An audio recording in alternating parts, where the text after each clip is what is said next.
Hello, cats and kittens. We are live, and welcome to Ringo Starr's 84th birthday bash with James and crew. Yes, 84, man. I can't believe it. And he's still going strong, still playing with the All Star band. I gotta mute that. Shut up, you. Okay, thank you. There we go. So he's still playing with the All Star band. He's still got his thing going. So I'm very happy for Ringo that he's still doing it. And Sir Paul's still going strong too. They have no signs of giving up anytime soon. So I'm proud of both of them for keeping the music alive. Now, what I would love to have happen, but I don't think it ever will, is to have Paul and Ringo to be playing together in one big concert. Wouldn't you like to see that, Dave? Sure. Yeah, that would be a really cool concert to have happen. But well, I guess we can keep dreaming, but you never know. One day it might happen to have two former Beatles perform together. Now that would be something, but we'll just have to wait and see. So we're going to have a lot of fun celebrating his birthday today. I've got two new CDs to show you, which are not Ringo related, and I have two albums of Ringo's to show for the subject of the show. And we're gonna have lots of guests today. We'll have the regulars. We'll have Kate, Jorgen, Lavelle be here. Hopefully Melissa, and we'll have maybe Darren Record Hound will stop by and pop up on the screen for a while. Uh, Hopefully Christopher will be here, and so without any further ado, let's go across the room here and say hi to my best friend and wingman, Dave. Hello, Dave. Hello, James. Hello, everybody. Welcome We are into here. the big shoe today. There you go. So I always know how to drag people in. So if you can make me big, I'm going to show you my new CDs I got. All right. Make you big here.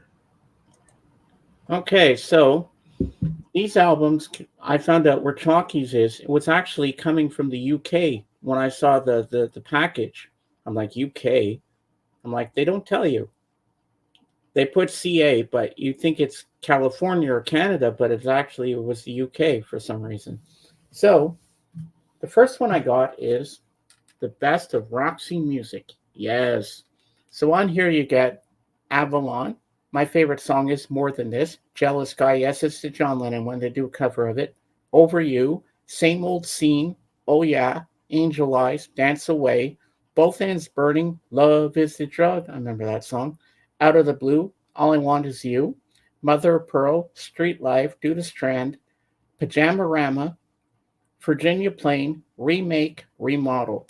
So yeah, and this is a band. Hey Bob, this is a band I've been dying to get into.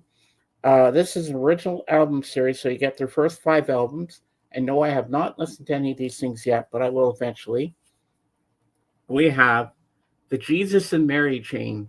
So it's five CDs here, and this is their first album, Psycho Candy. The only song I know, hey Han, the only song I know is Just Like Honey. So I'm anxious to see what other things they can do because I like the guitars in the first song. So this should be good. So we have Psycho Candy, followed by their second album, Darklands. And it's all got the songs on the back, just like the original albums. So that's pretty cool. I bet the record set's even more expensive than this. So we have Automatic, Love the Star on the front there. Here's the back. Oh, I forgot to show you the back of Psycho Candy. There you go. Just a plain black cover and red. I'm not going to read all the songs because that would take forever with this one. Then we have Honey's Dead. Um, I have to angle it so you can see the cover. Interesting cover. And when I look through all the songs on here, there's no song called Honey's Dead in here. So go figure. Now, the last one we have is Stoned and Dethroned. So that's pretty cool. There's the back. So yeah, I'm looking forward to discovering the Jesus and Mary chain. So that should be a really good band to get into. Um, I just don't like the case it came in because it's hard to get these CDs back in. You have to put them in individually because if you try to get them all in once, they they kind of stick out like a sore thumb, which I'm trying to do right now, and hopefully the disc don't fall out. As you can see, what I'm doing here, and it's a little too early on before I bring up the Ringo albums yet, but I will show them eventually before the stream is done. You'll get to see them at some point. There, got them all in. So Jesus and Mary Chain. I didn't know it was just three guys in the group, so that's pretty good. So I'm looking forward to listening to those, and it should be a lot of fun. Are you familiar with the Jesus and Mary Chain, Dave? Yeah, I've heard him before. Yeah, I only know Just Like Honey. I hope I'm not going to be disappointed. I don't think so. I'm really excited to hear what they have to offer because I love the guitar in Just Like Honey. So I said, I wonder if their style's going to be like that throughout all the albums. So I was intrigued by that. I said, you know what? This is a blind buy. Let's go out on the limb here and just get it and see what it's all about. So I'm happy with my purchase. So last night, I was on the podcast stream because he did a stream for birthday bash for Mr. Beckham. So I had my leather jacket on, my shades. I was dressed like the Terminator to roast him, and then I had Miss Piggy come on and sing happy birthday to him and that, and he was laughing. Everybody thought I did a great job with that. And then Mr. Jinx came up. We are the only two who were brave enough to come up on screen to wish him all the best and stuff. Only two people. I think last year there was more than one, but this year nobody wanted to be brave enough to come up. Well, I was the first one up because I wasn't sure I was going to stay the whole show because I was feeling sleepy, but I got my second win. I stayed the whole show. And then Dave came in near the end and wished him happy birthday. You should have come up and roasted him a little bit and had a little fun with him. I think he would have liked that. But it's nice to see you all here today. Well, we have 5 people here. That's a good start. Now 6, but it's gonna accumulate afterwards, and more people get in. And once the panel gets on, the party's really gonna take off. But Ringo was born 84 years ago today in 1940 in the Dingle in Liverpool. And I can't believe that he's still going strong after all this time. And I think it's in Los Angeles today at 12 noon in some park. He's going to be there, and he wants everybody to say peace and love. That's his new thing on his birthday. He wants everybody at 12 noon to say peace and love. Well, it's after 1 o'clock here, but Dave, I think we should do this for him. Peace and love. There we go. There you go, Ringo. Happy birthday, my friend. All the best to you today. You still look like you're 21. Nobody would know the difference at your 84, but you're still going strong. And I think you still got a lot of more music to deliver us. And apparently, I heard on Breakfast with the Beatles and on the Fab Forum that Ringo's gonna have a country album coming out. So that should be interesting. He hasn't done a full album in a couple of years now. I think the last album he did was a couple of years back, called "What's My Name." And Dave, can you look up the year that "What's My Name" Ringo album came out, please? I forgot to do my research because that's the last studio album, full studio album he did, because he was doing EPs for the longest time. But this will be his first studio album in a long time. It came out October of 2019. Oh, okay. That's interesting. So that's the name of the album is What's My Name, and there it looks like there's a song called What's My Name. Yeah. And then Does he go, "What's my name? Ringo. My name is what? My name is who? Ringo. My name is Chicken Ringo Starr. Yeah. Will the Ringo Starr, real Ringo, please stand up? Please stand up. Oh, we're not going to start the Eminem. You know how I hate Eminem, Dave. No, no, no, no. Please shut up. Please shut up. Not you. To Eminem. Slim Shady.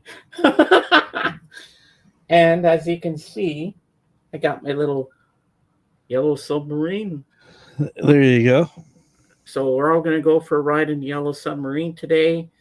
And we're going to have birthday cake in the yellow submarine. So just all pretend we're in the yellow submarine right now. And we're going for a nice ride through the sea until we find the sea of holes. Into the sea of green, into the sea of holes.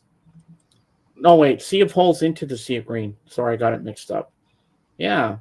So now we got 8 people. So I'll be showing the albums throughout the show. So Dave, make me big. I'm going to show my Ringo albums that I have. Only have 2. I do have a greatest hits album as well, but it's on CD. But it's somewhere in my bedroom in a box. I don't know where it is, but anyway, I'm not going to lift it and hurt my knees. So here we go. So first we have Ringo. So hey, Dark Wizard. So this is a great album. I haven't spun it yet, but I should soon. So on here we have I'm the Greatest, written by John Lennon. We have Hold On, Photograph. I love that song. Sunshine, Life for Me, Sail Away, Raymond. In brackets, You're 16. Devil Woman, You and Me, Babe. Uh, oh my. Step Lightly, and 6 o'clock. That's great. Ooh, Paul McCartney wrote that. And then you're going to laugh at this one. Well, it is Christmas in July. We have Ringo Starr, I Want to Be Santa Claus. So on here we have, what songs have we got on here? Slide this up. We have side 1, Come On Christmas, Christmas Come On. Winter Wonderland, I Want to Be Santa Claus, The Little Drummer Boy, Rudolph the Red-Nosed Reindeer, Christmas Eve, side 2, The Christmas Dance, Christmas Time Is Here Again. That was originated by George Harrison. Blue Christmas, Dear Santa, uh, White White Christmas, Paxum Biscum, in brackets, Peace Be With You. Produced by Mark Hudson and Ringo Starr. Yeah, so that should be a fun romp when I get around to listening to those. But yeah, can't go wrong with Ringo. So there's my Ringo albums, and I see we have some new people in here. Hi, good PM, James and Dave. Happy birthday, Ringo. Back off Boogaloo. Ringo still has it. Oh yes, he does. And what's Darren got to say? He lay face down in the desert sand, clutching a 6 gun in his hand. Shot from behind, I thought he was dead, but under his heart was an ounce of lead. Ooh, I like this. Where am I going here? Okay, but a spark still burned, so I used my knife, and late that night, I saved the life of Ringo. Ah, I like that, Darren. That's pretty cool.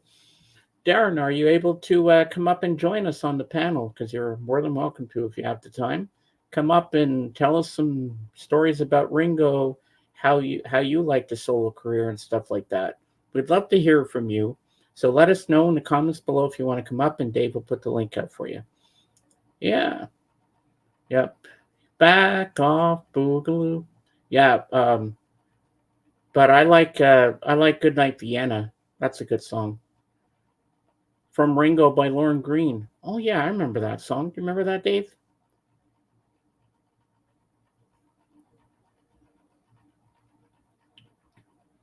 Looks like Dave's doing some research. Ah, yes, it is. Ringo.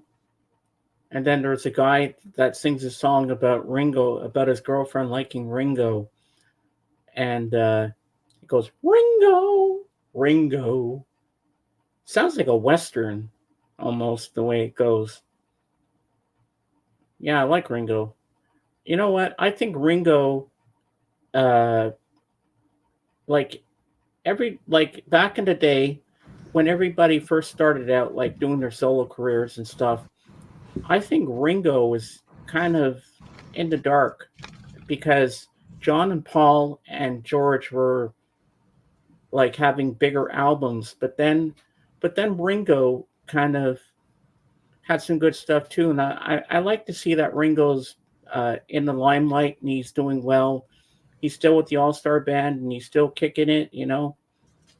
I like to see that because Ringo is a very good drummer, and a lot of drummers that have been interviewed on the Fab Forum, they always were asked, "Who inspired you to be a drummer?" Ringo.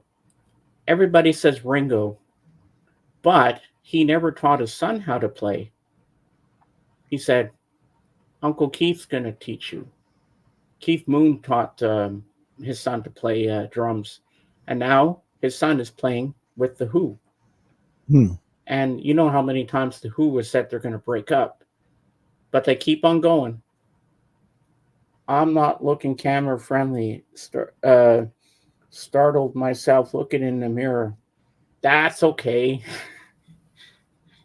Yeah, you don't have to look your best. I mean, just get up here and we'll provide the rest. Ringo is a great timekeeper drummer. Oh yes, and he was asked when they're doing like with the Beatles being live with all the screaming girls and stuff. How did you manage to keep in time with the other three? He says, well, the whole time I was up there on the thing with my drums, I was looking at the other three's asses, and I was seeing the way they were dancing. That's how I tried to keep in time with them. Well, Ringo, I have to say you're a genius.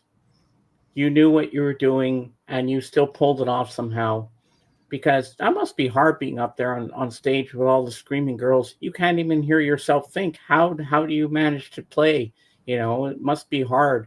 When you listen to it on an album, like when I listened to Live at the Hollywood Bowl, it sounds like they were doing pretty well. But I guess when you're actually performing, it's hard to hear with all the screaming girls going on in front of you. But they pulled it off. And I think Ringo is a very good drummer next to John Bonham, Larry Mullen Jr., and a whole bunch of other Keith Moon, a whole bunch of other people. Actually, drummer sets the beat, not follows. Oh, like I think the bass and drums carry everything, and then the rest follows. Am I right, Dave? Pretty much, pretty much.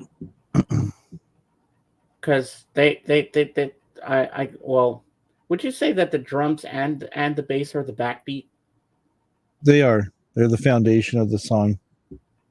and then the rhythm guitar and the guitars and the bass come Hmm. in afterwards? But Hmm. now I'm going to tell you guys a little story. Dave, you know this story already. I think I told you. Yes, I did. So on Monday was July 1st, so it's Canada Day for me. And so Patrick, me, my sister, and Adrian, we went downtown and they had this band that came up and they're called Grand Theft Bus. Yep, that's their name. So they come up on stage, okay? The bass was way too loud. Uh, the drummer was the only good thing. Nobody could keep in time, and I was listening contently to it. Listening very carefully to every little instrumentation that was going on, because I can't read music, but I can hear things from singing in my church choir. When you're doing four-part harmony, you have to learn to block other things out. So I was just concentrating on the bass and the drums. The bass was a little off, a little loud, and they had no stage presence whatsoever. And in between the songs, not too many cheers. And I was like, okay, this band sucks. They're terrible. And I wasn't afraid to say it. And they had one song called The Astronauts. I thought it was a terrible song. I'm like, what is this song even about? And They were just terrible. And I was like, get these guys off the stage and get a better band up here. And then they had a country western band come up after. They were more popular, and they got the crowd into it. They knew how to. They had a great stage presence. They knew what they were doing, and I was happy to see a better band play. I was like, finally, we get some band that knows what they're doing, because this other band was like terrible, and I hope I never have to see them again next summer, because I'm gonna say, hey, let me pick the bands. You're not getting that Grand Theft Bus anymore because they suck. They're terrible. The only good thing about that band was the drummer. And I would have even walked up to them and say, hey, you guys, you suck. You're terrible. Write some better songs. Dave could play better than you. I'm sure you could. Ringo has talked about his unique playing. It's because he's left-handed and plays a right-handed drum kit. Yeah, that's true. Like, but when you look at a drum kit, it doesn't look like it's right-handed. How can you tell? Just the Uh, way it's set up. Yeah, because it's like you look at a drum set. Most of them are set up right-handed. If you watch the drummer from Deep Purple, his set looks like it's set up backwards. Instead of the snare being on this side of him, it's set up on this side. Instead of going this way around the kit to do his the rolls, he comes around yeah. this way. It's like backwards. Oh, okay. That So would make sense. yeah. Instead of your hi hat, the little cymbals go. They're on this side. Now I'm going to show a little clip from last night's birthday bash. I'm going to show you when I came up as the Terminator. Now, excuse me, Bob, but there is a little swearing because I said I let off an F bomb in it, but it was funny. Now, first of all, I gotta get it, so I'm gonna mute myself for a sec. I just have to fast forward it to the part where I come up. Hold on.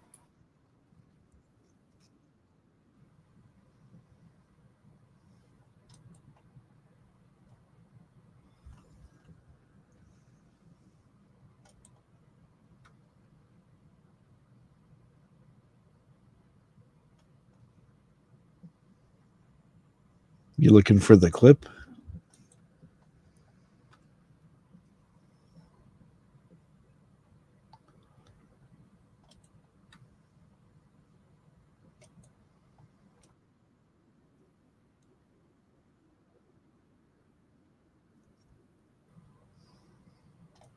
Okay, I found it. All right, I'm gonna share the screen.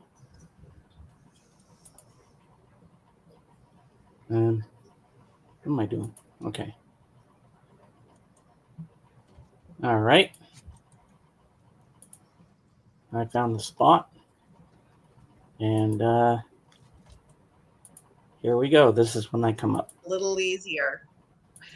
But yeah, so yeah, let's go back. So Bears, you might have just missed it. Oh my God, I have to show this, if not for anything else, but for Bears. Look at this. I just can't. I really just can't. This is like truly beautiful. What happened to Beers? I mean, what happened to Beers? I haven't seen it. Beers, I haven't seen you in like a year. He's still around. We chat. Me and Beers chat. We're good. Yeah. So, all right, before people start coming up, so Beckham, I personally just want to wish you a very, very happy birthday. I was thinking of being a doll and getting you a coffee today, but I'm like, you know what? No, his girl's there. She's hooking him up. He's fine. You know what? Doesn't You know need what I anything forgot else. to get. You know what I forgot to get today too. Munchkins. No, I forgot to get my comp. You know the free Starbucks.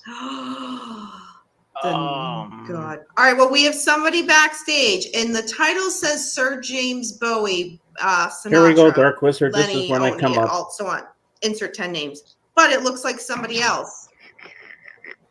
Uh-oh. Mr. Beckham, get to the chopper now.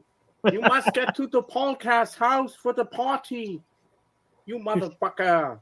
Whoa. I am the Terminator, and I'm here to bring you there. I'm not here to shoot you or kill you or anything like that, because you are the man of the hour. And now, here he is, Sir James Bowie Sinatra, Lenny White Lennon. Quick change. Dance I becomes can't quick see change. shit in those glasses. Oh, that's awesome, dude. That's so cool, James. Thank you so much. Thank you for the happy birthday. Thank you for that. I The was Terminator thinking, is one what of am I my going to do? What am I going to do this year? I said, Terminator. I haven't yeah done that yeah in a while. Because I right. know The Danny liked when I did the Terminator one year when I was Mhm. on with her and Paulcast on a Sunday morning. And so, of course, I have to ask you, how are you liking the Acolyte? Oh, it's going great. We finally caught up with it, and I'm enjoying it right now so far. I Yeah. really think it's well done too. It's nice to see something a little different from your regular Star Wars series. Right. And did you Yeah. like your birthday wishes I sent you on Facebook? Yes. Thank you so much, and thank you for doing the Terminator. The Terminator is one of my favorite movies. But you have your other girlfriend who wants to say hello and wish you happy birthday. Babe, you have competition. Look, Once look, I get her, look. hold on, I gotta get her ready here. My hand will go up her ass. Here we go. Okay, hold on. Give me a second. I gotta get her all set up. Wow, this. Oh my God! Thanks, Dave. It's my love. It is my Mr. Beckham. Kissy, kissy. Oh, Danny, hello. How are you today? Yep, Oh, Henry. man. My love.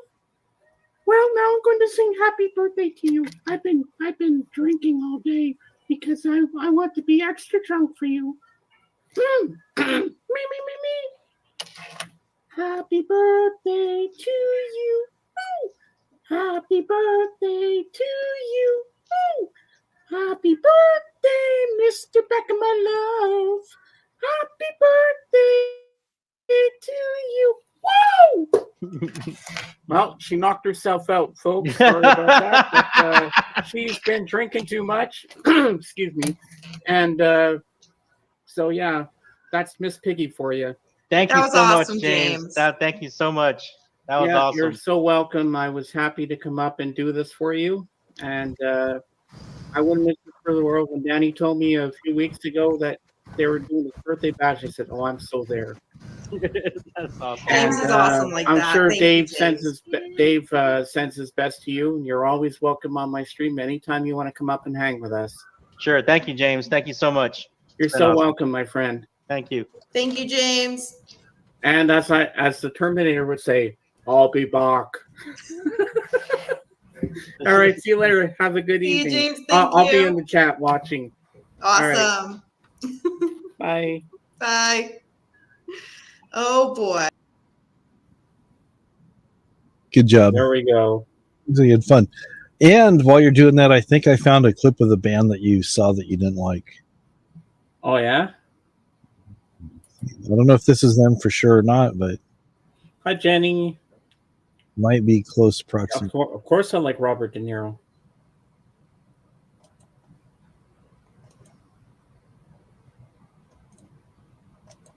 No idea.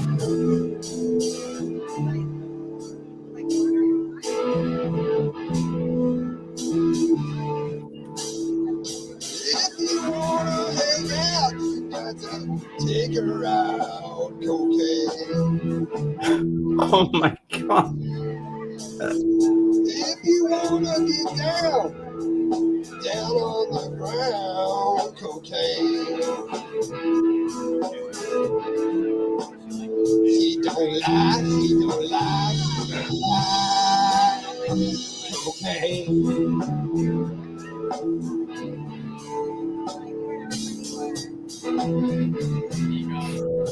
Oh my God, they're back. All right, that's enough of that. Oh my God. Worst band ever? Yes, they're up there with with Grand Theft Bus. Yeah, it's nice to see you, Jenny. Welcome in, welcome in. So what did you think of my performance with Mr. Beckham? I could not see no sun in no shades. It was hard to see anything on the screen. Yeah, they looked pretty dark. Oh yeah, I couldn't wait to get them off. It sounded awful real. Yeah, big time. Wow, memories of being stone drunk and hearing someone torch the song on karaoke. Yep.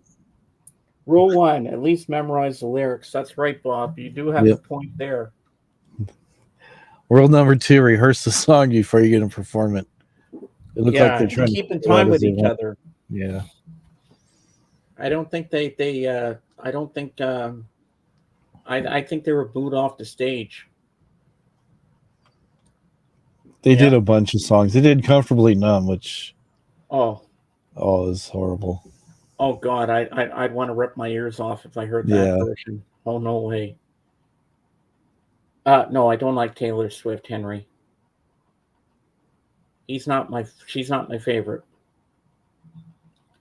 So Bob's been a busy boy. He's been getting ready for trips, and he's got family coming in. wow.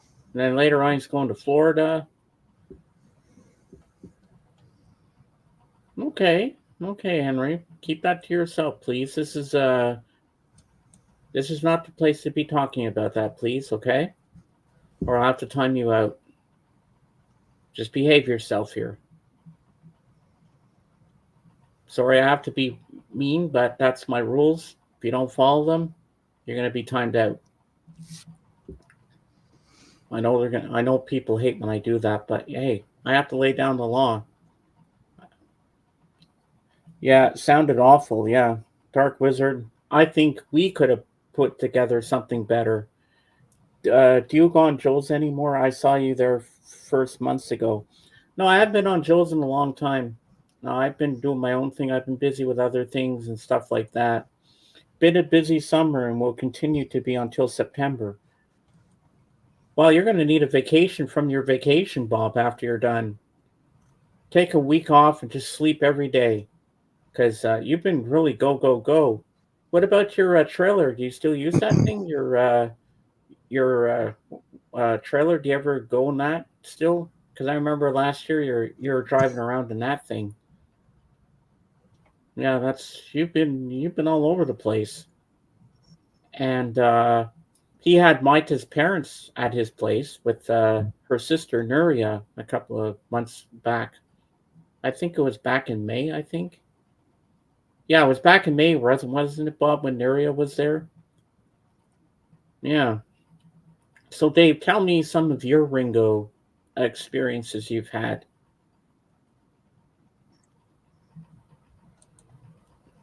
What kind of experiences? Well, what you thought of his solo career? Did you have any favorite songs that he did? I honestly I never followed Ringo. I never followed any of the Beatles stuff. No.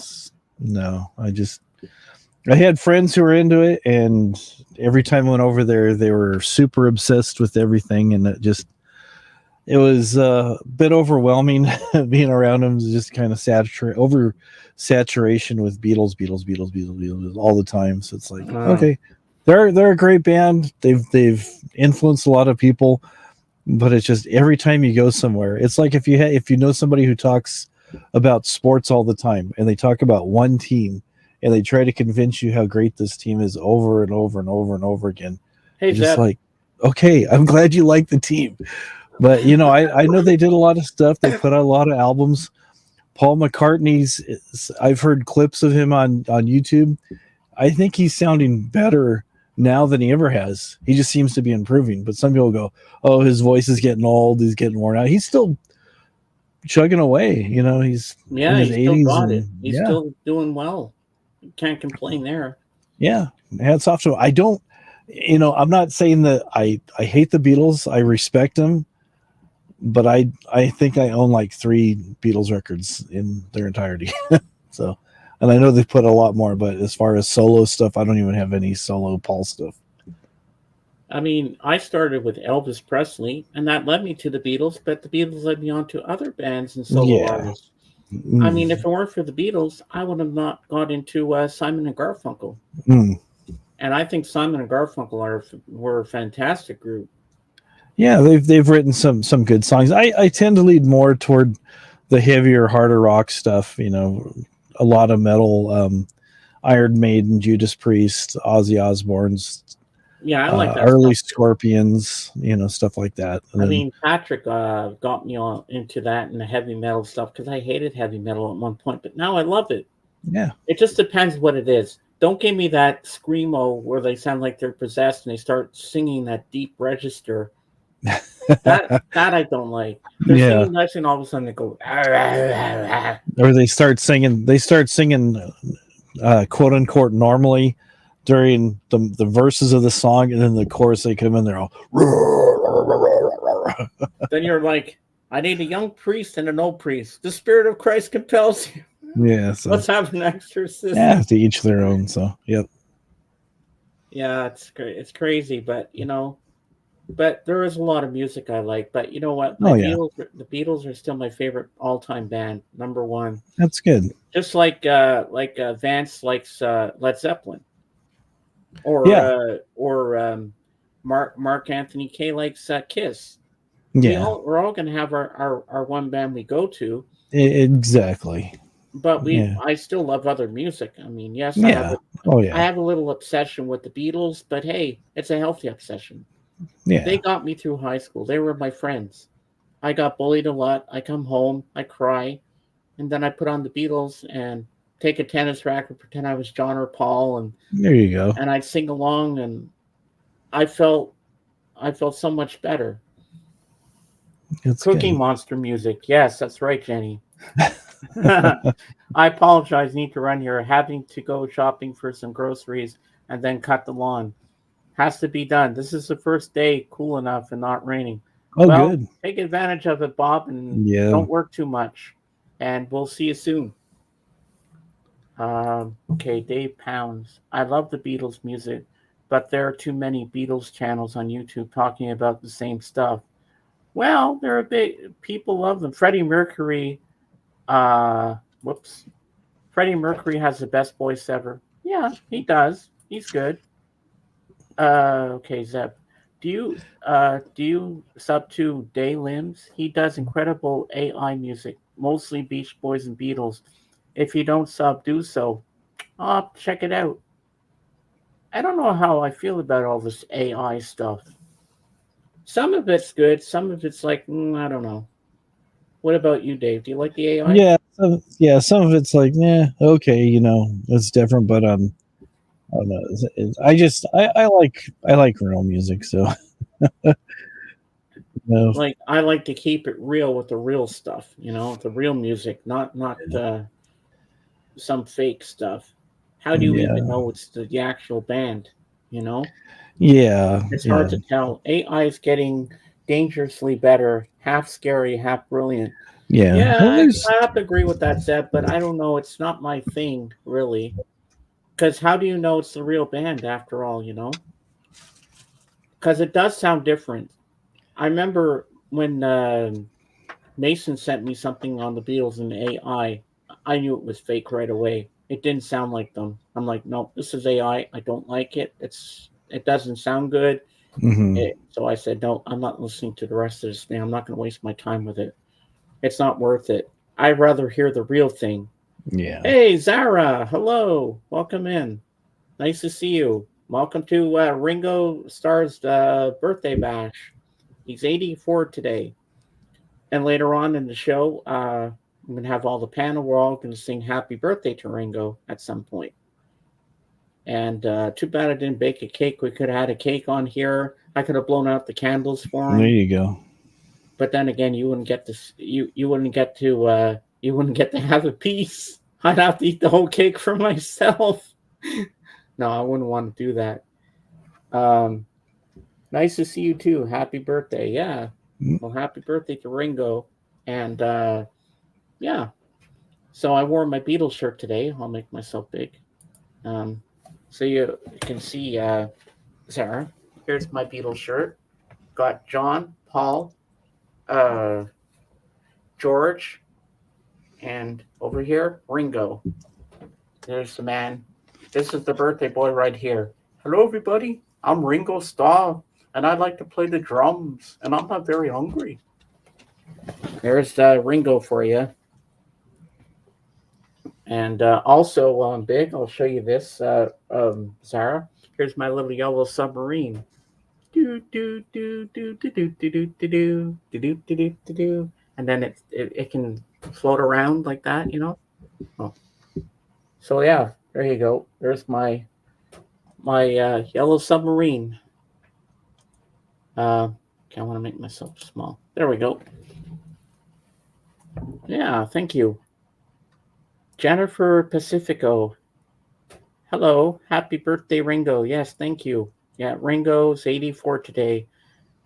Uh, the mods deleted a message. Don't know if it is me. No, it's not you. It's not you. You're okay. You're okay, Zara. Nice Beatles shirt, James. Yeah. Yeah, my cousin Debbie got me this a couple Oh, years okay. back, and it was very expensive, she said. But it's nice and even says the Beatles on the back, but I'm not going to get up and turn around because my back is bothering me today. So I'm not going to bend over and show it because it's going to hurt my back. But it says the Beatles on the back, which I think is pretty cool. Oh, yes, you are a mod. Because see all the blue? See all the people in blue, Zara? That means you're a mod. If you have a wrench next to your name and it's in blue, you're a mod. So they can't ton you out or anything or anything like that. Very nice and yellow submarine too. Yep. I actually took it in my shower once when I was taking a shower just for fun because it's kind of like a rubber thing and you can take it in the bathtub. So I was singing "We All Live in a Yellow Submarine" in the shower. Yeah, it was kind of funny that day. Uh, yes, me see, yes. Yeah, so they can't do anything. Will there be Ringo karaoke, James? I don't think so. No, my voice is not in the best shape to sing today. But all you're gonna get today, Seb, is "Happy Birthday to Ringo," singing "Happy Birthday to Ringo" a little later on. But that's about it. Um, did somebody get their message deleted? Yeah, there's a message that got deleted, but it's back. Oh, who was it from? Henry? Henry, yeah. Oh God, I'm going to go have a good. I'm going to go have a good stream. I hope I see you on Joe soon. All right, see you later, Henry. Have a good day, Henry. Thanks for stopping by. So, so you're saying you weren't going to do any Ringo karaoke because your voice isn't up to it? No, I don't think I'll do. I can't even sing half the Ringo songs. Neither could Ringo. Sorry. Oh, thank you, Zeb. Thank you. Yeah, Zeb got it. So I didn't want to put Zeb on the spot, but yeah, thank Zeb for doing that. Yeah, He's doing I his know work Zeb's behind the got my scenes. back. Yeah. Yeah. Henry's back. Bye, Henry. Henry is trying to say he was AI because we're talking about how we don't like AI. So he was just messing around. We all work at a Mr. Submarine. Peace and love for Ringo. There you go. Peace and love. Yeah. Henry's a good guy. He's okay. Yeah. So, Jennifer, you're new here. I haven't seen you here before. Um, are you who I think you are?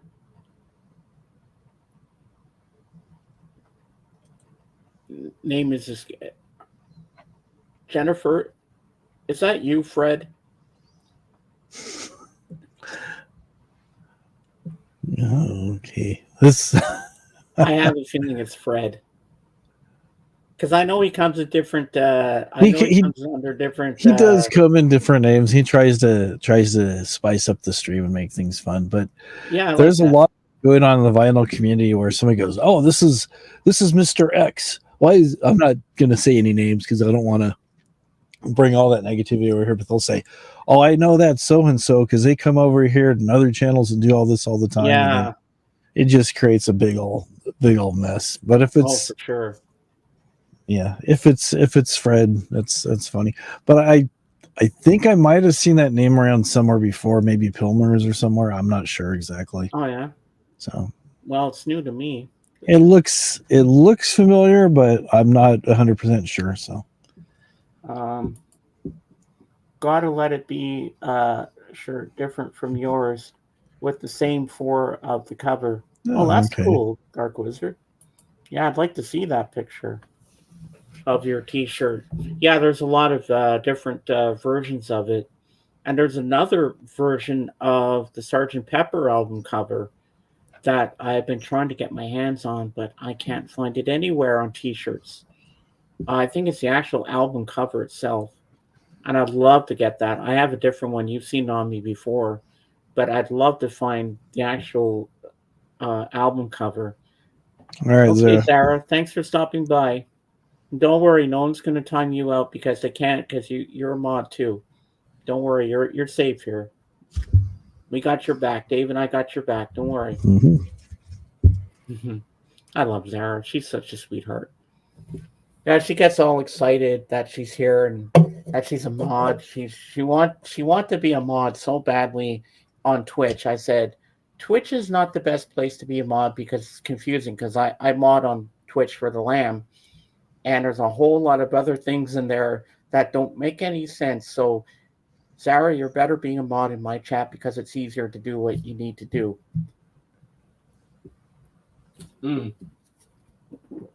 God, the aspartame in here, like you can really taste it. Like it says sugar free, but this stuff is really sweet. I feel like I'm drinking a Monster Energy drink. I've never tasted that before, but I don't know. I don't think I'd want to. Okay, thanks. I got yours as well. I want B so bad. I am on duty. Yes, you are. And Zara's been playing a lot of Resident Evil. You ever play that game, Dave? I've never played it. I've seen it though. Looks pretty interesting. And she's been playing a lot of the Spider-Man game, the new Spider-Man game, and Sarah's been doing pretty good at that. And I've been very proud of her that she keeps up. And I said, don't give up. And then she gets upset at the game. I'm like, take a breather. But I said, it's okay to get angry. The more angry you get, the better you're going to play. I used to do that with my basketball game. When I was losing, I'd get really angry and aggressive. And then I started playing better than ever. Resident Evil 4 is maybe the best in the franchise, the original.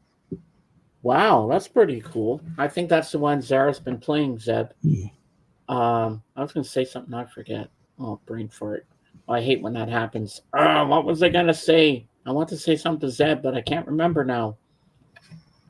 Yeah, so hopefully tomorrow the Lamb will be back doing his stream again. Because we haven't seen him in almost a month now. And I'm hoping he's going to be back doing what he does best. Yep, should be good. Oh yeah, now I remember. Zeb, have you played Elden Ring? The new DLC or whatever it's called. Did I get that right? Because I heard with Elden Ring, there's no level difficulties. You can't set the difficulties for it. There's no difficulties. You just have to fly by the seat of your pants, and apparently it's very, very hard. And I watched this girl, Ducky Doll, when she plays it. She's from Bulgaria, but it's funny watching her when she's going after these big bosses. She's like, no, no, no, no, no. She gets really, really freaked out by it, and she's like, oh. This one level she was on, trying to get this big boss. She got to the second round where it turns into a giant snake, but she kept getting killed, and she had to play that scene over and over for almost an hour and 15 minutes. But she didn't give up. She kept going in. I don't know if she got past that point, but she kept going on. She was going to go live today to play some Elden Ring, but her OBS wasn't working. She was trying on her phone, but nothing was connecting. She tried her old phone, her iPhone 7, but nothing connected. And what's OBS? It's a software that you can use to do overlays and stuff when you're live streaming. Oh man, open source broadcasting? No, something I forget what it is. It's something that you use. I haven't played Elden Ring. Not sure it's my kind of game. Oh, it looks pretty cool. The graphics are nice, but I'd probably be dead in the first 5 minutes of the game and I give up.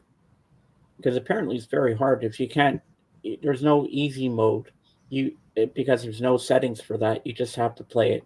I guess the difficulty is set to hard the whole game, and you can't change it, which kind of sucks because most games you get a difficulty setting. You can set it for hard, easy, or very hard or whatever. I'd want the easiest mode that I can get, but even then, the big bosses would still be pretty hard to play against. That's why I like when I had Nintendo back in the day. You had the Game Genie. You stick it to the game, to the cartridge, then you type in a code, and it's kind of like cheating, but Yeah. it helped me get through some games. And I practiced and practiced with the Game Genie, and then I went back and played the game without it, Hmm. and things got easier. So I cheated a little bit, but then I actually played the game without it, and it got easier to play. But for the Mario games, I needed the Game Genie because I get frustrated with the games where you have to jump and jump and jump and then you fall. You miss your mark. But Hmm. when you had to jump and slide down the flag, I always had Hmm. a hard time with that. You played Nintendo before, Yeah, I've seen it. Yeah. and I remember playing Mike Tyson's Punch Out. Remember that one? Yeah. Duck Hunt. Remember Duck Hunt? Yep. And the dog would pop up and laugh. Those were the good old days. I miss those days playing Nintendo. Yeah, I haven't. Yeah, I don't know if I'd ever play Elden Ring, but it looks like a good game. But everybody on Twitch is playing Elden Ring. Um, and I know there's another game called The Elder Scrolls or something like that. And there's one called Counter Strike. I'm just naming a few off the top of my head that I know. Well, of course, Call of Duty. That's still pretty popular. I used to be really good at that game, but now I suck at it because I stopped playing for a couple of years, and in about 2009, 2010, I was very good at playing that game. I was getting the bad guys right, left, and center, and I remember when I shot this guy near the end of the round. I had the cam kill. I had the kill of the game, and then a care package is coming down for me because I ordered a care package. It was funny. The match had just finished. Okay, the dead bot. I shot the guy. He was dead. He was lying on his back. Okay, and then guess what happened? The care package landed right on top of him. It's like boom, and you can hear the bones crunch. I was laughing. I was like, "Wow!" I said, "He can't get any deader than that." But that was the end of the game. The match was over, and I had the cam kill. It was really cool. What are the odds of that happening? I shoot the guy, and the care package lands on him. Yeah. So Zeb, have you heard of a band called the Jesus and Mary Chain? Because I just got a 5 CD box set of them from Amazon, and I only know their song "Just Like Honey," so I really want to get into this band, and I also want to get into Roxy music. Did you listen to a lot of Roxy music growing up, Dave? Some, not a lot. There were some. I remember "Love Is the Drug." Yeah. Do you remember Def Leppard? Yeah. Have you ever heard of Chef Leopard? Nope. Chef Leopard. What's that? Somebody took the picture of Def Leppard and put Gordon Ramsay's face over all of them. Oh, that's funny. That's cool. Pour some sugar on me. Well, that would make sense because Yeah. you use sugar in cooking. Yeah. So this is it. Here's that. This is one I got. The first 5 albums and a special original album series. So that's pretty cool. I can't wait to dig into that at some point. Yeah. And you'll get a proper review on my channel at some point, or I'll do a review here on my Sunday stream. Yeah, let's hope my voice. I need another cough drop.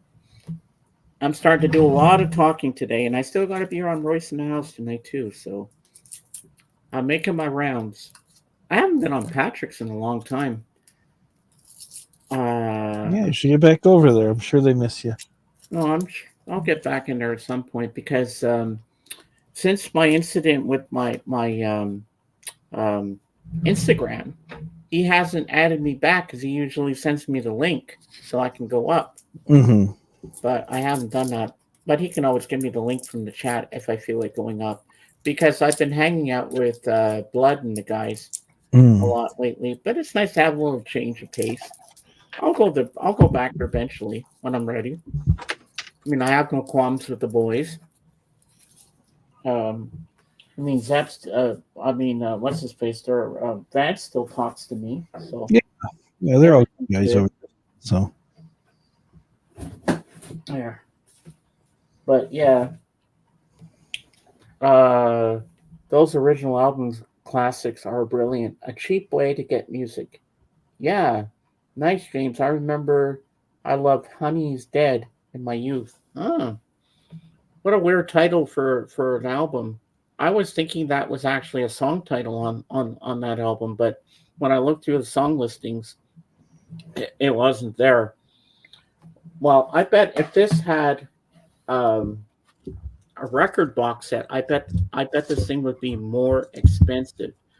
Well, okay, we're gonna go back to the topic of Beatles because it is Ringo's birthday. But I want to say that I was watching something yesterday on YouTube where this British guy got the new Mind Games box record box set. It's huge. hmm. There's like 7 albums. There's all these other doodads in there and a lot of different things. It was pretty well put together. It's got a plastic protective case that goes over the top of it and everything. And I haven't finished watching the video, but it looks nicer than what Joe Mail got. He got the CD box set, the big one Mm-hmm. with the book. I mean, that looks pretty cool, but I think I like the record box set, but I bet it's bloody expensive. I think you'd have to mortgage the house just to buy the thing. Hey, Mike, how you doing? Nice to see you. Okay, the title refers to one of the band's early hits, just like Honey, and is intended to demonstrate a complete departure from their earlier music style. Oh, okay. Yeah, because just like Honey, I love the guitar in that song. It just has a beautiful sound, the bass, everything.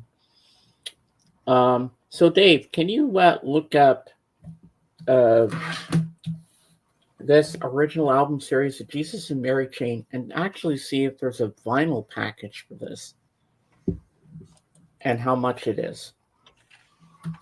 Well, it's probably going to be American, but you can tell me what the Canadian equivalent would be. That's because that was like $21.99 for the CD set. I said, well, it's a little cheaper if I get it on CD because the other one would be too expensive and I can't afford that. I don't think they do vinyls with original album classics. I Only don't think they CDs. do there. Yeah. But I thought that was a pretty good thing because that's the first time I've actually bought a series like that. So there's no vinyl for it. A lot of stuff that was released in the 90s was not on vinyl. Yeah, that's true because vinyl went off the market for a long time. Mm-hmm. Then in the later 2000s, it started to peak again. Yeah. What did you end up getting that for, you said? That CD set? Excuse me. The Jesus and Mary Chain original album series. So it has Psycho Candy, Darklands, Automatic, Honey's Dead, and Stoned and Dethroned. So the first album was from 85, the second one was 87, the third was 88. The fourth one was 1992, and 1994 was the fifth one. Oh, Let's get rid of that. Yeah, it's here in the States. It's about $43. that's the vinyl one? No, that's a CD. They don't have it on vinyl. They did have one on vinyl. Where did it go? They had just a a newer release on vinyl, and that was kind of expensive. Let me find it again. I guess I got my CD on sale because it was 21 when I purchased it.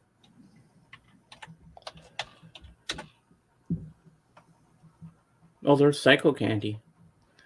Oh, there we go. Yeah.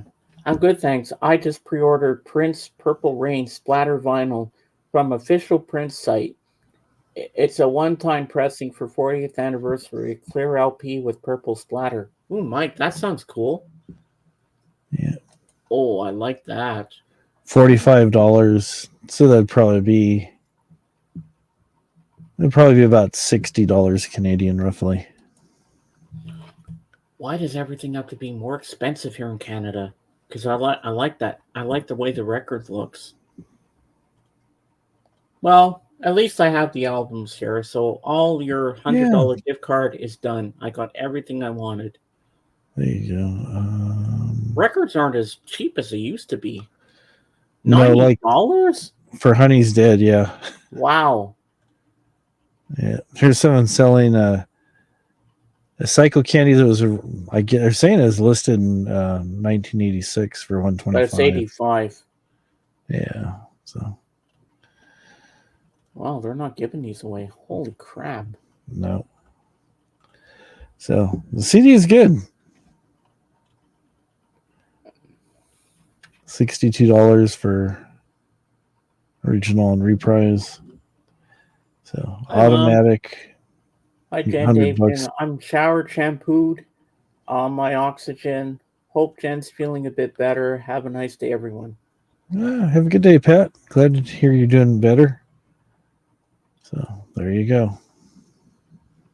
It's Jack Black talking about Jesus and their Mary Jane. Oh. Well, I'm still not going to take a risk just in case I get a copyright claim. It's happened before, and they blocked my channel in certain countries. Yeah, I do with that, but I'm not going to take a risk with that. Yeah, I've done mistakes like that before. I'm not going to take a risk. Yeah, well, at least I got this thing for $21. Not bad. Not a bad price. Hey, you get 5 albums for $21. I'm like, hell yeah.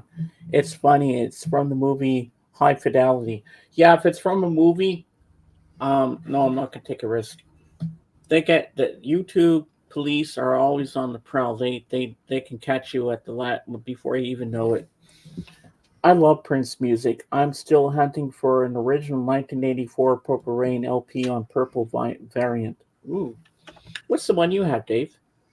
It's a picture disc. It's a reissue from Walmart. It was like like 1997 when I bought it. So yeah, look up the purple variant one, 1984 Purple Rain on purple variant. That's what Mike's looking for. All right, let's an original 1984. Yeah, I heard there was one on purple vinyl from 1984. I didn't even know they had that then. It wasn't until like I think 85 when I got into Prince. And I remember the song in the movie Jungle Love, The Time. That's a great song.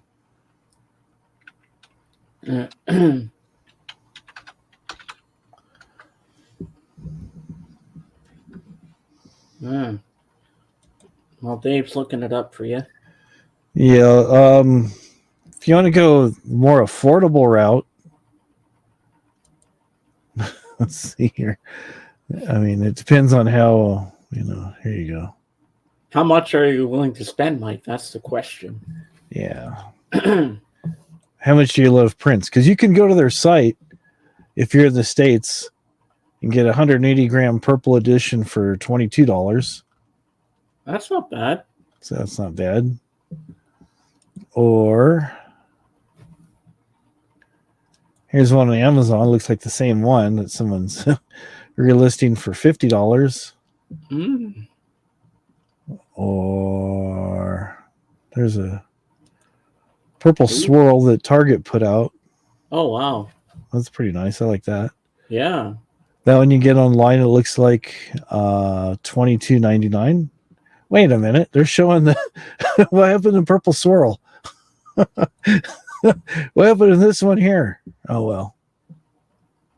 Mm. Then good old Discogs. They'll show the different variants they have. Let's see here. Yeah, because he's looking for an original 1984. Yeah. I bet that's going to cost you an arm and a leg there, Mike. Oh wow. This one here is $75 with shipping is $81. Wow. Record is cracked, but still a good display piece to hang on the wall. Huh. Yeah, He says not so much. that first one is 2015 remaster. Yeah. Good luck finding an OG because they're pretty hard to find and I bet they're pretty pricey.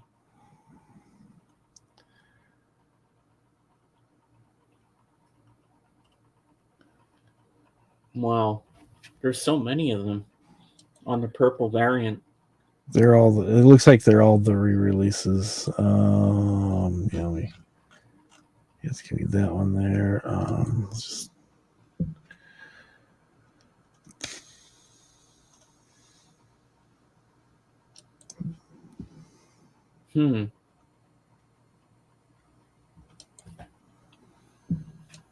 I'm willing to pay for an OG. Whoa. You're going all in.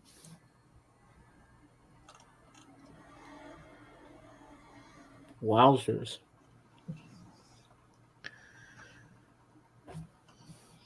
Nice. There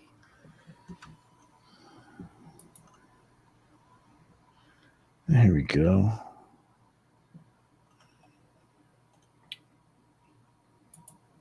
You found one?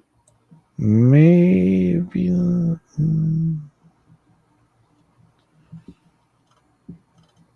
No, just Well, you are a big fan of Prince if you're willing to go the distance, Mike. These are the same ones. It just keeps going back to the same thing. That's ridiculous. Yeah. Let me just stop sharing it here. I'll look it up here.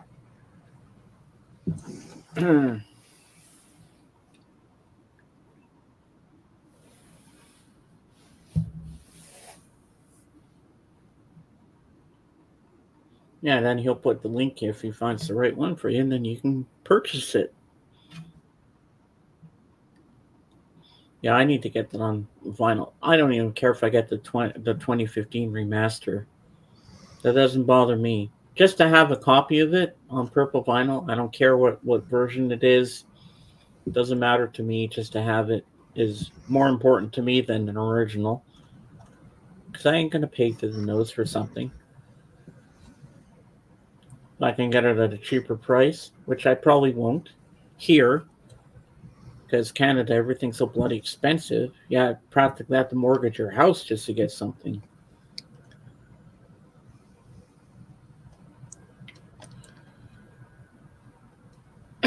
Yeah, it looks like everybody has it on black vinyl, the original one. So.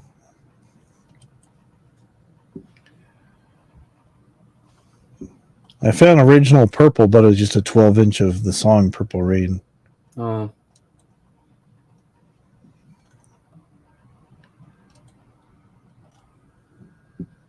Yeah, I think it's more common that you're going to find just a black vinyl. Yeah. I didn't even know there was a purple variant for that until he mentioned it.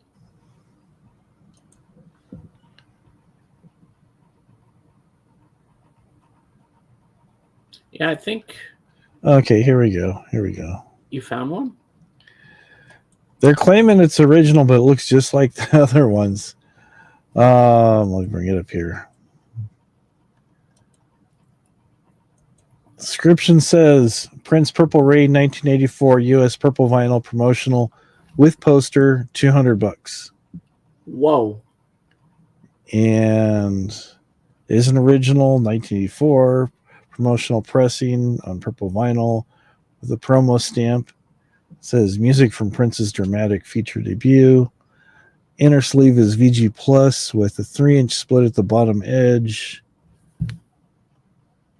Yeah, that's what they're claiming. So let's look through some of these other pictures here. Okay. It's got the hype sticker on there. Hmm. Then there's the flowers on the back. There's that. It's a photo of the band, or a poster of the band, rather. That's pretty cool. Then there's the record itself. Nice. Close up of the label. there, and there's the other side showing you what songs are on there. So there you go. I'll put the link in the chat there. Oh, you're going to go to you'll go as high as 200. Well, okay. This could be the one. Well, there you go, Mike. It's right here at a place called Rare Records. And there's the link. There you go. Happy shopping. There you go. Well, they claim it's an original 1984. Let's hope it is. Yeah, hopefully so. So that's what they're claiming. So I wonder if there's a phone number just to make sure you're getting what you're getting.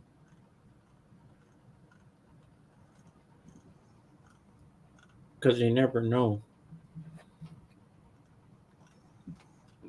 Because I'd be calling the store to make sure it's what you're looking for. Is this an actually OG original 1984 press? that's what they're claiming. It's on the make it go back to sharing it again, because on the label itself it says 1984. So maybe it's a good forgery. I don't know. Hopefully it's the legit thing, but yeah, and to have the poster let's see. intact. Right there it says Warner Brothers Records Incorporated for this, 1984. So if it was a remaster, it would say the year that it was remastered. So yeah, it has to be legit then. So it looks. I don't know that much about it, but to me it looks legit. So.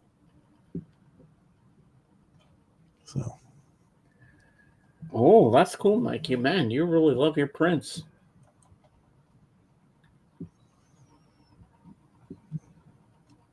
It looks like a nice album. Yeah, it's a good record. I mean, I have the picture disc that I bought at Walmart. It sounds pretty good. Do you have it on hand? Yeah, let me grab it real quick. Yeah, I haven't seen it yet. Yeah, it's going to show us the picture disc now of Purple Rain. Purple Rain, Purple Rain. Well, I guess $200 isn't that bad.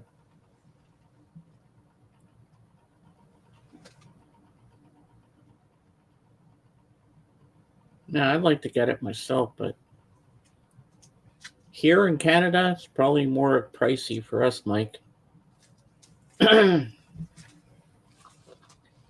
is it in the States that everything's a little bit cheaper? I'd actually have to go over the border just to buy something for a cheaper price.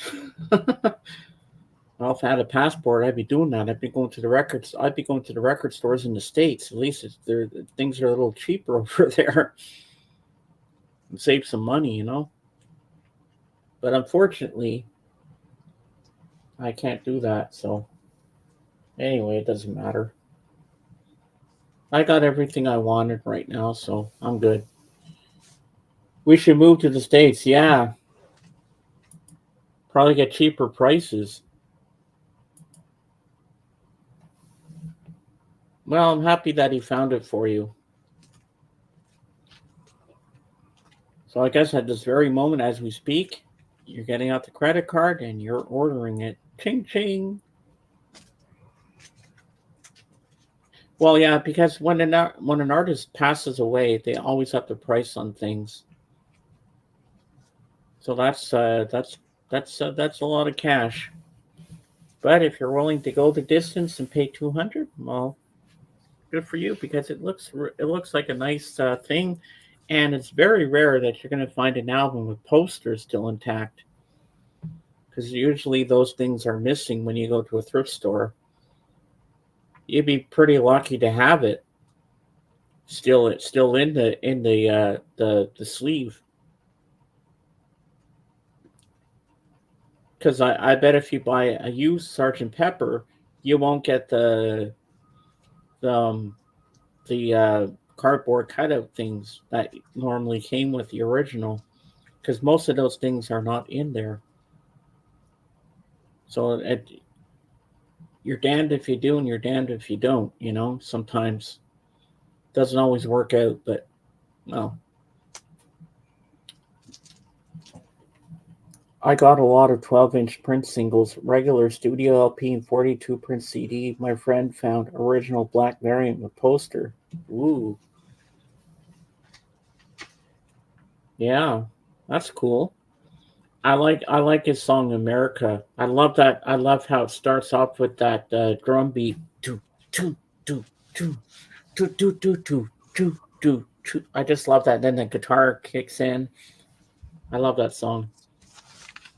Oh, you have that one. Around the World in what is it? Around the World in 80 something?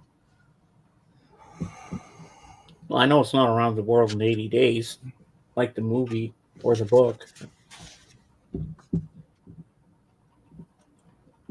Yeah, I can't find it. I got it. Oh, I got it somewhere. no problem. No problem. Okay. Yeah, the picture disc is the one I got at Walmart. I think it was 2015. Sounds good. Oh, that's right. I keep forgetting Mike's not in the States. Yeah, he's Canadian like me. So, I yeah. said Mike and I might have to move to the States because you have better ones. Around the World in a Day, 1985. Oh, okay. No, that's a good album. Yeah, Which I because had. yeah, shipping would be quite a bit, I'm sure, to go to Canada. And I'm sure you might find some other records you like there to make it the shipping more attractive. So, Well, yeah. I was going to say something. Now I forget. Oh, yeah. Well, Mike, I know another movie that Prince was in was called Under the Cherry Moon. But I don't think that movie was as good as Purple Rain. Raspberry Beret, yeah, good song. We're going to party like it's 1999. Yeah, well, the other day on Friday, I was on with Jorgen. We were doing our video call after Kate's stream was over. And I was sharing the screen with him. We were listening to Sirius XM because I have Sirius XM. And every channel we hit was Prince. Prince after Prince after Prince. And one song that they played of him, it actually faded out. And this song doesn't fade out. When Doves Cry, it faded out. oh wow. I never heard that version before, unless there's two versions I don't know about. Because normally the one I know has an ending to it. Yeah, it's not a bad film. The last Prince movie, 1990, Graffiti. Oh yeah, Graffiti Bridge. I said, yeah, there was another one he did, but I wasn't sure what it was. And I bet you have I bet you have the soundtracks for those as well. That's if he did any songs in those movies. Oh, he did. Of course he did. And of course, that in Purple Rain, that's where we're first introduced to Apollonia. Mm-hmm. And I think she was the one that was in Tanya's Island. I think you said that. I think we looked it up a while back. Yeah, I think it's the same. Yeah. That's before she got famous. Mm-hmm. Then there was Wendy and Lisa. And I think Sheila E. was his drummer for a while, if I'm not mistaken. Yeah, she was his drummer for quite a while. Yeah, she's a really good drummer. So. And who were Wendy and Lisa? I forget their last names. Lisa was a keyboard player, part-time backup singer, and Wendy was the guitar player. Oh. One of the guitar players. She'd kind of trade off between it was her and Des or Dex. Des. I'm forgetting that guy's name. There's another guy on there. I just remember seeing him in the videos all the time, and he had like a kamikaze bandana. Uh-huh. His name is Dez or that Dez Dickerson's his name. Okay. Let's see. I only have Purple Rain on Blu-ray, Mike. That's the only one I have. That's the only one I really wanted. So, out of the 3 movies, Wendy Melvin and Lisa Coleman. Ah, Okay, thank you. Yeah, I he's a huge forgot. Prince fan. He knows it all. He knows it all. Yeah. Yeah, let's see here. Yeah, Dez Dickerson was the other guitarist. Ah. He'd always wear like these kamikaze headbands and stuff. Wow, that's cool. So that's cool. And there's a picture of him, and there's Wendy.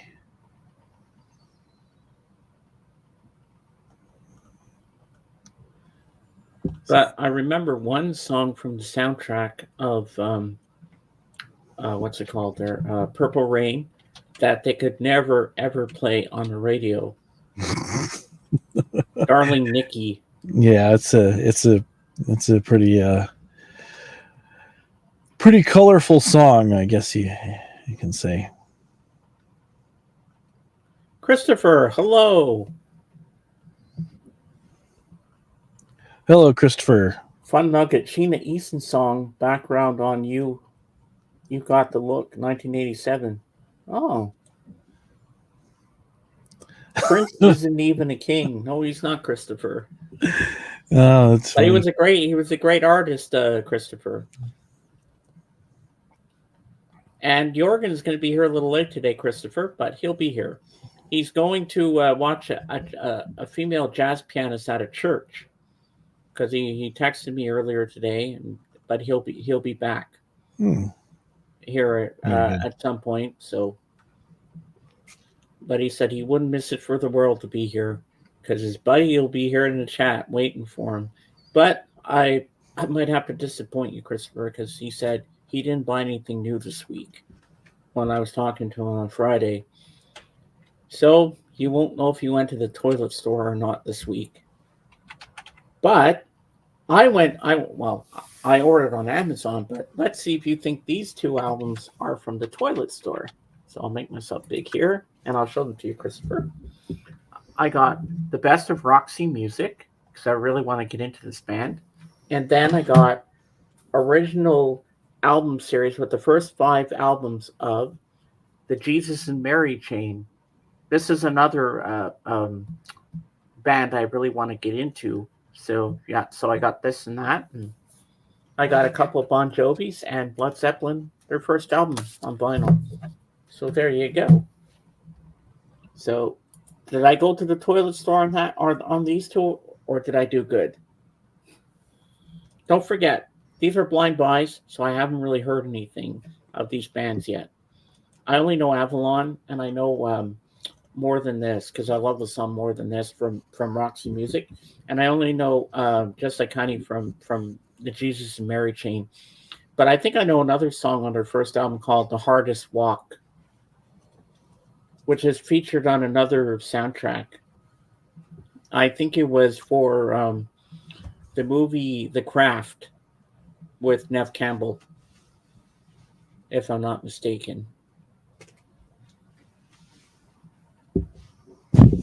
Yeah, so I'm really looking forward to listening to these at some point, and I'll give you all a review of what I think. But it's nice that I'm trying to discover other bands that I've never heard before. I just It's got part of the Fly fun. Madness CDs from Amazon. I like Brian Ferry solo smash. Let's Stick Together. Oh, see, I don't know much of Brian Ferry being single as a solo artist. But this will be something really nice to get into. So, Mike, I'll read you the songs that are on the song. Some of them are covers. So we got Avalon, More Than This, Jealous Guy, which is John Lennon, Over You, Same Old Scene, Oh Yeah, Angel Eyes, Dance Away, Both Ends Burning, Love is a Drug, Out of the Blue, All I Want Is You, Mother of Pearl, Street Life, Do the Strand, Pajama Rama, Virginia Plain, Remake, Remodeled. So those are the songs that are on that greatest hits of Roxy Music.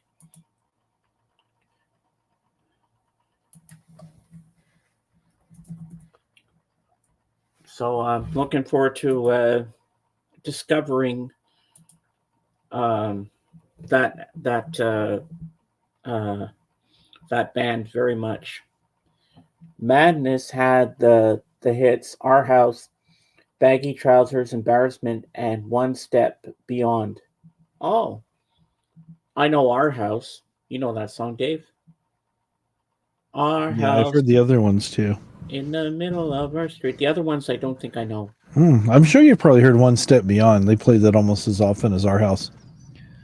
The main part is like one step beyond. No, no, no. Maybe.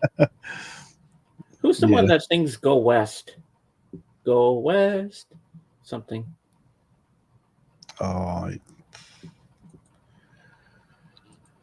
it's been so long since I've heard that song too. I don't know why that just popped in my head, and I forget who sings it. I thought it was Madness that sang it, but I'm not sure. Oh, it's Pet Shop Boys. Oh, Pet Shop Boys. Okay. Ah.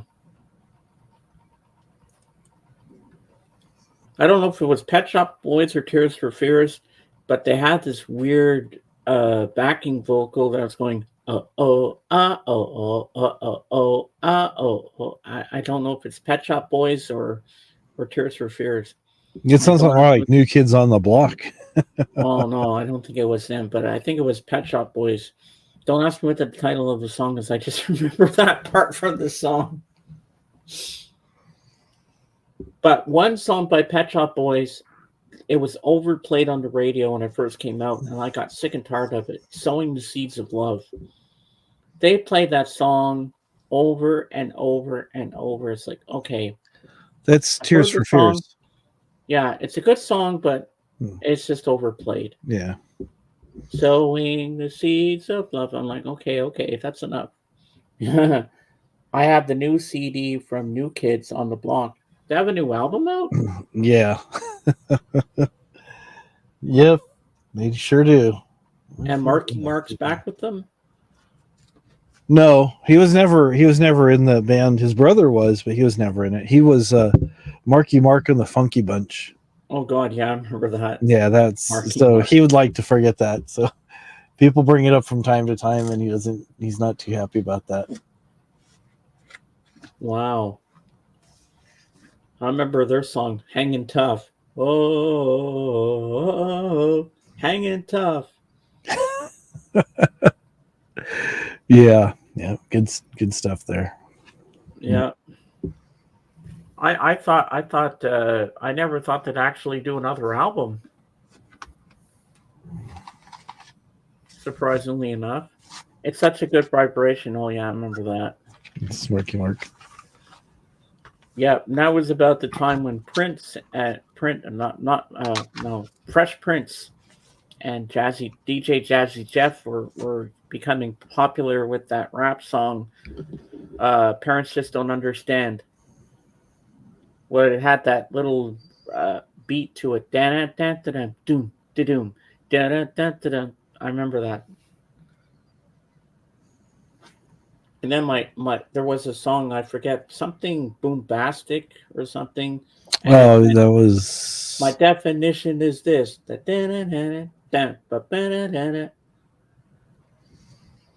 Something boombastic style.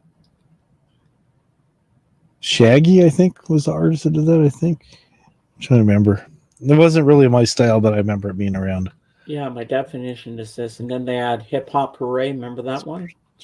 Hip Hop Hooray. Ho. Yep. Hey. Yep.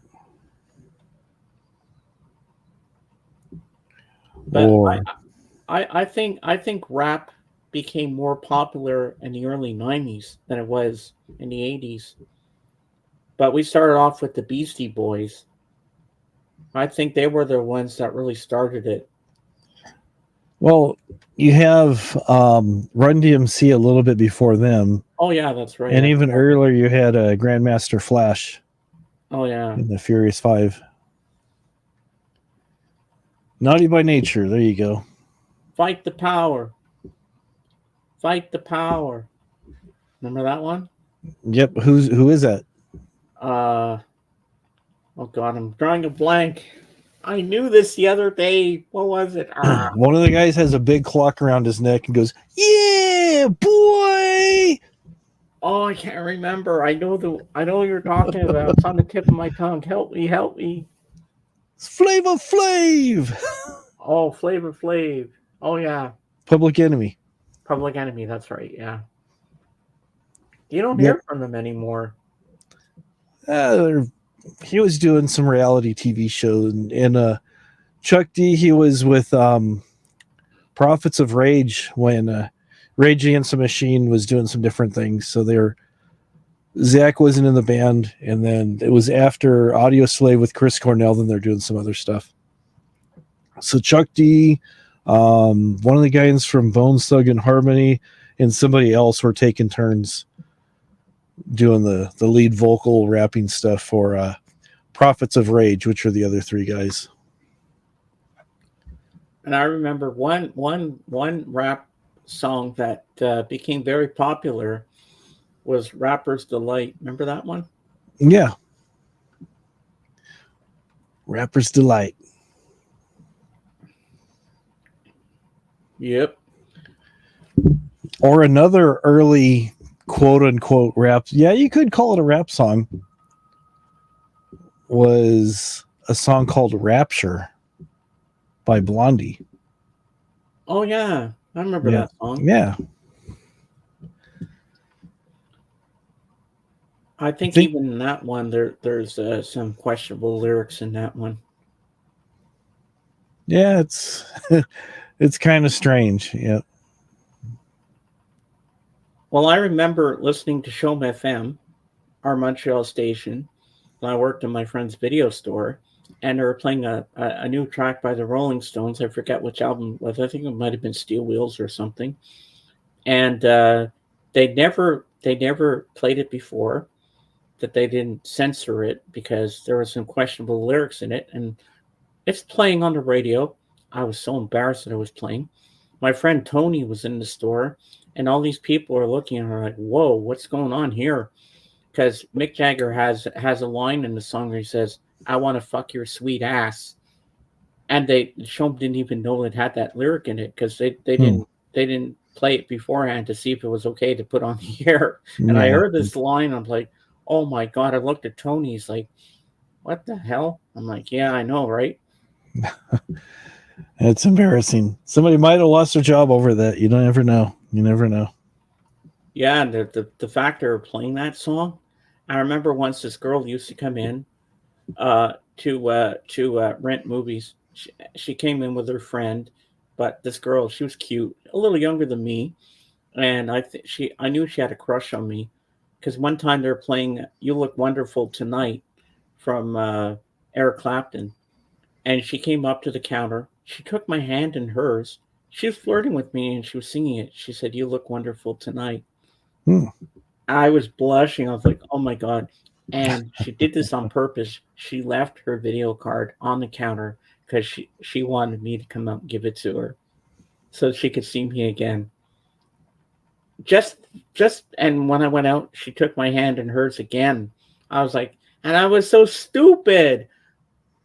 I never asked her out, and I should have. I feel so stupid to this very day that this girl's trying to show me she likes me, and I did nothing about it. I should have. But anyway, that was what it was like. But she sang "You Look Wonderful Tonight." So every time I hear that song, it has new meaning for me. I always think of that day when she held my hand and said, "You look wonderful tonight." Nugget Canadian band Bare Naked Ladies covered "Fight the Power" on their 1991 indie tape. Oh wow, I didn't know that. Well, there's something new you don't hear every day. Yeah. Oh, we've been going an hour and 34 minutes, and we still don't have our first of the crew up yet. I can't wait to see. I can't wait to see Lavelle get up here with us. I'm excited. Yeah. Dun, dun, dun, dun, dun, dun. Parents just And don't. then Duran covered a Public Enemy song called 911 as a joke. Oh my god! That was pretty funny. But anyways, Somebody call 911. Yeah, all my these name is. songs back in the day. There was a song called "Back in the Day." Back in the day, something something. Rolling Stones. Sparks Will Fly from Voodoo Lounge, 1994. That's okay. That's it was Voodoo Lounge. Okay, There you that's go. where it was from. Thanks, Mike. Yeah, thanks. Mike knows his stuff. Yeah, he does. Makes me look stupid now. No, you weren't sure. You at least you remembered it was the Rolling Stones, right? Yeah. And I host a show and I can't remember things. Yeah, all right. Well, y'all love me anyway. I know that. Yeah, I have nothing to worry about. yeah. So there you go. Do you want? Oh, hey, Lavelle. He's here, ladies and gents. Put the link out for our lovely Okay. and I'll bring them up. I was looking forward to this moment, Lavelle, when you got here. Welcome to Ringo's birthday bash. I can't wait to hear Lavelle's stories about Ringo. What do you think? Oh yeah, and I got to show my albums too. I got. There you go. And yes, Lavelle, you'll get to see my Ringo albums and my two that I got from Amazon. There you go. Yeah. And has Mike been up here before? I mean, if he wants to, you can extend it to him too. I mean, if he wants to. Come Mike, are you shy to be on camera? Because you can come up and join us too if you like. I haven't had you on my screen yet. Yeah. Hello, Lavelle. Hey, Lavelle, how's it going? So here's the moment you've been waiting for to see my Ringo albums and the two that I got from Amazon just on Wednesday. Here we go. All right, let me show you. Oh. Okay, first He's we'll still do there. the Okay. Ringo albums, which I have. Only have two. I have a greatest hits on CD, but it's in a box in my bedroom somewhere. So we have Ringo. This is the one where it has the song Photograph. And I Want to Be Santa Claus. So those are the two that I have here. And the ones I ordered from Amazon, I have here. Because I want to get into these bands. So, The Best of Roxy Music. Oh yeah. It has my favorite song, More Than This. And then, original album series, The Jesus and Mary Chain. So Oh yeah, I got to get some of their stuff. Great group. So I only know Just Like Honey, and I think I know The Hardest Walk. But I only know the first song, Just Like Honey. But I thought I like the guitar style. I like how they sound, so I really want to get into this band. So we got their first album, Psycho Candy. Next up, we have their second album, Darklands. Yeah, that's the album. I'm familiar with that album. That's a good album. Well, I've never heard them before. So we have Automatic. Never heard that one. Then we have Honey's Dead. Apparently, it just has to do. It has to do with Just Like Honey, kind of thing. But there's no Honey's Dead song on this album. So, hey, Jimmy Nickel, how you doing? And then the last one is Stoned and Dethroned. Interesting title. And Nice. There we go. All right, I'll make myself small. Yeah. What's going on, man? Hey, good to see you. Good to see you, man. Oh. I was going to show James something that I got in the mail the other day, but most people don't know this band. It's a funny story. I actually found this years ago on CD at Pick and Save, of all places. We were looking for something. I forget what we were in there for. Anyways, I heard of Pick and Save. I've heard of yeah, before they turned, it was before they went to Big Lots, and I found a CD by these guys here, Clockhammer. They're from Nashville. that. I've heard of them. I like that cover though. Yeah, they're really good. If they're a 3-piece out of Nashville, and in the songs they change up the style as they're going, because they might start off with something kind of like smooth jazz, and then as the chords change, it gets real heavy, like almost like Metallica, Black Sabbathy kind of area, Oh, man, and then it goes into like jazz again, and then they do like a little country breakdown, and then they go back into the heavy stuff again. It's wild, and they're so tight too. They're not.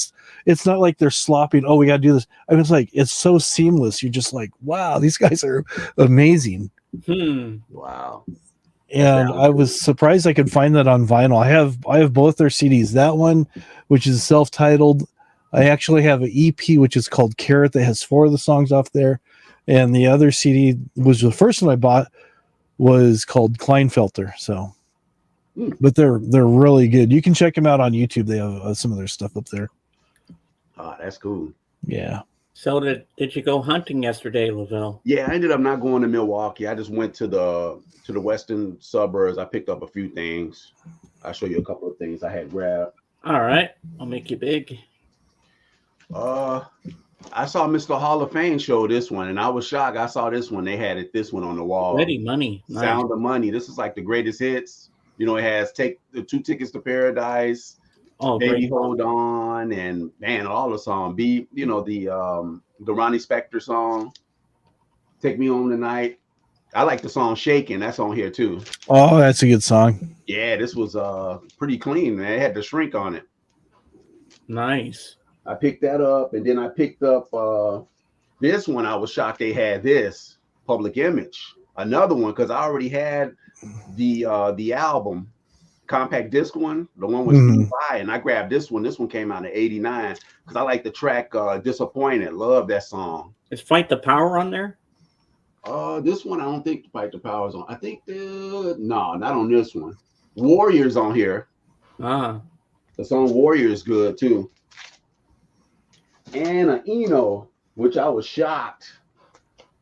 I picked up this Eno. This is an original UK. Look at the hype sticker. It's tripped out. It's like the that's cool. Yeah. It came with the Shrink has the British thing on here. This is him and John Hassel. Oh wow. Yeah, I just saw a guy did a video talking about this album on Big Star 1000 did a video on this. But this is an original UK. They had that there. Dude, they had some stuff there, man, and it was tempting, man. They had AC/DC. They had Dirty D's Done Cheap. I think that's what it's called. They had the Australian pressing. You know, that's like the best sounding pressing of those albums. Those American albums can't even compare. They had that there. It was like a second press with the arm. It has the arm on the cover. Yeah. I'm not into AC/DC. I'm more like the Black and Black. That's a different singer. I think that's Bon Scott era, if I'm not mistaken. Yeah, Dirty Deeds was Bon Scott, and then later it was Brian Johnson. I was tempted, but the price was kind of high on it. They had that. They had Kiss, Rock and Roll Over. They had it with the stickers, the original stickers. I have the reissue, and I was like, man, that was very tempting. And they had the Smash, Thrash, and Hits. They had that there too. Yeah, they had a whole bunch of stuff there. I grabbed this Eno because I'm an Eno fanatic. I got a lot of his stuff, so I had to get this one. This was one I was missing. And then there was another shop I went in, found this on the wall. I actually had the promo CD. This is the original vinyl. I love Sarah McLachlan. I've seen her in concert so many times. I had the promo CD. I used to play this a lot because this came out in '97. Yeah, they had it there. This is the classic records pressing. This is the original pressing of it. I have that on CD. At this other shop I went to, Record Wonderland. They had that there. So I grabbed that. I saw that. I was like, man. I said, oh, I got to get this one. And they had Mirrorball. Oh, that's a good one too. I told my boy about Mirrorball. He said he went up there and it was gone. Somebody had bought it. Oh, wow. And I bought another one from there too. Oh, yeah, this one here. I have all her stuff. This was the one I was missing. Betty Davis, Miles Davis' ex-wife. Oh, okay. Girl, straight funk. This is 75. Yeah, 1975. So I grabbed that. And a couple of things I got in the mail. I was after this one. I already Okay. had the regular Charming Man. So this one has all the remixes. It has the New York, the Manchester, the London, and the New York version of Charming Man. They all sound different on the Sire label. I ran across this a long time ago, but the price didn't match the condition. This was real mint. I picked this one up online. The one I saw was in bad shape. And the guy wanted a lot. And this one, I added this one also, George Michael Older, which I really dig this record a lot. But this is the white vinyl, which I've never seen. Ooh. Oh, nice. Yeah, What it's like the tracks are on reissue. that? Yeah. What songs are on that album? This is Jesus as a Child, Fast Love, Older, Spinning Wheel. This album is it's different from all his other stuff, but it's a must-have. His songwriting was really good on this. My all-time favorite is Listen Without Prejudice. I have Yeah, on I vinyl. got that one. That's a great Love record that too. album. Yeah, that was pretty much all the stuff I had got. That's amazing. You got some good stuff, man. Yeah, I grabbed that. That Sarah McLachlan was the one. I was just like, wow. Dude had it on the wall. I was like, man, I wonder, because I know they reissued it a couple of times. And I threw it on, and it's real, like it's real atmospheric. The guitars, everything sounds really good about it. Me and my nephew was listening to it during the week last week. I had threw it on my system, and he was like, damn, this sounds really good. He was tripping out. Yeah. That's pretty much all I had bought. Oh, you got some good stuff, man. Yeah, I'm still waiting on. I got one I'm waiting on, and I pulled the trigger on one. I'm waiting for it to come from overseas. Hopefully this week I get it. It's one record I'm waiting on. It's a big one I was after for a while. It should be coming next week. So I can't wait to get that one. It's a Beatles one too. It's the Beatles one I was telling you I was after. I finally found a mono. So you got your Revolver. Yeah, it's coming. So it's a UK Parlophone. It's supposed Nice. to be really good condition. I bet it's expensive too. Yeah, I bought. I just had to get it. Yeah. Well, Mike in the chat, he's Canadian like me, and we were helping him find an original 1984 purple variant pressing of Purple Rain. Yeah, I don't have that one. I've seen it before, but and he's going to go all out and pay $200 for it because just make sure it's clean. Because that record's tricky. I knew a few people that got burned on it. They bought a purple one, and the record was bad. Like it looked clean, but he played it, and it was a lot of groove wear. Mm. And where was it the from color again, vinyl? Dave? You got to be careful with that color vinyl. Yeah.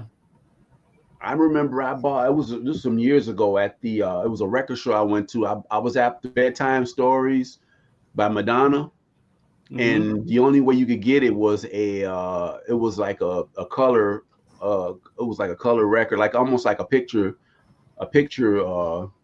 one of those picture discs or whatever. I got it. I got home. It sounded terrible. I got burned on that one, so I ended up buying the reissue. Yeah, I was glad when they reissued it. The reissue is just fine. Yeah, I hate getting burned on stuff like that. I actually made I thought it was gonna sound good, and it wasn't. But I ended up finding I had a buddy that reached out to me. He was selling some of his collection. I got an original erotica, a white label promo. I have that one. So he reached out to me, say, "Hey, I know you was after this record. You want to buy my copy?" And I was like, "Yeah, I'll buy it." This guy was from Australia. And he took it easy on me on the shipping. He didn't charge me. Oh, that's good. That'd be expensive, yeah. The shipping is bad, man, from Australia. You remember the movie Repo Man? Mm-hmm. Oh yeah. So I actually I had this cassette and I wore it out and I go, I want to get that replaced. So I was looking everywhere. I found it on Amazon and I looked at the picture and it had everything, all the songs by the artist and everything. Yeah. So I pulled the trigger, bought it. It wasn't too expensive. I got it, and it was in real small writing under where it says Repo Man. It says a tribute to Repo Man. So it was the same songs by all these different artists, and I was so mad. I eventually found a copy of the real artists and stuff on there, And there's a record store that I go to locally. It's called Dr. Strange, and they specialize in that. And I was talking to the guy there, and I said, "Yeah," I said, "I ordered Repo Man off Amazon," and he goes, "Same thing happened to me." And this is the guy who owns the store. He's owned it since 1987. He bought it on vinyl. He ordered it, placed the order. Everything was fine. They did a bait and switch on him. He's all, "You're lucky you only had one. I had 30. All of them sold before too. I've seen that record, man. The record goes for a lot of money. Yeah. I saw it for like $300. Oh, cool.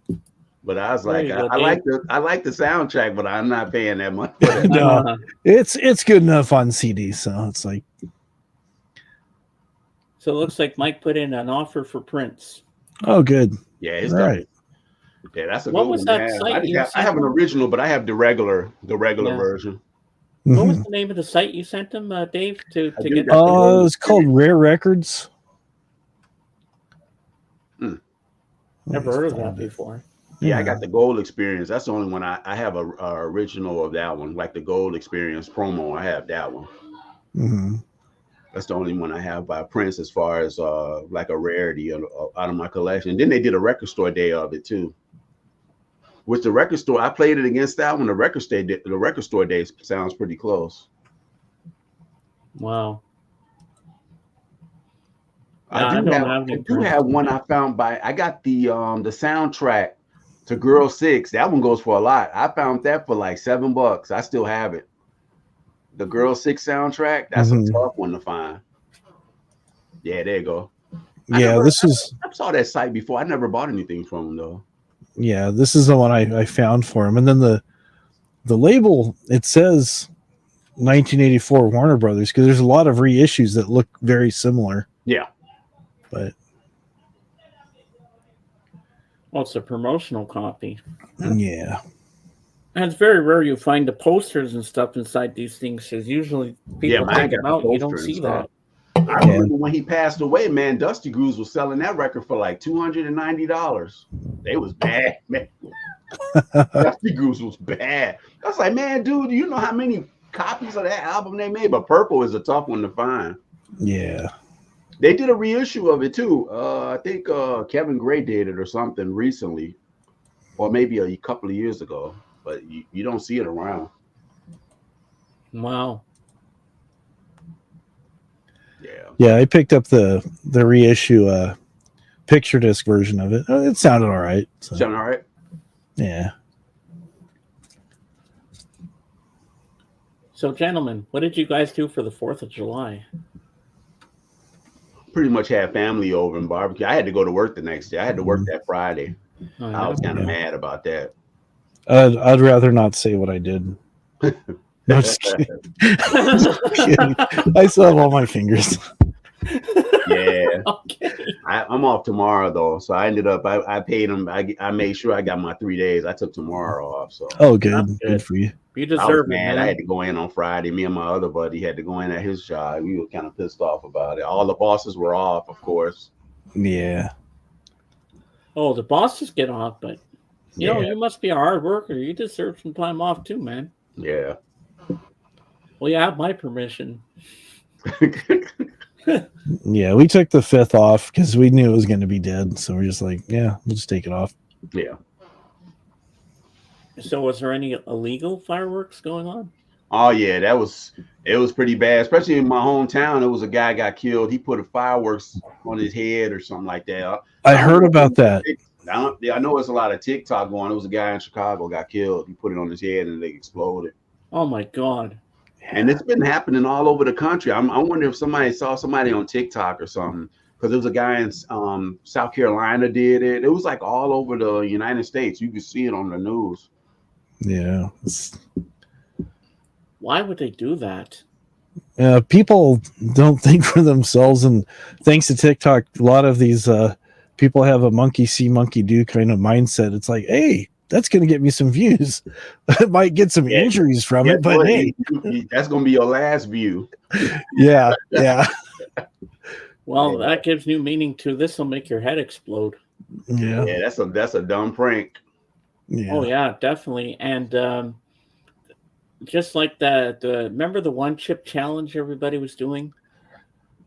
Yeah. That and the cinnamon challenge, and then the Oh, how about much the crates? water can you 16-year-old drink? Remember the boy. crates? The crates was one that was the most funniest one. The crates, the Olympic crates. When people was walking up on the crates, and whoever gets to the top, it was only a few people that made it, but there's a lot of Yeah. people. They were casualty of the crates, the milk Yep. crates. That was bad. Yep.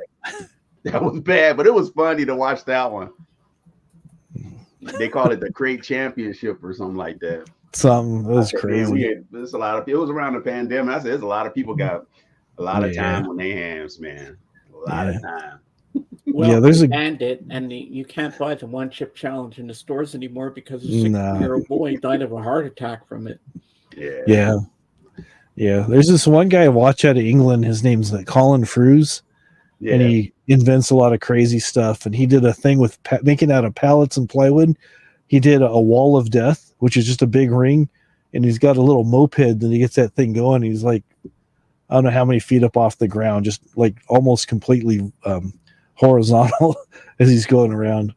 Then he made like pneumatic Wolverine claws, and he's slicing stuff with those. And Wow. he made Magneto boots, and he's got a shed. He started off as a plumber of all things, and then he started doing these little videos and building things for different companies. They'd hire him and stuff. And he's got like I think he's got like 2 or 3 million subscribers, and he makes all kinds of crazy inventions and stuff. Millions of subscribers, man. That's crazy. Yeah, he made an automatic turkey cooker. You put the turkey in there and you put all the stuff in there, and it's Wow. motorized, and you just turns it on, and the thing's like going around. Oh yeah. It's wild. Yeah, because a lot of It's people got crazy. messed up, man, when they was doing those deep fried turkeys. You remember that? And people's Yeah. houses was catching on fire Yeah. a couple of years ago around Thanksgiving, some years ago.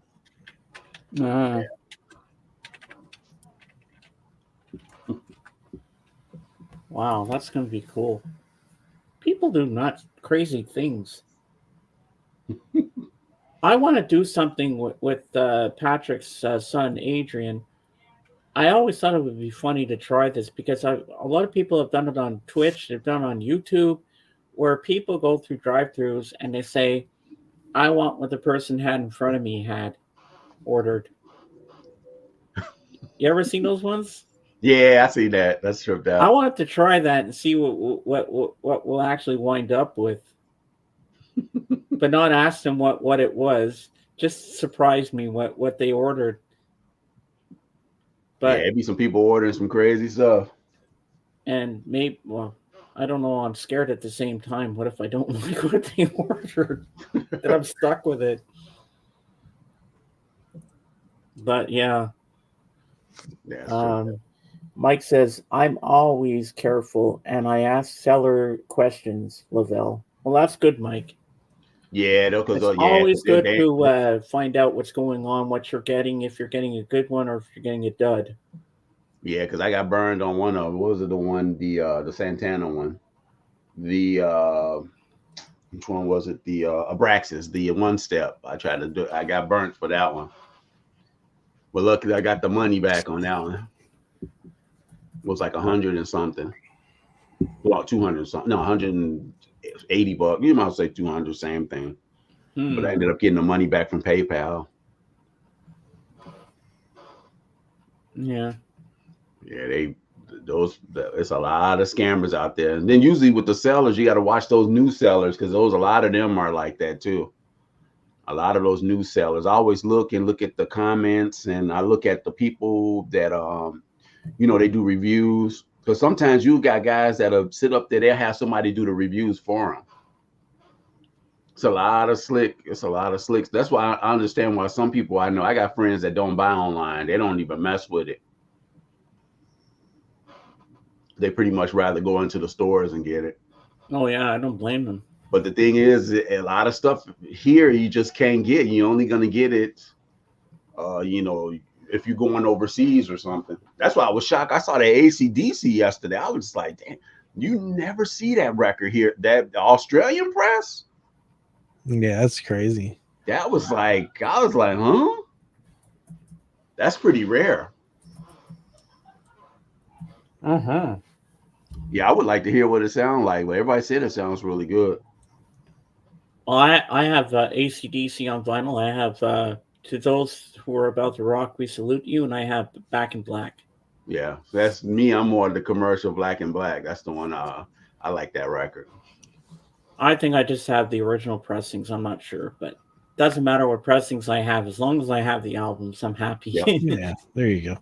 Yep. Sometimes I don't go for pressings, but when it comes to Beatles, it always has to be UK stereo. That's my thing. Yeah, the UK stuff is really good. On And the it has to be Parlophone.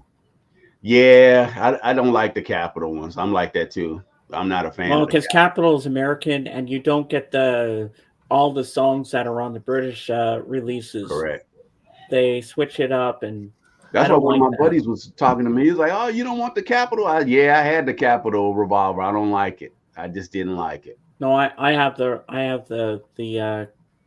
Parlophone one of Yeah. Revolver. Even And my it's Sergeant Pepper's is UK. it's a remaster, but I don't care. That's what I wanted. Yeah. I'm happy with that. So now, Lavelle, I gotta ask you, what are your thoughts on Ringo Starr? Ringo's cool. He's all right. I like his. I love that single when he went solo. Was that It Doesn't Come Easy? Oh yeah, that's a good song. I like the No No song. Probably my favorite Beatle, though. I will say it's kind of tough. I say John. I still like John, though. Oh yeah, John's my favorite too. Yeah. Oh, here's my favorite part. It's Roger. That's Roger saying, "Hi friends. This stream reminds me of a few years ago when Ringo and I went to Texas Roadhouse for his birthday. They sang happy birthday to him and he pretended to drum. It was hilarious. Good times." Well, that's a good story, Roger. I always love when he comes and does that. That's always a fun Yeah, thing. Ringo's son is a hell of a drummer. His Oh, yeah. son is killer. I saw his son with the Who. Dude is bad. That dude can play. Yeah, Keith Moon taught him to play. Yeah, he's really good. Zach Starkey. He said, Really? "Dad, are you going to teach me?" He says, "No, Uncle Keith is going to teach you."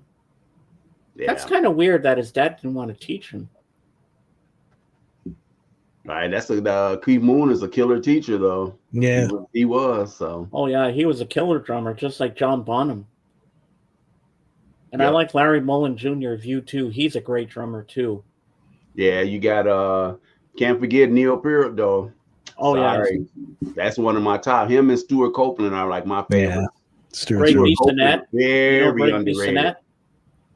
I got to see Stuart Copeland with the Police. They're very underrated. Very underrated. Charlie Watts. Yep. I seen him before play. He's a great drummer too. Wow. Have you heard of Greg Bissonette? No. He's another drummer. He's playing with Ringo and his All-Star band. Sometimes some notable people online I know real well from their stores. Well, if you have good rapport with them and you know that they're really legit, then I guess it's okay, because sometimes it's hit and miss with these people online. Then you can't forget those jazz drummers. I always include them. Art Blakey's one of my favorites. Philly Joe Jones, which I got on my wall over here. Philly Joe Jones, Art Blakey. Can't forget Elvin Jones, Tony Williams. It's some jazz drummers that can play just as good as some of those rock guys. The guy from Dave Brubeck, Joe Morello, another killer drummer. I could name a whole bunch of them. Yeah. Well, I've heard a lot of interviews with drummers that have been on the Fab Forum on SiriusXM, and they always say that their inspiration to become a drummer was Ringo. Mm-hmm. Everybody Ringo influenced a stems lot to of people, Ringo. though. Ringo did influence a lot of people. Yeah. He did. And it's nice to see him at 84 still doing concerts and still getting out there for the fans. He doesn't even look it. He looks like he's 21. Yeah. But I I'm got the other proud guy's of him. name, Jim Gordon, too. That's another one. Oh, Jim Gordon, yes. Hey, Trucker.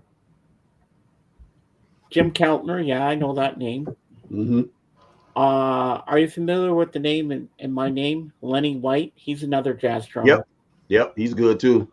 He was interviewed on the Fab Forum a couple of years ago, and I looked him up and I heard him drumming. I was like, "Oh my god, this guy's brilliant!" Yeah.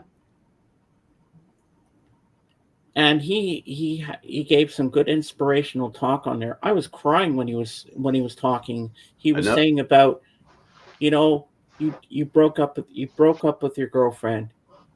Your heart is aching. What you do is you go into the room, you put on a record, you put the needle on the record, you get lost in that album, and you forget all about your pain. Then he Yep. said, you go to the movies, and you sit there for 2 hours in the dark, and you watch the movie, and you come out. It takes your pain away. And I like Lenny for that. And I'm like, I was inspired by him when he That's said cool. those words. I was bawling my eyes out when he was saying all those things. I was like, wow, what an influencer to say those things. And it's true. He's right. You could be having the shittiest day of your life. You put on a record or you watch a movie, it takes you away. It takes the pain away. He's right. That's why Lenny White is in my name. Oh yeah, he's a great drummer. You ever heard of Tony Allen? That's another I one. think I might have. He's from Fela Kuti, Africa 70. That's another one. Very killer drummer. He's in I one of caught my a top. drumstick from Nigel at an Elton concert. You did? Nigel Olsen? Hmm. Oh, that's pretty cool. Wow. I'm trying to think of more. What about who was the drummer that passed away? Remember they had that online concert for him, Dave? Do you remember the one I'm talking about? Oh, Their you talking band? about Taylor Hawkins? Talking Yeah, about it's Taylor Taylor Hawkins. Hawkins. Foo Yes. Fighters. That was it. Yeah, the Foo Fighters. He was a good drummer too. But oh boy, I love what's his name though. Grohl is that guy is Yeah. yeah, that's hard to beat, man. Grohl to me is one of the top 90s drummers, hands down. That dude is He's really pretty good. solid. Yeah. And then I put what you call it right after him from the Pumpkins. Chamberlain is no Oh yeah, either. he's good too. Jimmy Chamberlain, I got to see him play. He's another one. Yeah. Jimmy Chamberlain is them like man the drumming, and he's influenced by the jazz players. Yeah. And Brad Wilk from Rage is pretty good too. Yep, he's another one. Yes. Yeah. Yeah, a lot of great drummers. The Aerosmith drummer too. I got to see. He's decent too. Yeah. Yep. What was the name for the first drummer for Kiss? Was it Peter Criss? Yeah, it was Peter Criss. Peter Criss. Yeah, he was good. Yeah. I'm trying. Oh yeah, John Densmore. Oh yeah. I was just listening to the Doors yesterday. I was listening to L.A. Woman. That's my favorite song. Yeah, L.A. Woman, and I listened to South Parade, Morrison Hotel. I was listening to that. I love Peace Frog. Yeah, I love that song. And the bass in there when it goes into the other song, I love and that. the drums in that song is so great. You know who else is a really good jazzy drummer? Is Bill Ward. Oh yeah. You listen to his fills, it's just like, yeah, he's playing some jazz there in Black Sabbath. He's another one too. Yeah. Yeah. Mitch Mitchell's probably one of my favorite drummers too. Oh yeah. Yeah. Ginger Baker is another one. Yeah. Oh yeah, Ginger Baker. Yep. Yeah, Ginger Baker played on a lot of stuff. He played with actually Fela Kuti too. He actually did an album with Fela Kuti too in the early 90s, in the early 70s. I mean, Ginger Baker with Cream. Yeah. Oh yeah. I love Cream. Cream. I like that period of rock, that 60s. You know, Jimi Hendrix, Cream. You know those groups. Yeah. The Doors. Yeah. Oh, that I like the song that starts off on the album "L.A. Woman," "Changeling." Oh yeah, that's what sold that record to me. That whole my favorite album though. I still like Soft Parade though. That's my favorite though. Even though it came out a couple of months after the debut. Not Soft Parade. Strange Days. I'm sorry, Strange Days. It came out right after the debut. Yeah. And I when got that original mono. killer keyboard starts in changeling, dun, dun, dun, dun, dun, dun, dun, dun, dun, dun, dun, I just love that. Yep. I live uptown. Yeah, that's like one of the coldest opening songs, hands down, man. And then Even my that friend self-title Noah was loves the good song too. on there. Break onto the I've other been side. down so goddamn long. Yep. Yeah, I bought all those analog productions over the years. I grabbed all the analog productions. Those sound amazing. Yeah, And Jim did you Morrison, know? straight up poet, man. Did you know in L.A. Woman, the song, when he says Mr. Mojo Rising, did you know that's his name backwards? Yeah. Mr. Mojo Rising. Yeah. Yeah, I was listening to the Doors yesterday. Man, that stuff sounds so good. It sounds so fresh. It's like Mhm. it's tripped out. They never really had a bass player either, which was so funny. Yeah. Because everything was all based on the what's his name? Yeah, Ray Ray Manzarek. Derek. Yeah. That was pretty slick. Yeah, ain't no bands like that anymore. Oh no, they don't. When they made the Doors, they broke the mold. Yeah, The Doors of Perception. yeah. I'm going to show you something here. I don't fall down. I didn't think this was going to fall over. Okay, we're good. I didn't knock anything over. Good. Now you're going to like this, LaBelle. Still haven't listened to this box set yet, but a friend gave it to me. If I can get my stupid chair to cooperate. I go one way, my chair goes the other. All right, here we go. Oh yeah, I used to have that set. Yeah, this has like 4 CDs, and you get Without a Safety Net, Live in New York, The Future Ain't What It Used to Be, Band Favorites, and I'll show you what's inside here. It's pretty cool. I like that little insert. This is cool, like a leather-bound little book. This is pretty cool. It's a great shot of Jim.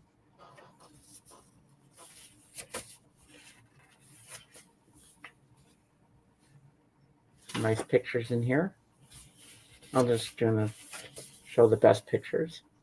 There's Robbie Krieger. Yeah.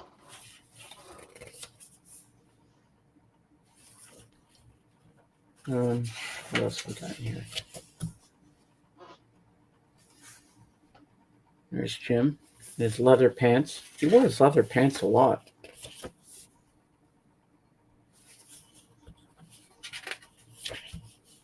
There's Ray.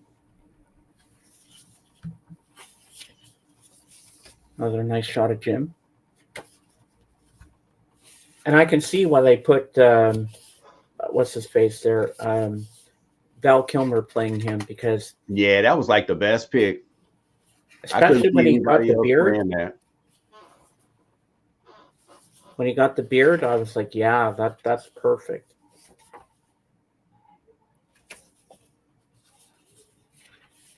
Just trying to find the best pictures in here. Here we go.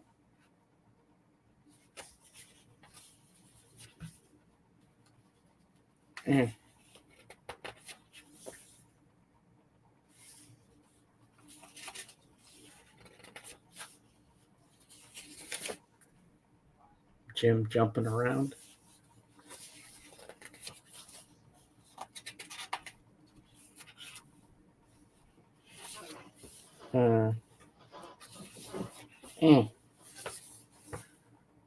Another nice shot of the band. Sorry, Ringo. We'll get back on topic. We just go back and forth. Well, we started talking about the Doors, so I want to get into that. Yeah, the Doors. There's a nice shot of Jim. I like that. Yeah. All right, enough of that. Now I'll show you the CDs. Stupid thing. So here's the first one. And on the back, we have Jim. And this one. And we have Ray on the back. I like how it showcases each band member. Then this one We have Yeah, him with here. that coat on. That look like that's around that Morrison Hotel with that coat with the fur in there. That look like Yeah. Morrison Hotel era. There's Robbie Krieger. Yeah. And then the last one here, band favorites. We have John Densmore. I'll put these back in.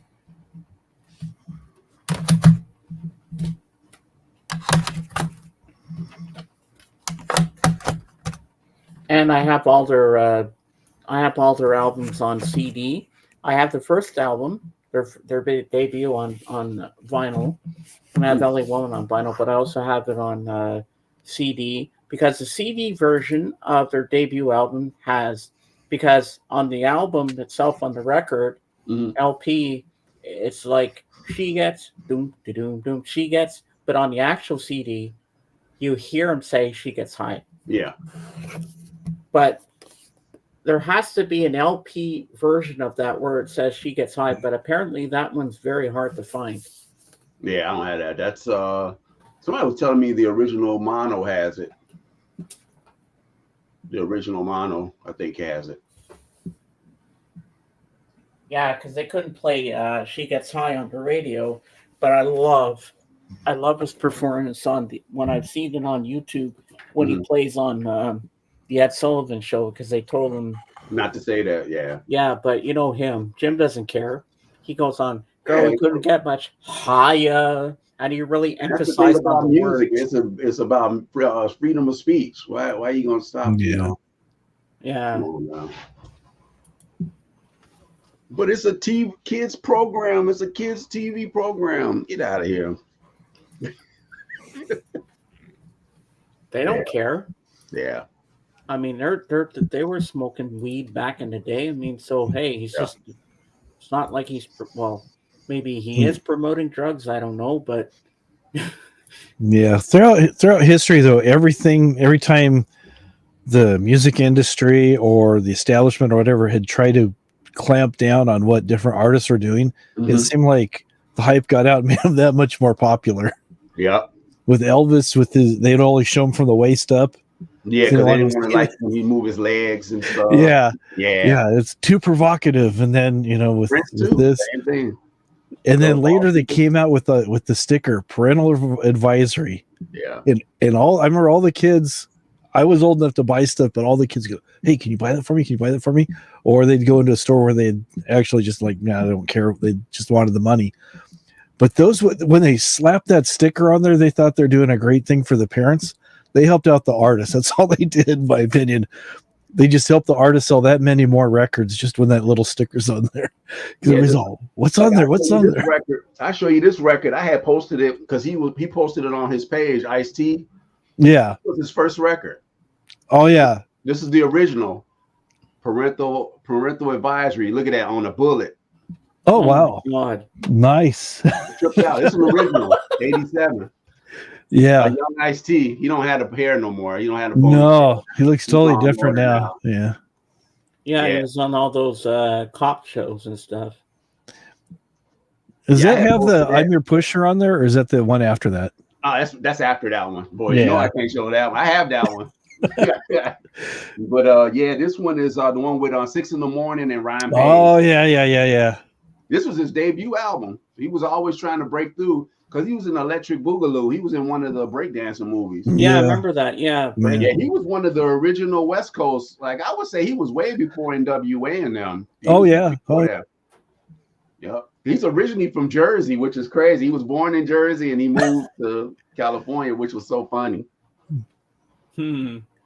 But yeah, remember it took him a while to break, but everybody else seemed to be breaking faster than him. Yeah. Put the link out for Miss Kate. Okay. Yeah, it took him a long time to break through. Yeah. But I think right after NWA, that's when he did that "I'm Your Pusher," the next album. I have that one. Yeah.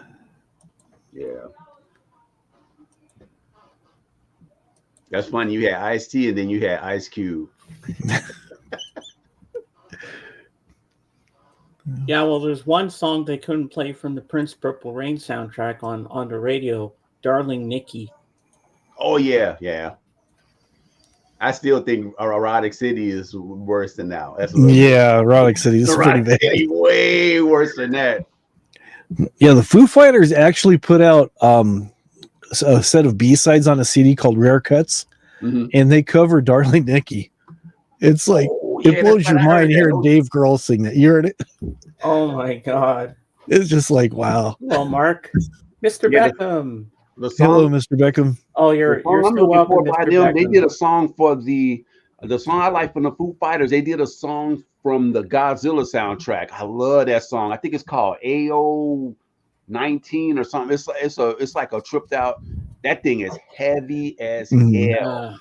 I love that song by the Foo Fighters. Yeah. And you The can, link and is it's there on if the you want to come Godzilla up, Mr. soundtrack. Beckham. You're more than welcome to join us. Yeah, that soundtrack was tripped out. The movie that's the one with Matthew Broderick, I think, in that one. Yeah. But that soundtrack, yeah, that Foo Fighter song is cold as hell. Oh yeah. Did you ever see the documentary that he did where he bought the soundboard from Sound City? I never saw that. I heard about it though. 606, and he's inviting all these artists in that recorded on this console. I mean, I forget what he paid for it, but I mean, it's a huge recording desk. And he does a song with Stevie Nicks on there. He does a song with Paul McCartney on there. Dusty. It's pretty cool soundtrack. It's really cool. Oh man. Ladies and gentlemen, here she is. Fresh from her Cheap Trick concert, Kate. Hey, Kate. Hey. Oh Lord. Hi. Hi, Lavelle. How are you doing? How you doing? I'm good. Just got back from church, so we're good. No singing today. I'm not singing till next week. Right. I just got notified after service about it. So, but I had to run all the PowerPoint in service today because nobody showed up to volunteer, and Pastor Rob, God bless his heart, he was just so irritated because nobody was helping. So I had to step in. So I ran all the PowerPoint slides for the whole service. First time ever, like for the whole service. That includes the sermon. Wow. So, but it's all right. There you go. Yeah, and plus we had some mic issues. We're still having mic issues, so I don't know what's going on with that. And I've been taking note that it happens all the time when Pastor John is away. So it always happens when he's gone. When he's there, we don't have an issue. When he's gone, the mics go out. You might need to get a tech in there to fix it all. Have you a tech? Yeah. Well, we have a soundboard, but hi, the Dark Wizard Room. How are you? We have a soundboard, but I have no idea how to use it. Too many buttons, too many things I can ruin within an hour time frame. So luckily, somebody at church was there who knows how to work that thing. So. Oh yeah. Well, I've seen those soundboards. I wouldn't even know how to work one myself. I don't either. Well, they need to add more labels on the soundboard. So yeah, that's what worship pastor Robert said. They need to add some more labels here because I'm still trying to figure out what's what. There's like at least 5 or 6 things that are labeled on that board, but there's some other things that should be labeled, but they're not. Yeah, so you got some people that know how to use those things, and some people don't know. Well, I told Mr. Wiley, because he does the introductions and stuff for the whole service, I told him I have no idea how to work this. So therefore I'm not gonna touch this because I don't know how to work it. He looks at me and goes, smart person. Yeah, because you could hit the wrong knob and that thing will be real loud squealing. Well, it doesn't take much. Yeah, I didn't sound for a while for her church. Yeah, well, I don't know, he knows how to work it, but something happened and the whole thing during the early part of the service just went like boosh. I'm like whispering going, what's that? He goes, I don't know, I'm not touching that anymore. I'm like, yeah, that's a good idea. Even for the professionals. We kind of are the professionals, so but it was fine. It went fine. And then Pastor Rob's worship pastor Rob's I cut out during the final intro to the final song. He was giving me that look. I'm way back in the church in his box. He's looking at me going, and I'm like, gotcha. It's like, ding. So guys, Kate got to meet someone at the Cheap Trick concert the other Who'd you night. meet? Yeah, I got to meet Robin Sanders, the lead singer. I got to meet Nice. his That's cool. Yeah, she was sitting right behind me the whole time. I thought she was a super fan because she knew all these things, but then she actually said her brother's full name. I'm like, whoa, wait, hold up, I got questions for you. Hold up. Exclusive interview. She was very nice. She answered some questions for me that I needed for my blog. And when she found out I was a writer, she goes, "Oh." She didn't tell me at first, and she realized I was a writer. She goes, "Oh, in that case, I'm Robin Zander's sister. Nice to meet you." Wow. So the whole show was fantastic. I had a blast. Yeah, I would like to hang out with what's his name, Rick, the guitar player. Yeah. He's like the Oh, one he that. had really guitars. Oh yeah, he's the guitar guy. It ain't too many people in rock that has as much rare stuff that he has. Mm-hmm. Even Keith Richards and them used to get stuff from him. This dude is his collection. He's in Rockford. I saw a guy did a special on him, a guitar thing, and he had like some rare, like those 59, a lot of those rare 59 Gibsons. Those go for a lot. Yeah. Oh, he had a gorgeous guitar. You know, like how it's like he had like double guitar. You know what I'm talking Yeah, about? he always had. He had a triple one too. He had a third one, so it was the third. Yeah. Yeah. Yeah. Is that the black and white one? No, it was the sparkly one. Sparkly one, yeah, because I saw the black and white one. When I saw him there, he had the black and white one. No, he had an orange sparkly one. Yeah, he has one that has 5 necks actually. Yeah, that's the one I saw. Yeah, he's all, I don't play that anymore. It's too hard on my back. And it's too heavy, yeah. Yeah. Are you talking about the one that had the 3 necks on it? Yeah. The 3. Yeah. Oh. Yeah. That was huge. Oh, thank you, Dr. Wizard. I had a blast. You know, that was an absolute trip. It wasn't their first time either being up here. As a matter of fact, they last time was like, this was when Alice Cooper pulled up for the first time in northern Colorado. Or maybe not, I don't know. I lost track with that one. But it was for the Dirty Diamonds tour, and I found out with that tour, Cheap Trick and Blue Oyster Cult were up here. This was eons ago. So Cheap Trick have been up here before. Blue Oyster Cult have been up here before, and I would love to see BOC. I would love to see that's a great group too. That'd be good, but I think it's great that the committee is not just allowing just country, which I don't mind, but they had TI and people were actually jumping the walls, according to my brother. It was bad. It was like I saw videos and the whole place was just like doing this, and I'm sitting here and my laptop going. They were jumping the walls. Yeah, they were jumping the wall. My brother, that was the only shift my brother worked at the Stampede, and he had to grab somebody by the neck of his collar going, "Yeah, I don't think so. You stay here." They bolted, but my brother caught him. Like, nice try. Yeah. Wow. And who was the opening act, Kate, again? Romero or something? Romeo, one of the two. He's not the Sublime guy. He's a local artist who I thought was really interesting. Hi, Zara. Hi, Zara. Good to see you, sweetheart. Who was very inspired with his speech. How he was saying, well, James, you read the review. How he was saying how he did this whole journey without being on a contract or even having a record label. He did everything on his own. And so he told us how proud he was of himself for doing this on his own without any big help. Big help. And he said there was a DJ, Sean Patrick, who played one of his first singles on airplay, on air constantly. And that's how he started to get successful, is because of that DJ. That's all it takes if they keep playing it, and it'll catch on. If it's catchy, that's how you break through. It's all about timing too. I'm sorry, Flavelle. Yeah, that's cool. I like BOC. BOC is a good band.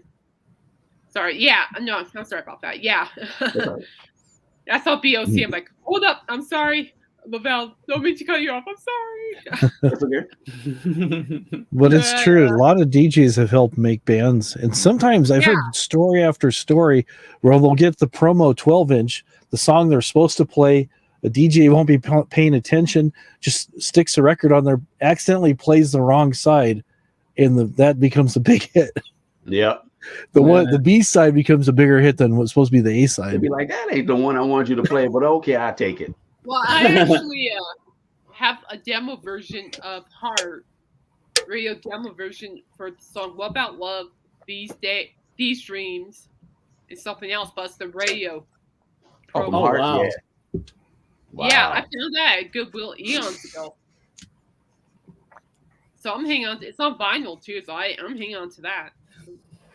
Boy, that's quite a gap there, Dark Wizard, seeing Cheap Trick 78 and then in 2000. Wow. Yeah, Cheap Trick was great. They sound phenomenal live. Just Yeah. phenomenal. When I saw them with Aerosmith, they sounded really good. Oh, wait, what year was that? God. It was like 2000. Let me pull it out. I still got the ticket stub. I keep all my ticket stubs. Let me grab them. Oh, thank you. That's always good That's to do. cool. I didn't know Cheap Trick opened up for Aerosmith. That's cool. Wow. I didn't know that. Well, we're learning something new. I'll be right back. I My enjoy ticket the stubs here. I always keep my ticket stubs. All right, I'll make you big. Yeah, make him big. I want to see that. Just give me a second. Gotta find it. I got so many. I'm not- Here you go. June 2012. 2012. Wow. It was Friday, June 2012. Let me pull it out. 2012. Wow. That was eons ago. There you go. A little blurry. Oh, I see it. I see it. I see it too. Yeah. That's cool. Yeah, that's pretty cool, man. Well, I didn't know Cheap Trick opened up for Aerosmith. I did not know that. That's amazing. Yeah. That's cool. Yeah, no, I was happy with the whole thing. Okay, Sarah. Is a great vocalist. I really like how spot on his vocals were. Yeah. Spot on. I keep a track of all my. This is all my ticket stubs for most of the concerts I've seen. Some of them they like faded away. I keep them in here. Here's one here too. This is a nice one here. This is you probably can't hardly see it. I saw Buddy Guy at the Metro. He hands me this pic at the Metro, Buddy Guy. And on the back of it says Damn Got Old on the back. Oh, This is wow. this is his guitar pick. He handed it to me and my wife. We was up front. We saw him at the Metro. That is awesome. Yeah, so that was fun. In 78 with Rainbow Rainbow? and REO Speedwagon headlining when I saw them Wow. first. No. Wow, that's cool, I Dark missed my Wizard. opportunity last year to see REO. I would. That's love to amazing. I like Rainbow. That's a good band. Yeah, that's on Dio, right? Dio was the lead singer, wasn't he? Rodney James No, Dio. Yeah, for Rainbow. Yeah. Ah. I'm gonna look that one up. I know. I keep thinking of Since You've Been Gone. Since You've Been Gone. LaBelle, if you don't mind, would you mind showing those albums you just purchased recently, so Kate can have a look and see if she knows any of the artists? No, Rainbow is Ronnie Romero. Ronnie With Dio. Romero. Who was the lead singer there then? Because I thought it was Dio. Oh boy, Ronnie James Dio was the lead singer. That's what I thought. Well, I got somebody else. I don't see Black Sabbath. Yeah, here you go. Kate, these are the ones I picked up. There's this one, the Smiths. This Charming Man. This is a 12-inch. This one has the Manchester, the London, Nice. the New York, and then also the New York instrumental. And yeah, it has the different versions. They all sound different. Oh, you guys are right. It also consists of Ronnie James Dio. Mm. You're good. Carry on. And Peel, I love them. Actually, I like them better than Sex Pistols. I'm sorry. I know it's a lot of Sex Pistols. I like I'm that more. cover though. That's a cool I cover. love Public Enemy. Public Enemy. Yeah, the Oh Public yeah, I know Image. they are. Public Image Limited. Disappointed. John Lydon. And this one here, original. Record sounds really I have good. that one on CD. Oh, do you? Sarah McLaughlin. I didn't know Nice. it was on vinyl till now. Yeah, they reissued it on Yeah. Analog Productions. Analog Productions had did one. Ah. Got this one too. The best Sound of Money. Eddie Money has all the greatest hits. Take Me Home Hey, Tonight. baby. Yeah, it's on here. Yeah. Take me home tonight.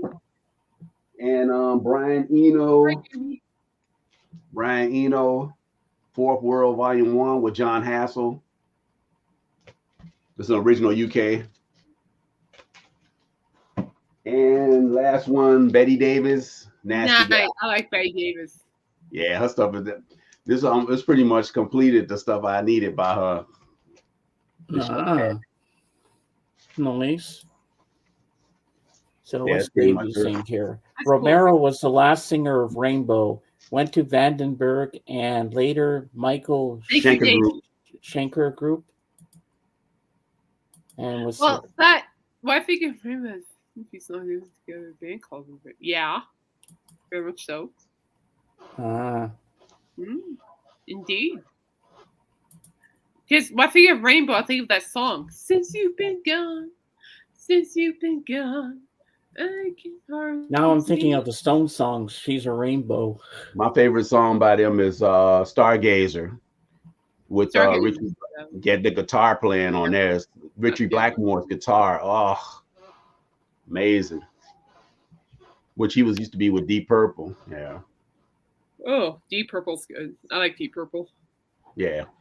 I really loved your review when I read it, Kate. I felt like I was there. Made me feel like I was there with you. Those be the best reviews too when they, you're honest. Oh, she didn't leave on any stone unturned. It was a great review, and she can give you the link in the private chat if you want to read it too. Oh yeah, definitely. It's a great review that she wrote. Private chat. Everybody else can look it up. But yeah, I'll put it in the private chat. Or I'll put it in the private chat. I'll do it right now. All right. Make it easier for him to get it. Yeah, of course. But Kate, you are an amazing writer. It's a good review. It's a matter of crunching everything in on a timeline. I'm like, ugh. Because some deadlines, sometimes as a writer, deadlines can be very challenging, I shall say. But that was your blog I read the other day, right? Yeah, this is just the blog, but I try to get any concert review posted day after. Yeah, because it'd be still fresh in your minds like that day the day after. Yeah, I'm getting better at it, but I'm not gonna lie, it has been hard, but that's okay. I was worn out the day after the concert though. I'm like, oh my word. I can imagine. Yeah. But how you remembered everything, you remember the set list, everything. That was amazing. Yeah, they usually when I go to concerts, I try to buy all the memorabilia. I love buying programs. That's my thing. I got a lot of programs that's over the years. I bought a lot of the programs. I keep those. That's a nice memory to have too. It keeps my mind fresh with a lot of shows that I've seen.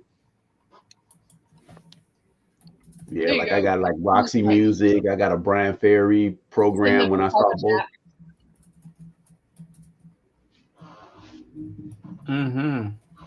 It's in the private chat. Well, you're good. All right. But yeah, no, I'm most certainly very happy with the whole concert. I thought everything was it was well done. It was fun. It was just nice to listen to a band who actually showed up at our Stampede, an actual rock band, and really just kill it. They did, and I couldn't be more than happy. Yeah. Where'd your wingman go? Usually it says something in private chat like I'll be right back. I don't know where Dave went, but I'm used to that. Well, he has my morning picture. If you haven't noticed, that's what I look like in the morning. Oh, like the picture, okay.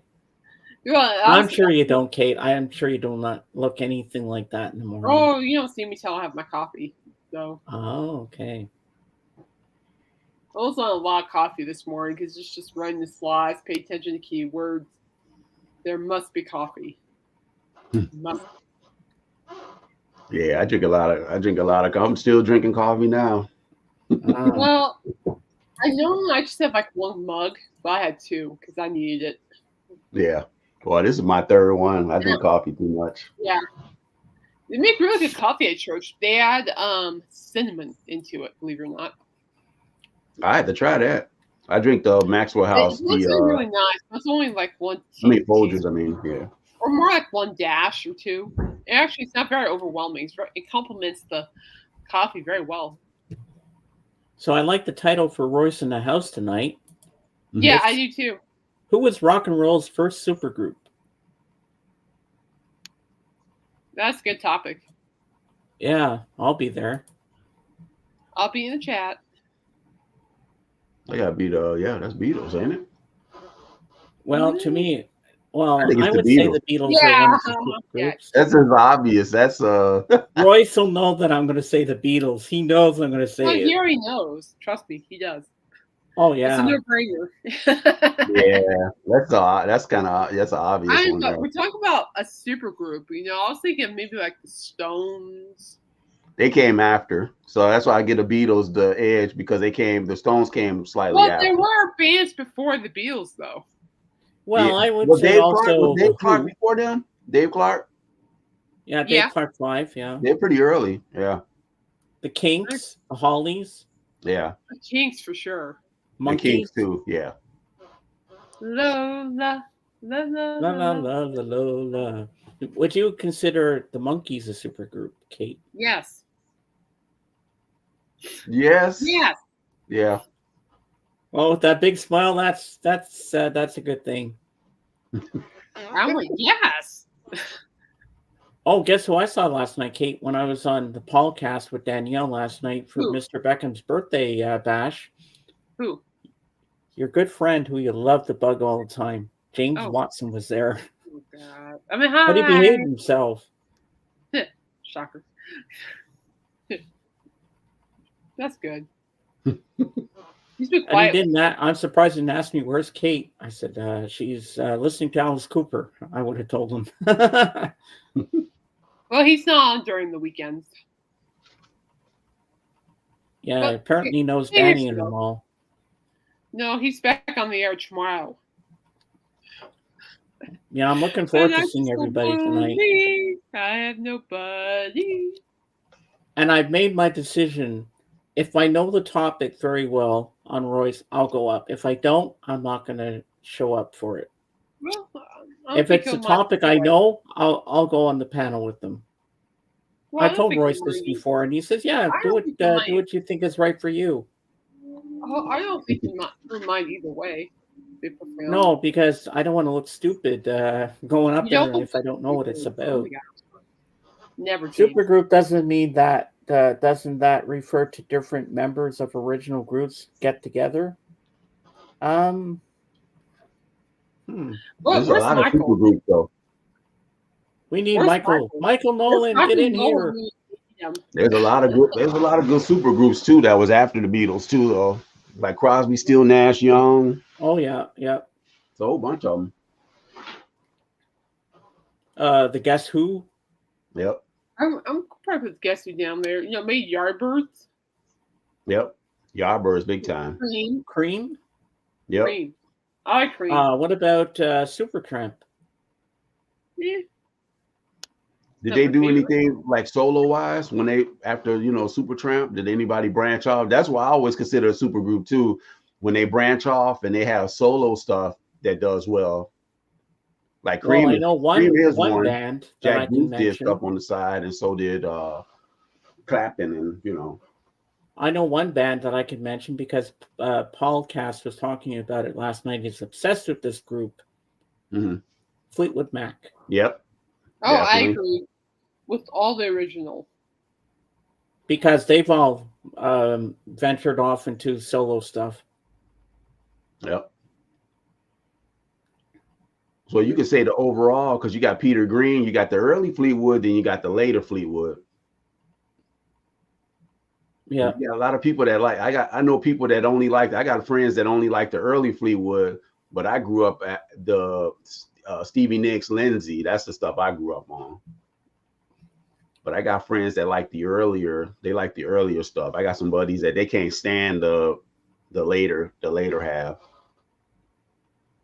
But you ask a lot of people, and I've asked a lot of people, what would you say is their most outstanding album that Fleetwood Mac ever did? Everybody always says Rumors. Yeah. No, it is. No, I found the original copy of that at a thrift store. Yep. Yeah, I think Yeah. you showed it to me once. That's their biggest selling one, big time.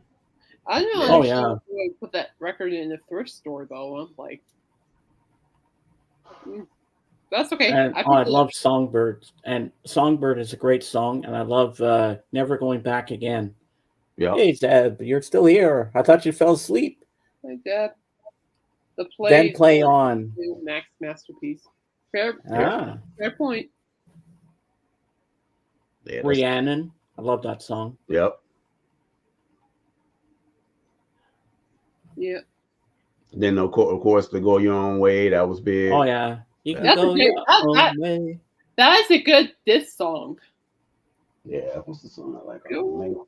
It is a diss song. I mean, it's like, go away. So, Lavelle, do you have every Fleetwood Mac album? No, I only got a few. Yeah, the chain. I like the chain.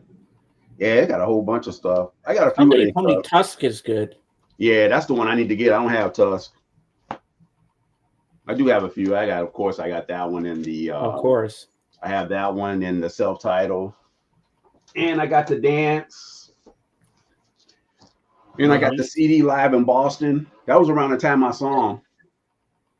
Ooh. Yeah, I saw him 4 times. Wow. Yeah, I got a couple of the tour books from there. I might one day. I'll probably pull out my tour books I got. I've seen a lot of people. It's like a variety. I like listening to a lot of different stuff. I'll pull out my tour books. I got all my tour books. I got them together. I'll probably pull them out. Let me see if I can find them. All right. That'll be something different. I never see nobody show on YouTube their tour books. Well, I'd love to see that.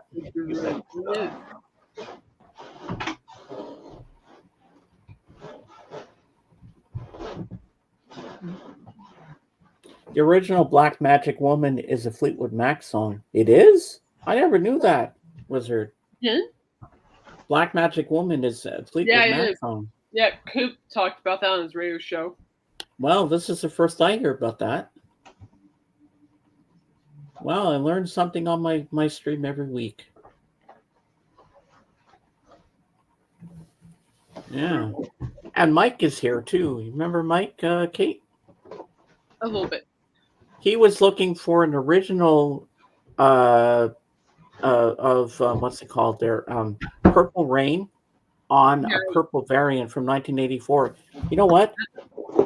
That'll be a hard one. Dave found a site to get it. You know what? He said he was willing to go all the way to pay $200 for it, which he put in a bid for on a site. That's crazy. Yeah. Well, good for him though. I'm happy for him that he got I'll it. show you a few of them. All right. I do want the Purple Rain on purple vinyl. I do want that. 2011. Sade, yeah, she's amazing. She's pretty. Pretty cool. Yeah. I remember The Sweetest Taboo. Yeah, I love that one. That's nice. Oh, that's a nice shot, yeah. Mhm. Almost reminds me of Madonna there. Tour. Nice. That's all their different albums, I guess. Yep, those are all the different albums. Nice. Those programs are pretty expensive too. BB King. BB King, oh, that must have been amazing. Yeah, Jeff Beck actually opened up. Oh, cool. Wow. Yeah, and we know Jeff Beck is not even no longer with us anymore. Wow, Yeah, that's this is a amazing. tour book. I bought that at the show. That's nice. Oh. I like that. Mary J. Blige. Hers was just basic. Saw her some years ago. D'Angelo opened up for her. Pretty cool show. Yeah, that's nice. Nice. Got a free tickets. I saw Coldplay on this tour. Oh, wow. Pretty good show. They gave us some armbands that light up. It was actually a pretty good show, actually. Sweet. It's a tour book for that. That's cool. And we'll go. What else I got? Saw them on this tour. I saw this at Soldier Field. U2. Oh, Nice. Yeah, that's a tour I would have loved to seen. I love you too. yeah. Oh yeah. What is that? I don't know what that is. Something from work.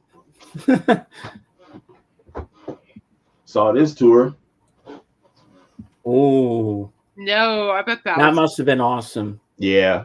My only quorum, man. Sting sung America. I wanted Paul Simon to sing America. Sorry, but it was good. It was good. I agree with you. Paul Simon should have sang that for sure. Yeah, it's tripped out how it is. It's like upside down. But yeah, great. It was a great show. I bet. I saw Sting so many times. Yeah, Wow. tripped out. It's like upside. The book was on tour book. It's pretty cool. It was a great show. He doesn't even. I I heard can Paul imagine Simon, quite a bit. he doesn't even tour anymore. Fleetwood Mac. Nice. Yeah, and this Yes. is before Chrissy McVie wasn't with them when I saw him. Huh. Yeah, this is Say You Will tour. I saw them on the Say You Will tour. It was a great show. Was it good? Yeah, it was real good. Nice. Ooh. Saw the Who on that one. This was with Ringo's son, Zach Starkey. Great show. Mm. You know, he got old footage. I bought this at the show at the concert. Nice. I love that. Pretty cool. It was a great show. You know, they're the Wow. only two left. So yeah. 2011, amazing. Rush, amazing. Oh, nice. I like the cover. Yeah, and I even had the I printed out what they had the review on it. I even had the set list. Some of the shows I get the set list, what they played. I had all that stuff I found online. Nice. Wow. Look at that drum set. Oh, Beautiful. that is drum set. amazing. Look Beautiful. at the crowd. He had like the washing machines and all that on stage. It was that show was outstanding. The Time Machine tour, they did 2112 and they did Moving Pictures live. They did they did the whole album, which was a great show.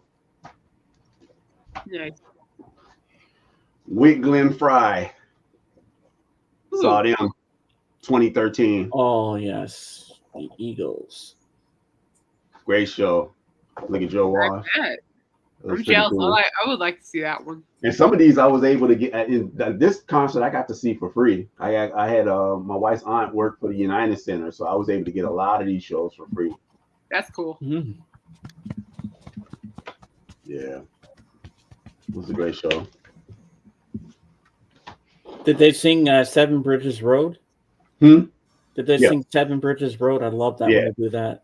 Yeah, I did see that show. Remember, I went not too you long saw ago. Justin Timberlake? Yeah, Ooh. I saw him a couple of weeks ago. I got real close, but yeah, I saw this tour, The Experience. A little bit younger there, Yeah, Less that's drunk. cool less drinking. Yeah, I heard he got arrested. though. Yeah, he got Yeah. a detail. Oh, I want I There saw you them go, too. Kate. I I saw them. want it. My favorite drummer's on there. I I want it. saw them. This was a good show. This was my wife, her dad, all of us went. This was a great show. I really enjoyed Oh yeah, myself I've on seen this one. Kiss This was good. It was my first time seeing them. a couple of times. Not naming the number. Yeah. This one was packaged nice though. I liked the bag it came with. This was cool. Ooh. Madonna. Oh really? Ah. I saw her. Madonna, the MDA tour. I actually have that record actually. Did you? It's pretty. Yeah, it was a pretty good show.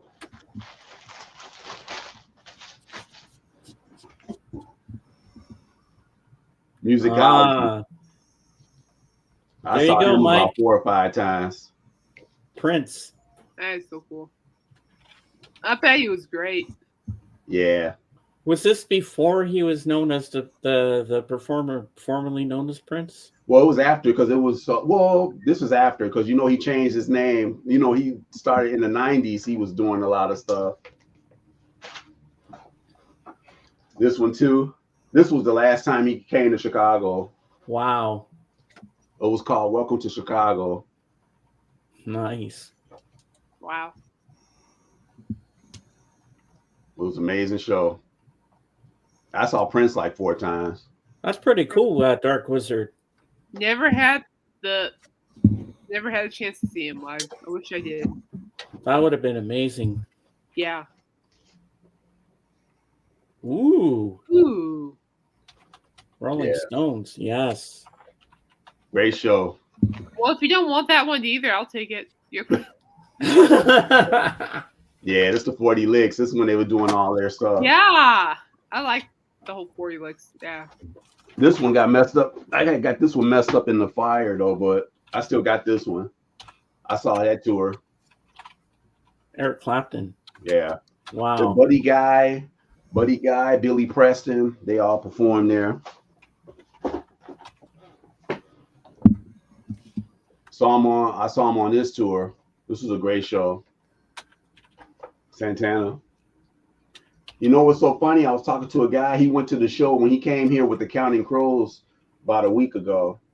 And he said Santana doesn't stand up that long because he's having, health issues. He's been sitting down playing guitar now. So he's starting to his health is starting to affect him and stuff. Hmm. Another U2. Ooh. I saw this one. This was a weird concert because I saw this one and I had to go to work right after this. Ugh. But it was pretty good show. That's cool. Pretty What year cool. was that one? This one was 2017, I want to say. Okay. Yeah, this is pretty cool though. The book is like, Yeah, no, I like that. Yeah. book is crazy, man. It's pretty cool. That's cool though. Yeah, you got more stuff in here too. This is part of the book too. Oh, that's cool. And what's this one? Oh yeah, highlight. Oh, Police. Oh, Hmm. yeah. That's man. Wrigley Field. Wrigley. Amazing show. Wow. Still one of my favorite concerts. I've been wanting to see them since I was a kid. Yeah. Yeah. Love that guitar. That Telecaster Gorgeous. Andy played. Nice. I think that's about how many more? Oh, I'm still going. What is that one? Those. Keep them coming. Brian Ferry. Who? 2002. And then 2001, the year prior, saw this tour. Oh, that's my album cover. Yeah, I saw that tour. Roxy Music. Great show. There you go, James. Wow. Yeah, that's about it. I don't think I have anything else. That's it. Them all my concert books. That's Wow, that's cool. amazing, Lavelle. That's really neat. I've been collecting those over the years. Those are all the shows. Those I've are been nice to have.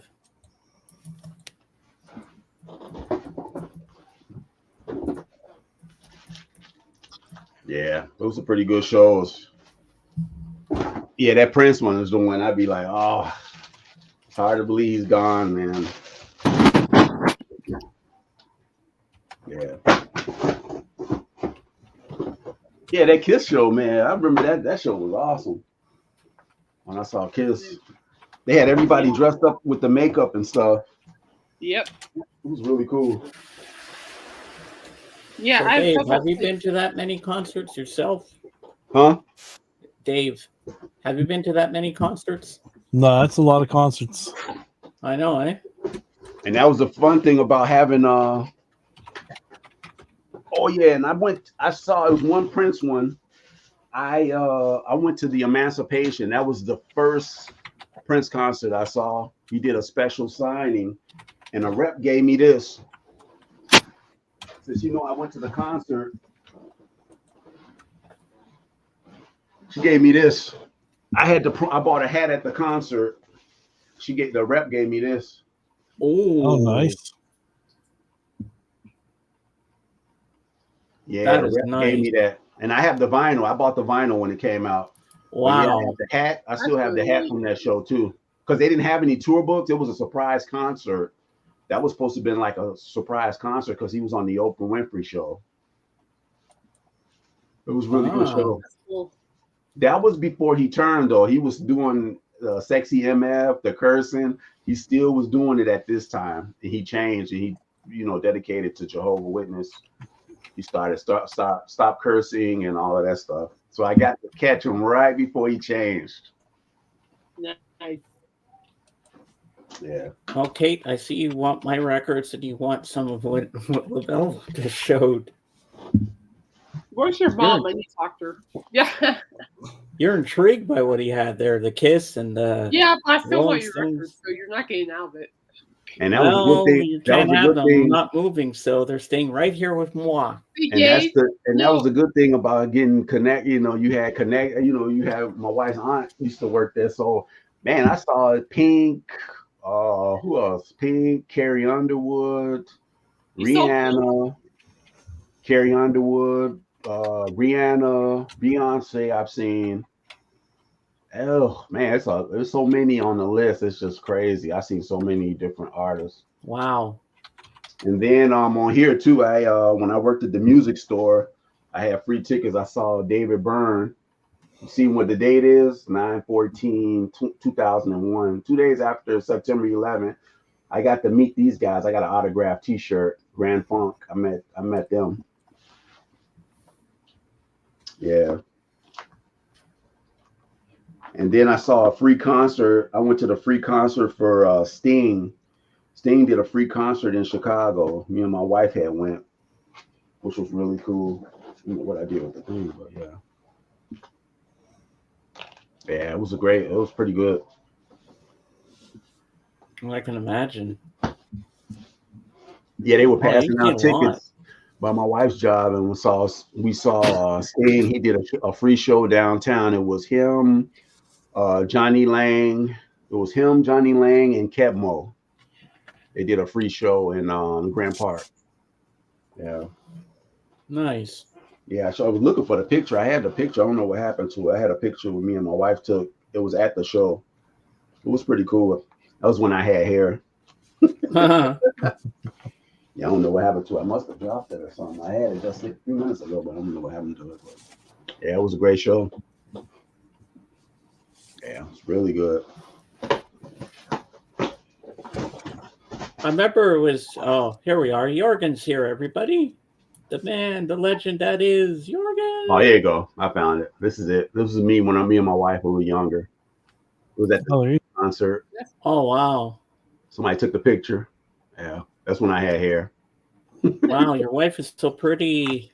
She is. I can't wait to meet her and talk movies with her. Yeah. So how was the concert, Jorgen? Amazing. Great. Hi, Jorgen. Hi. Hi, folks. Jorgen, what's up, man? Good. How are you? All right. So who did you see? It is a Swedish famous pianist named Monica Dominic, and Oh, nice. you had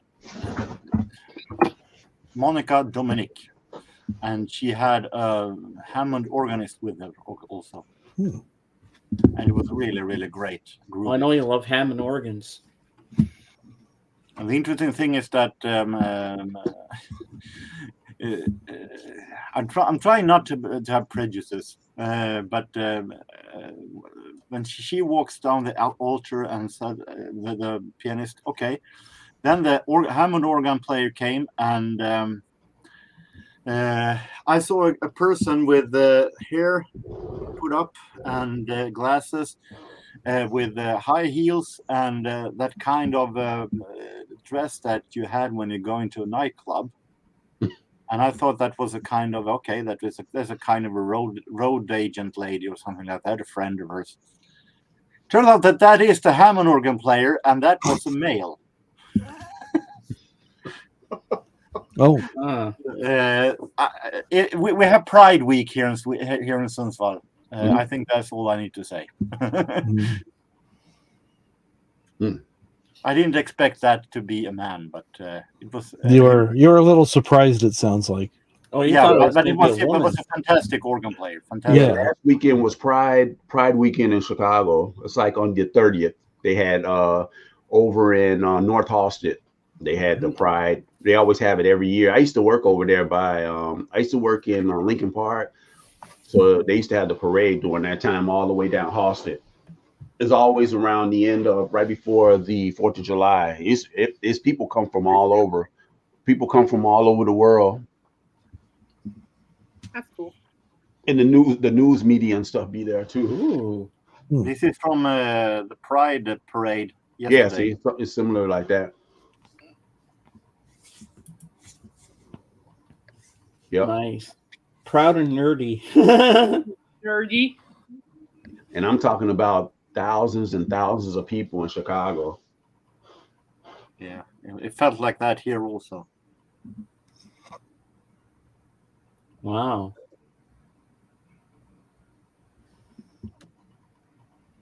NASCAR. Hmm. Not my thing. This is a priest. Yeah. Ah, So that was Pride parade yesterday. Yeah, downtown Chicago now they have the NASCAR. It's crazy. It's a lot of people down there to this weekend. They got the NASCAR in the city today.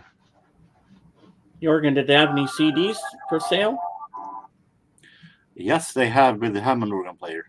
And did you get one? No, I didn't. Ah, As good as it was, I.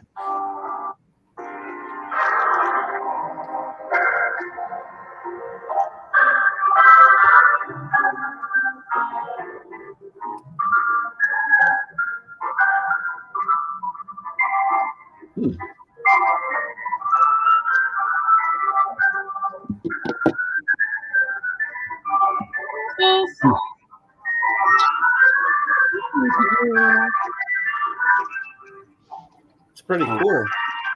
Some video clips that I haven't. It will come up, but I haven't made up my mind yet on which channel. Hmm. Well, let's just hope it doesn't. You don't get a copyright strike or anything like Yeah. that. No, highly unlikely as it was live. It wasn't. Yeah. Usually live performances, you don't get tagged on stuff like that. Usually pre-recorded. Christopher, I hope you're still here because your bestie is here. I don't have anything to show today, though. Well, I I know haven't that. bought anything. Oh yeah, I want to show Kate. I want to show Kate how close I was to when I saw Justin Timberlake. Go ahead, Oh, yeah, make me show big. Make me big. All right. Make it big, I wanna Okay, I'll see. make it big. Here you go.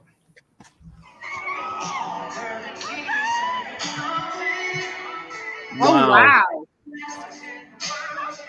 That's crazy. That's awesome. Yep. Pretty close. Yeah, that's Mhm. cool. I don't want to get you the copyright. No. Be like, Well, that's cool, though. yeah, it was pretty. Oh, We, yeah. we got free tickets. My sister-in-law knows a guy that works at the United Center. He's like, I can get y'all close. And I was like, whoa, that's real close. Pretty good show, though. He was pretty good. Some people got kicked out though, because they were showing his mugshot when he was he got caught a couple of days Yeah, ago so drinking. you got DWI or stuff before the Yeah, one of the girls there, she didn't want to take her picture down. She didn't want to take that picture down, so they kicked her out. Huh. And I know she paid a lot for those tickets. Most of those tickets, since I had got those tickets free when I looked on it, they were like $400 tickets. Wow. Yeah, it was sold out too. Yeah, people. Yeah, I don't know like the whole story. All I know is he got arrested. He got arrested. That's all I know. But I'm keeping my nosy out of it. Yeah, he didn't even mention nothing about it. He just came, perform, and didn't even touch on it, didn't talk about it or nothing. No. Plus, A lot of journalists, like jumped on it, but I'm like, nope, I'm keeping my nosy out. Hello, And Christopher. then Welcome Janet back. Jackson was here like 2 days prior to that because my friend's wife had went. She came. Yep. No, it's like that's just none of my beeswax. Bad enough be exploded into a bigger thing. Yep. Hi, Christopher. So Hey, Christopher. What's going on, that's not my Christopher? business, so I just stay out of it. They said the cop that pulled him over That's didn't true. know who Actually, he was. it says so in the article. Yeah. Wow. Yeah. So, Jorgen, since we have to go back on the topic of what my show is today, what are your thoughts on Ringo Starr as a drummer? He was in a band called Beatles, as far as I know. Yes. Yeah. And it don't come easy. Yeah. And he has done some great stuff solo lately, but that's pretty much it. I do like his solo stuff. I have, as you can tell, I have not that much connection. No. To him. Yeah. But happy birthday anyway. Yes. Yeah, happy birthday to him. Yeah, happy birthday, Ringo. In a little while, we're all going to sing happy birthday to Ringo, if you don't mind. I can't sing. Yes, you can. I lost my voice. We're all going to sing happy birthday to him in a little bit. Jorgen faded away. We did it for Paul. We're going to do it again. James, do you know what the Beatles drummer is called in Mexico? Oh, man. No, I don't, Christopher. Is it Ringo still? Oh, no. I think I know what he did. I just thought about what he said. He said name in Mexico. Ringo Starr. Yeah. Okay, Christopher. Nice. So you enjoyed the concert today, Jorgen? It was definitely a highlight. Good. The organ player sounded pretty good. That organ player. But with Hammond organ, it's hard to get not to be good then. Oh yeah, I can imagine quite a bit. Oh my God. This is the first stream in a long time that I've sat here the whole time and haven't got up for a stretch or a bathroom break or anything. I'm doing good. There you are. Do you hear Niagara Falls calling? I'm on a roll. What? What about River? Crashing waves. You're on boat. There are crashing waves everywhere. And the floor is all wet under you. Oh, man. Okay, Kate, please don't do that. Oh, here, you want some water? I can turn on the faucet for you. Oh, wait a minute. Now I really have to go to the Yeah, washroom. You gotta go? Yeah, I've been here since the start, so yeah, I better go before. Water! Ooh, it's flowing. And isn't that cool that your program was the same cover as this? Yep. They released that like right after I saw that show, which was so crazy. Hang on, I know, Kate. right? I'm okay, ready. I'll be right back, and I'm gonna go check on my mom. Have a stretch. Okay, Kate.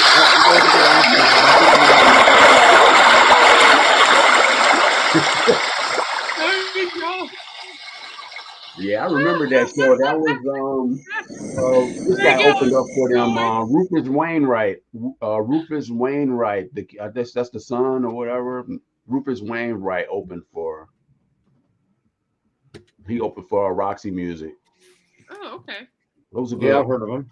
Yeah, it was a good show. He was pretty good too.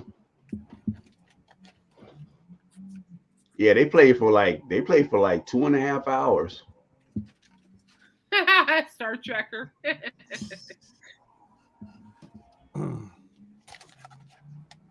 Yeah, the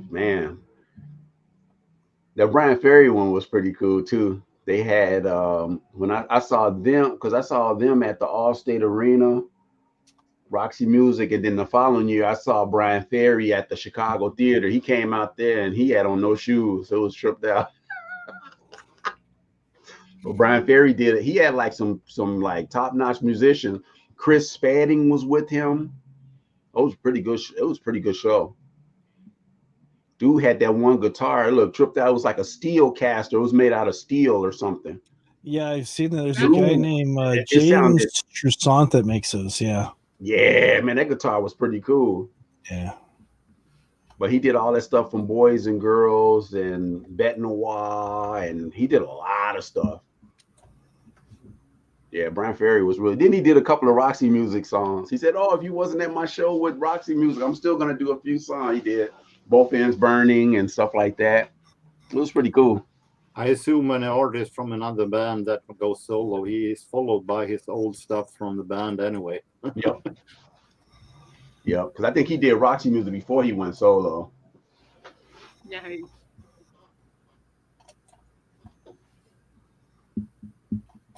Well, I think that Olympia that came out in 2006, maybe. I think that one is Yeah. really great album. I'm still mad. I'm still mad I couldn't find that record. I like that record. Can't find it on vinyl. I want the record. I have the CD, but I don't have the record. I want the record though. And Mamuna there's from the little '94 is record also great. thing. Got to get that one too. Is there batteries? Yeah. His version of Put a Spell on You, I love the atmosphere in that song. That's crazy. Yeah. Yeah, I have that one. That's a great record.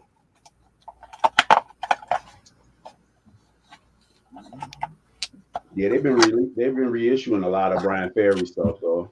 I've been seeing they releasing a lot of his earlier stuff. But he released new stuff also, pretty recently also. Yeah, he did another one too. I have that one, the CD, Ava Moore. That's a later album. Ava Moore or something like that. Well, I think I heard a new song by him just Recently? the other week. Oh, so you must got something new. I'm not going to say that it's good as it used to be, but it was pretty okay. I want him to do some stuff with Eno. They friends, but I don't think they do anything. So be cool we do some stuff with Eno. Well, I only had the first compilation when it comes to compilations, the one that Avalon and More Than This is not on, unfortunately. But it'll do until I find a more proper one. Oh, the Avalon. Yeah, you don't have Avalon? I have the album Avalon, of course, but it's not on the compilation. I am back. Mama's doing good. She's doing her crossword books. Good. Oh, good. Cool, man. Good for her. That's good. And Adrian's having a nap. I don't know where Joey the cat is. He's somewhere in the house. Yeah.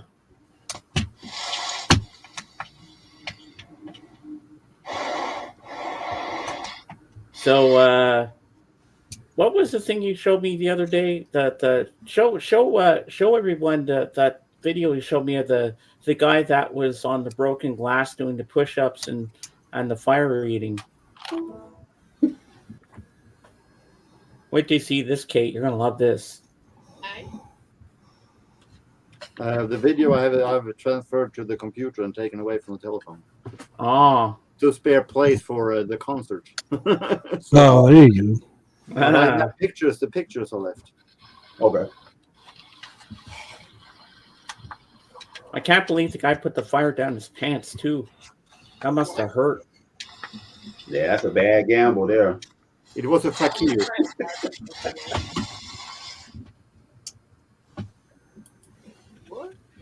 Wow. Wow. People could nail money on his skin. Ew, Oh, that is nuts. that's jackass to another whole nother level. Yeah. Johnny Knoxville be scratching his head. Here he lays on broken glass, and one of the people is standing on it. Oh. God. I hate this fucking. Pray Sorry. for that guy. There. He might not have no more back pains. He does a Annie Lennox impression. Walking on broken glass. Oh, standing on it. Oh, No, thank you. So Oh, very soulful. we had a Thai festival. oh. Oh, okay. Here we go. But the picture, Oh, yeah. look me up That's the crazy. video later on. Wow. That's crazy. But that will be on my other channel, Stuffing TV. Ah.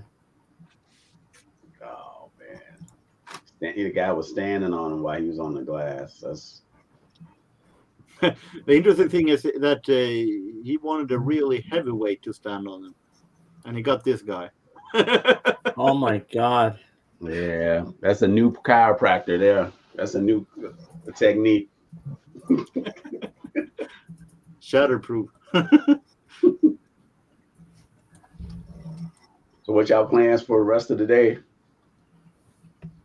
Well, Adrian's making us spaghetti and garlic bread, and we're gonna have Italian spicy sausages.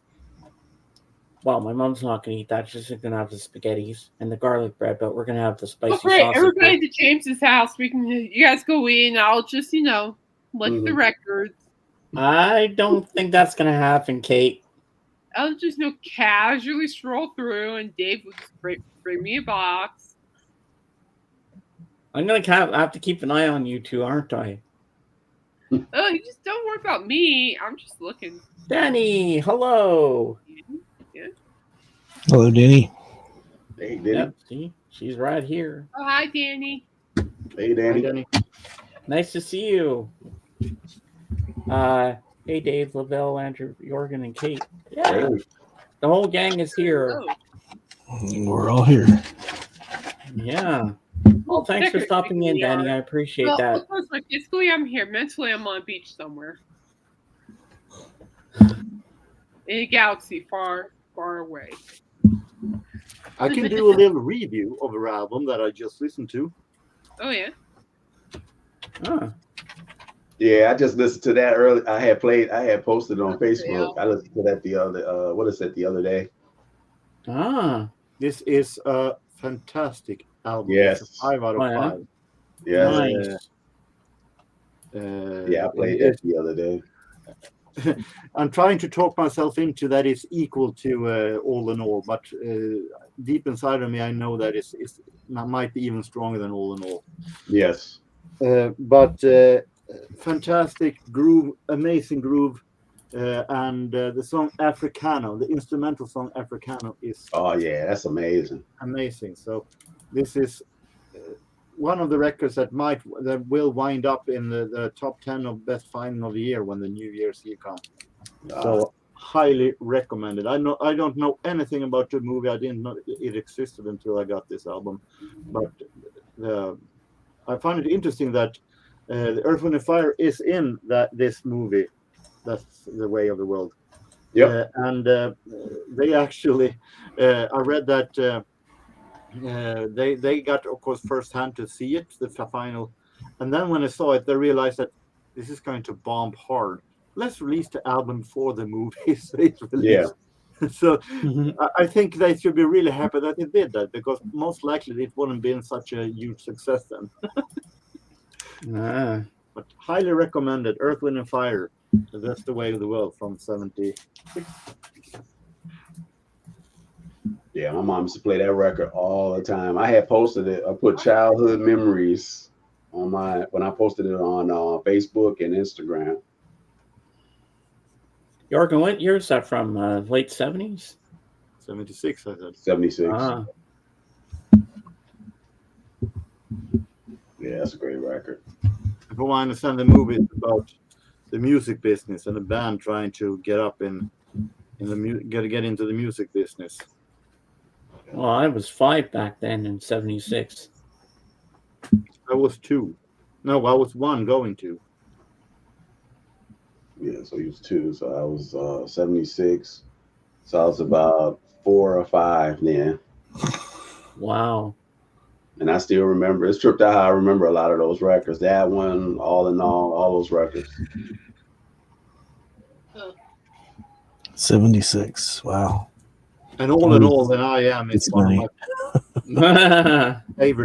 my favorite records by them, and this one might be even stronger. So that's Yeah. how good it is. Yeah, all in all is a good one too. Yeah. Amazing. Well, this came in the mail. I've been waiting until see if someone else might show up, but this came in the mail off Discogs. Nice. Carcanta.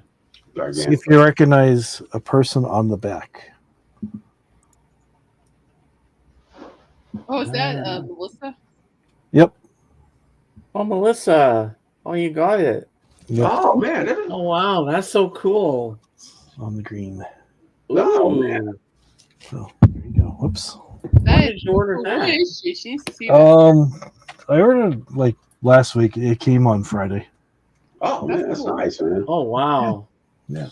Let's go. Yeah, Melissa talked about that picture. Yeah, I remember. Yeah. Yeah. I was like, hey, look what I found. Stalker. That's amazing. So, how many records do you have now, Dave? Not very many. I think I've got like between 3 and 350. Yeah, that's not a lot. Yeah. I mean, some people have like a lot more. So, but I I'm below that. I have a lot that 170. people don't have. So I'm below that. I'm 170. Yeah, I'm about it. I'm 2000, and I know buddies that got way more than I do. I haven't even counted my records, how many I've got. I got like 2,000. I have a friend who has 16,000. Around 16,000. Yeah. Yeah, I got a buddy that has about like 10.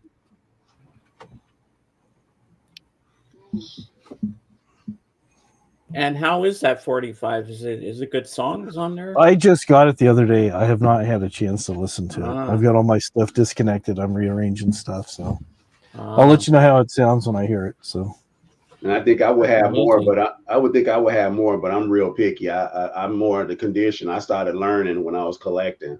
I try to get rid of all the ones that don't sound, because you got guys that have a lot of records and their conditions are bad. So yeah, I can't. I'd rather for the condition to be good. Quality over quantity any day. Yeah, I hear you.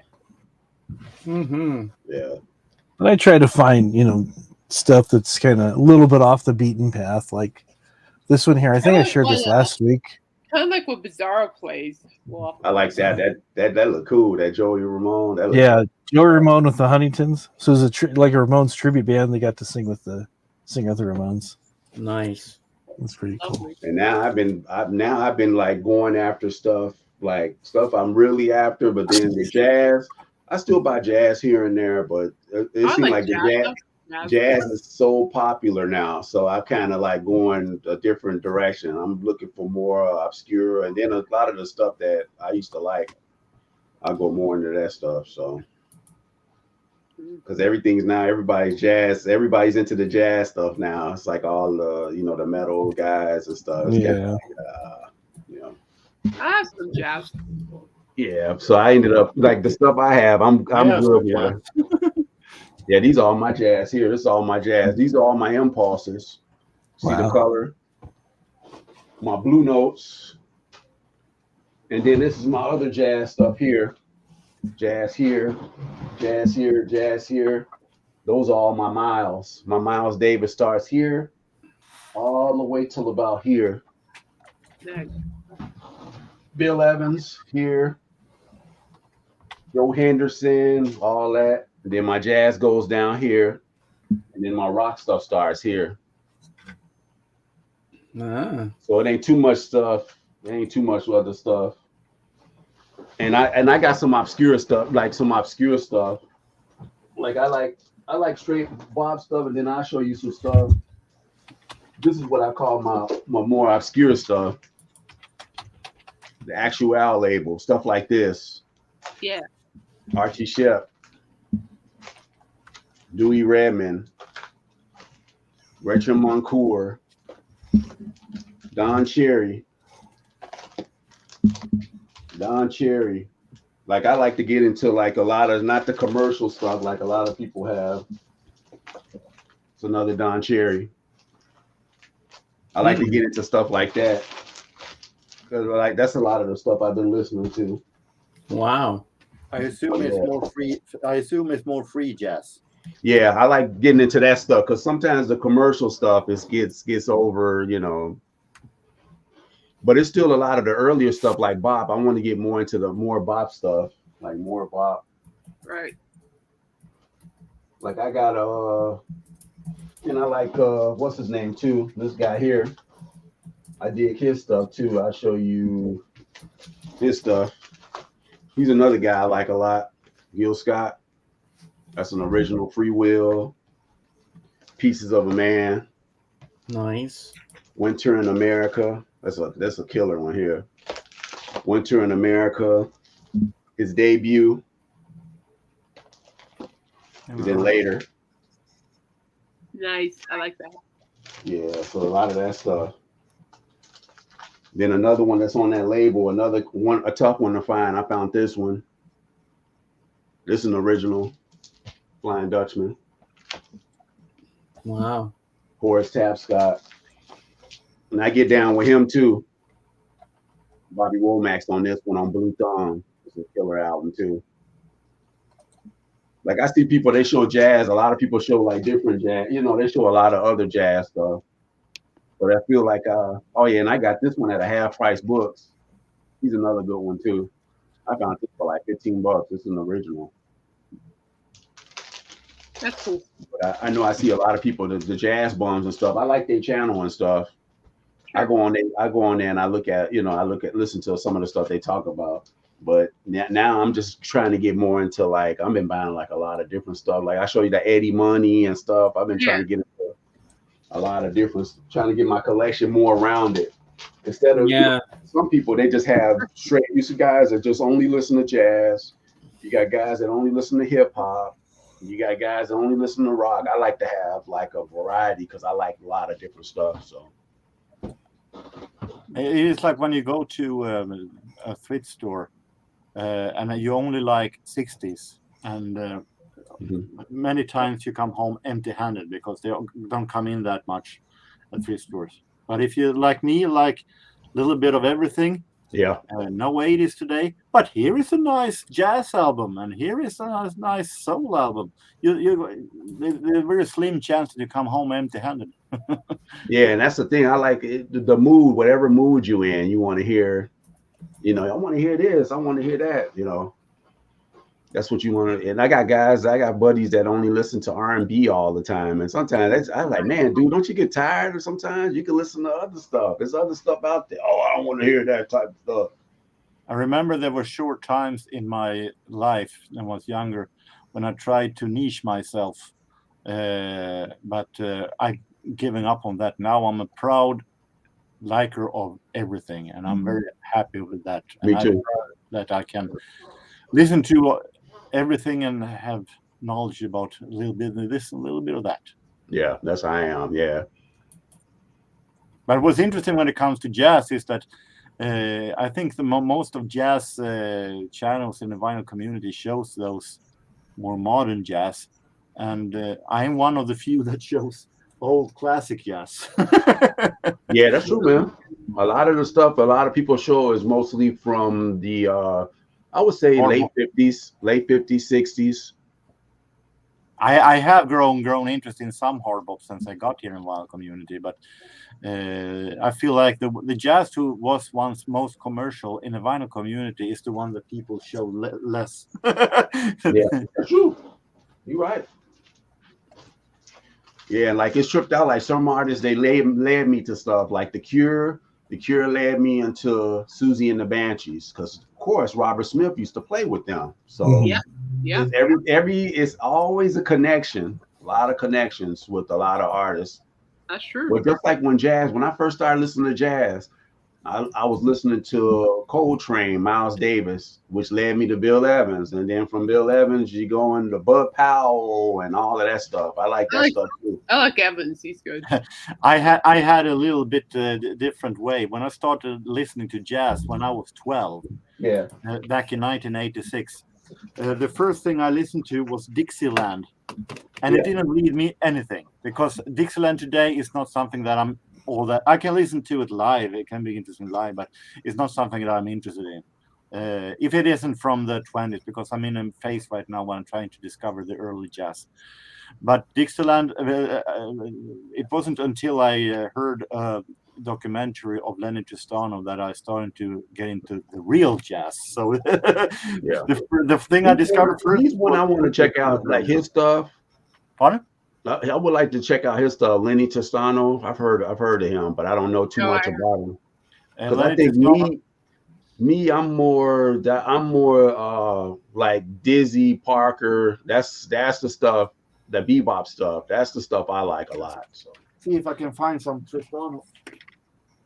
Yeah, that's the stuff I like a lot. Parker, Monk, Mingus. Yep. Yeah, I can see what Parker. I know I got.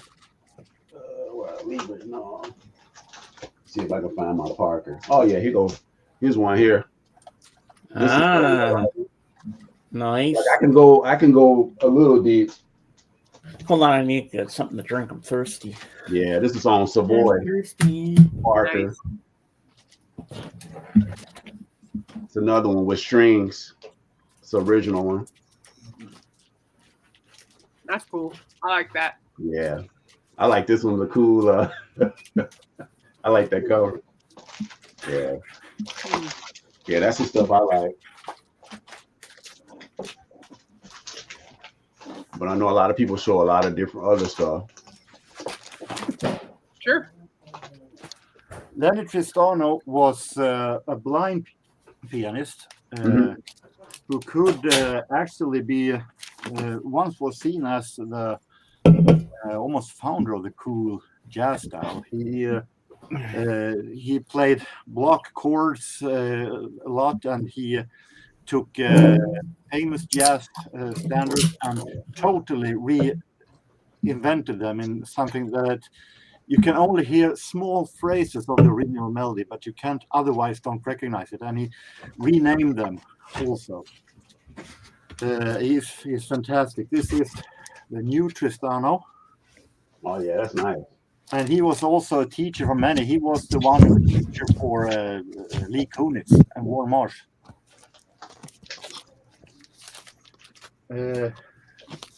This is titled. They're not that easy to find great Lenny Tristano in great prices, but this one I managed to find for $1. I was totally in shock. And this is my favorite. This is music from the documentary I mentioned that I found on vinyl. Mm-hmm. This is early recordings, Earl Swoop Sextet. You can call it a bit of swing with very much bop influences. And it also contains some where he plays solo and one with a trio. And Billy Bauer was his house guitar player that was always with him in most recordings. So this is one of my absolute favorite albums of all time. It's in my. Oh, I bet. Yeah. So Lenny Tristano is one of my absolute favorite piano players. I definitely had to check him out. Wow. Here's one right here. This is my guy here though. Bud Powell. Nice. Wow. It's like a second press. He influenced Bill Evans. Bill Evans used to always say he was a big influence. He ended up they put him in a crazy house. I did a thing on one of those Blue Note things that just was talking about. It's on one of my videos talking about Bud Powell. I did volume 1 and volume 2. Sonny played with him. This is another early pressing. This is volume 2. The other one was volume 1. I started getting a bigger interest in Bud Powell. For many years, I was a little bit annoyed with his constant mumbling when he app. But I'm starting to get more interested in him. Yeah, he was an amazing player. This is another one. It's like a reissue, but it's like a later, like in the later 60s. But yeah, this is a good one with the little kid. I like that because it has a little kid right here. That's pretty cool.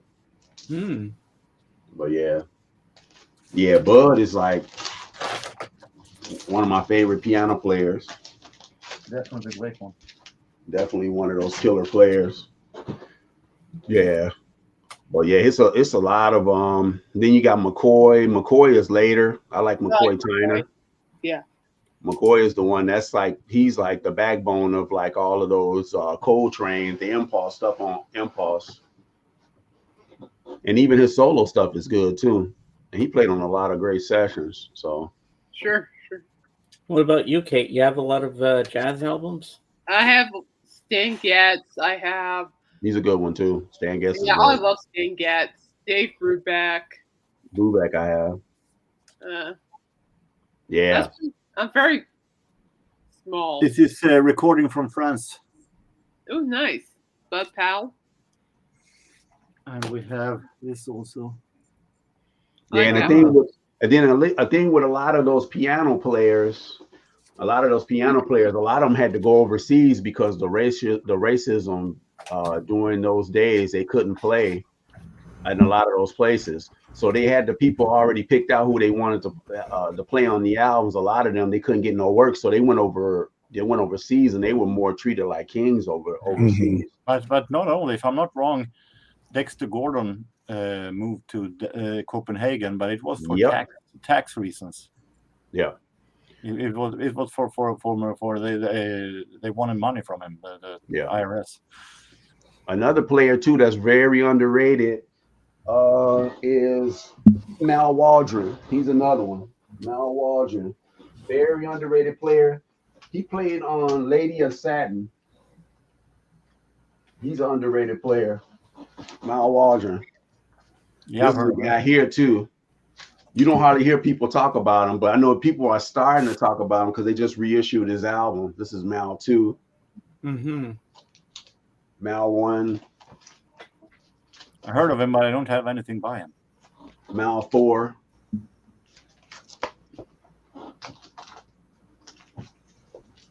Yeah, I got a lot of his stuff because I dig his stuff. This is the one they're gonna reissue, the Quest. Nice. This is the one I found for like $14 on the New Jazz label. Wow.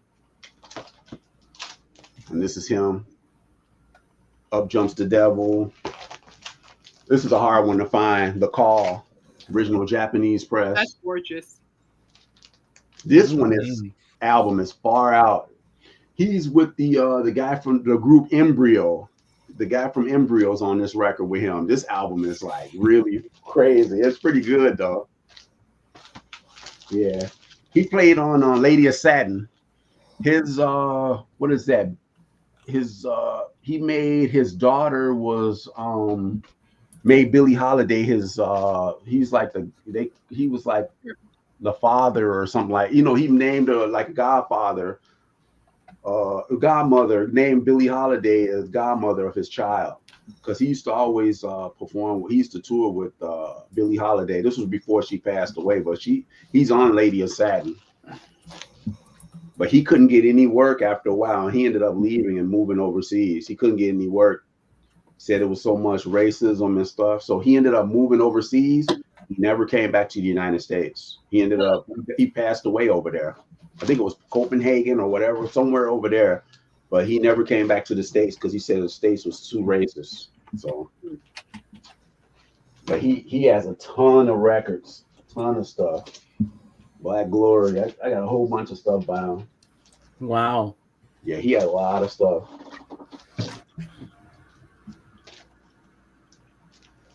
Yeah.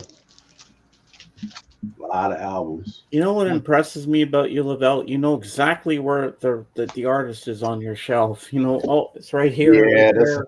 You know where everything goes. I can't do that. Well, I just got Jorgen. Yeah, I have it, so I pretty much. You know exactly where everything is on your shelf, don't you, Jorgen? Yeah.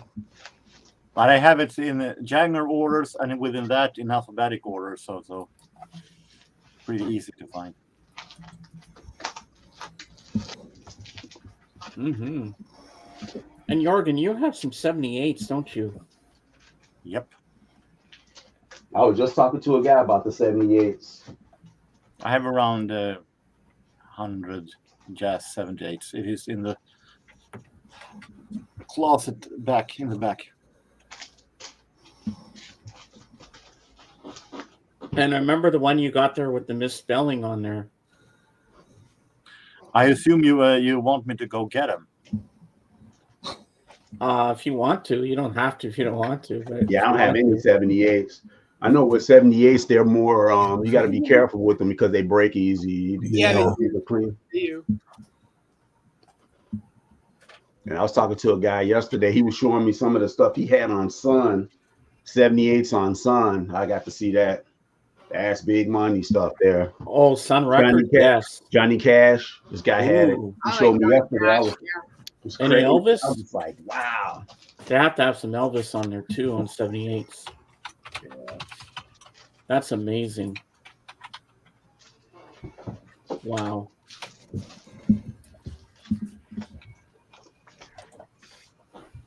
Nice, Dark Wizard. Very nice.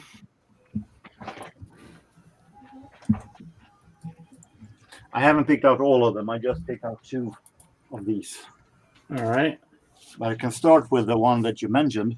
Yeah, this is really cool, Lavelle. This is very rare. And it has his story also for it. Because this is, on one side, this is an Odeon. Oh, man, I like that label. That label's nice. German label.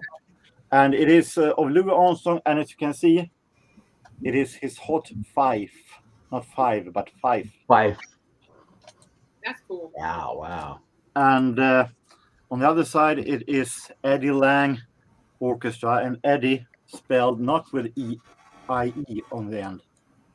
It's Eddie, E-D-D-I. And the interesting story here is that I have read that these was sold in Germany during the World War, and it was forced to be sold in the record stores, hidden underneath. Sold it because Hitler wasn't all that fond of jazz if it wasn't his own. Yeah, that's right, because he had his own orchestra, am I right? Yeah, he had his own orchestra. I've read like about that. Yeah. It swung like a ton of bricks. But these, as it was black musicians, Eddie Lang was white, but Louis Armstrong was white. These had to be sold in record stores underneath. So this was shipped, exported to some of the countries that were neutral in the war.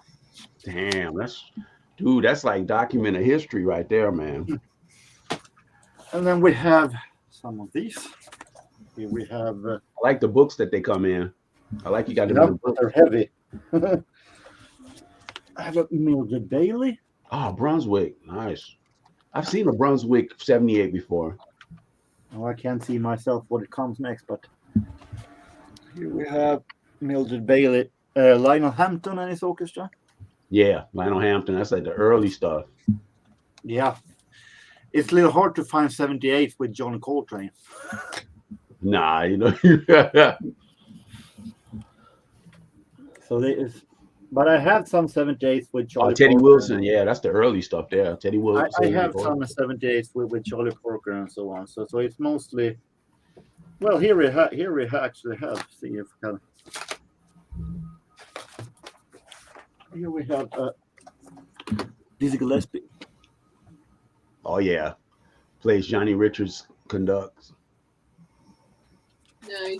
I got you. But it isn't all that easy to find 78s with bebop, mostly because the 78s started to fade away. But in the States, it's real hard, man, to find 78s now. You don't see them as much anymore. As here much. we have Four Brothers with Shorty Rogers. Shorty Rogers is dope too. That's early. Four Mothers, into Four Brothers. And we have another Shorter Rogers, Over the Rainbow. Nice.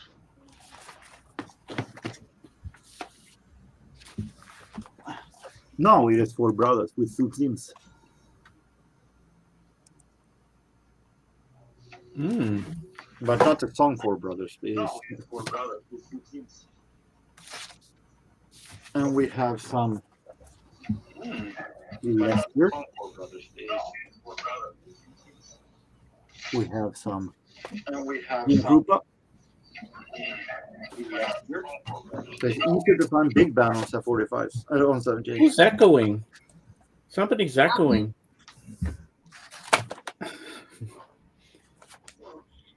Yeah, I heard that. It was like an echo. Yeah, Man, nice stuff, man. thank God I'm not going crazy here. You heard it too, so that's good. Yeah, you're crazy. Yeah. Lionel Hampton. Quartet. That's one for it's a blue. It's not often you find a quartet recording. That thing must be heavy, man. It is. And they're very breakable too, those things. Yeah, they break real easy. Clifford Brown on 78. Wow. Yeah. And your record player can play those? In the living room, yes. Ah. Up here I have some that are a little bit easier to handle. Oh. Lenny Carter. Ah, nice. Jerry Mulligan. Yeah, I love his stuff. Nice. Harry James. Nat King Cole. Oh, I like that. Capital. Yeah. Normally, I prefer him as smaller jazz groups. This is Morton Gold and his orchestra. Morton Gold, mostly famous for other stuff than jazz, but T for two. And then a lot of them, they had songs that they'll speak low on there. A lot That of Columbia them, label looks so different. yeah, that's how the Columbia ones look nice. Artie Shaw. I always loved that his master's voice. I love that. Yeah, RCA with the Victor. dog and Les Brown. Les Brown's good too. This is one of my favorite labels, Swing Music Series. Ooh. Yeah, that was nice. That's a Columbia too. Duke. Yeah. Here is another Dizzy. Dizzy Gillespie in his orchestra. Yep. And we have Charlie Barnett. Nice. Wow. Pan American. Teddy Wilson. Parlophone. That's on the Parlophone. That's early Did you see that Parlophone label again? That's different. Here's another one of my favorite. Parlophone's 95 Super Rhythm Series style series. That is different from what the Beatles had. But it has that L, the what you call it, that symbol. Harry James. Yeah, you don't see the Harry James stuff. And actually, Hammond organ, Barney Ross. Not often you see Hammond organ on 78. On the Phillips. There's another Hammond organ, but yeah, I like the sleeves you got them in too. The sleeves are nice. So that's some of my 45s, 17s. That's yeah, amazing. I don't know how you organ. I have a box with 78 classical music also, but they're more in jazz, I find. Yeah, those 78s are really tough to find. But this one must be my favorite rarity. Louis Armstrong, the German record, Louis Armstrong. Yeah. How did you manage to score all those 78s, Jorgen? Where'd you get those from? Over the years? They are in different dozens thrift stores all over Sweden. Oh, I can imagine those things are worth something. I bet. Yeah. Not all that much. I buy them for around 50 cents to $1. Yeah, the But thing somewhere now, they could be worth something because those things are like Could be. and then the thing now, so many people collect now. It's like a lot harder Yeah, Oh yeah. It's a lot now harder I to haven't do checked so. 70. I haven't checked 78's value prices now for a while. But back when I bought them, that wasn't worth anything. So I don't buy them for value. I buy it because I started to buy them once because I was I find hard time to find cheap jazz records when I was younger. I thought, why not buy 78s now when I have a player and they are pretty cheap. And then I just continued as I bought more records. So I still found great stuff. Yeah, pretty much my It's record. original. It's the original form. I play mine. You got some people that don't play theirs. They just buy it for collecting. I do play all my records, so. Well, when it comes to Already 78, the huge my records. 78 player is in the living room, so I don't play them all that often. But hopefully, I'm looking for a kind of a 78 to have here, so I can play more often. And maybe connect a tape recorder to them, so I can record them on tape, so I can spare these ones. Cool. Mm-hmm. That would be perfect to do. All right, James, I'm sorry, but I'm gonna get going, buddy. All right. Well, before you go, Kate, we're not going to sing happy birthday, but we're all going to do this together for Ringo because this is what Ringo likes to do on his birthday. We're all going to do the peace sign. We're going to say peace and love. Okay. When I count to 3, we're all going to do peace and love. Okay. 1, 2, 3. Peace and love. Peace and Happy love. birthday, Ringo. Happy birthday, Ringo. Ringo.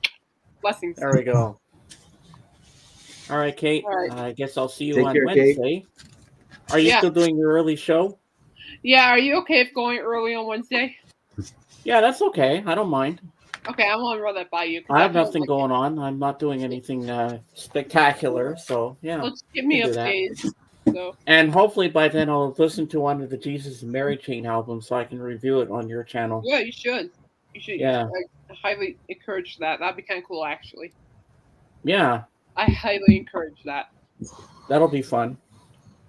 Who is Ooh, that? what's that? It's a mannequin head that I found on the Thai festival. No. My brother, where you been? It's a little bit creepy. This one looks very creepy. Oh, man. And it says machine on the neck. So it's a little bit Android-like. Hey, go, put down. Oh, I love that. Hi, Kate. Oh, man. Yeah, you better be running, Morgan. I knew Dave was gonna do that too. I just had that little feeling of like, thanks. I have to look at that ugly thing. Thanks. No, yeah. So, Kate, I'll probably see you tonight on Royce in the House, depending what Yeah, I'll be Adrian there. wants to do. I'll be If there. Adrian wants to hang out, watch something with me, because my sister and Patrick are gone to the camp and they'll be back tomorrow. So I guess Adrian wants some company, so I might have to hang with him tonight. We'll see how it goes. Yeah, it's fine. If I'm not there, just Just tell see him you I'm around. with someone. We'll see. I'll see you around, all right? Yeah, all right. I'll see care, you. Kate. Love you. See you All right, later, take care. Kate. All right, bye, Bye-bye. Morgan. Take care of yourself, too. Bye-bye. Bye, everybody. Bye-bye. Hi. Bye. Yeah, and then there was 4.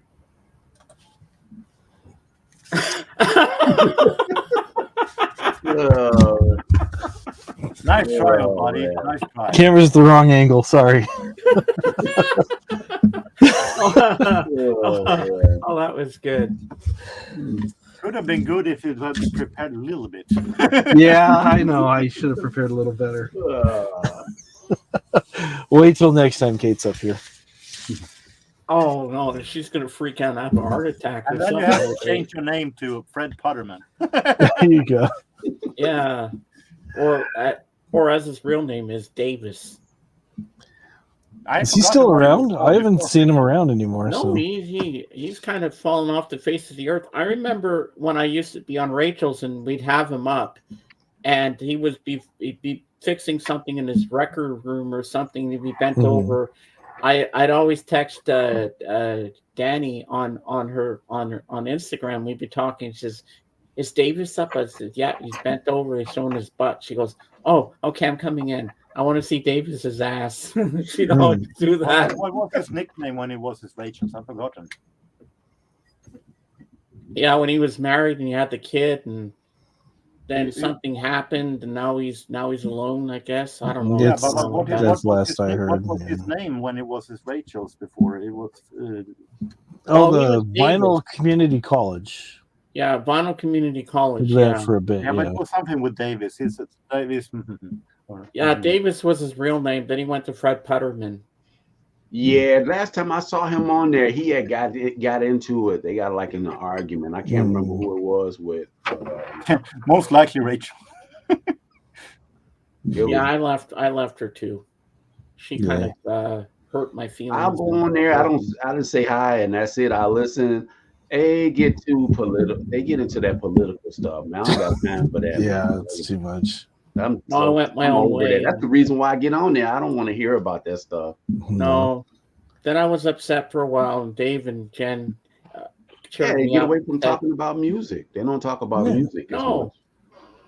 And I wrote on it the other day. I said, "Oh yeah, the con." I said, "I'm so tired of hearing about the con."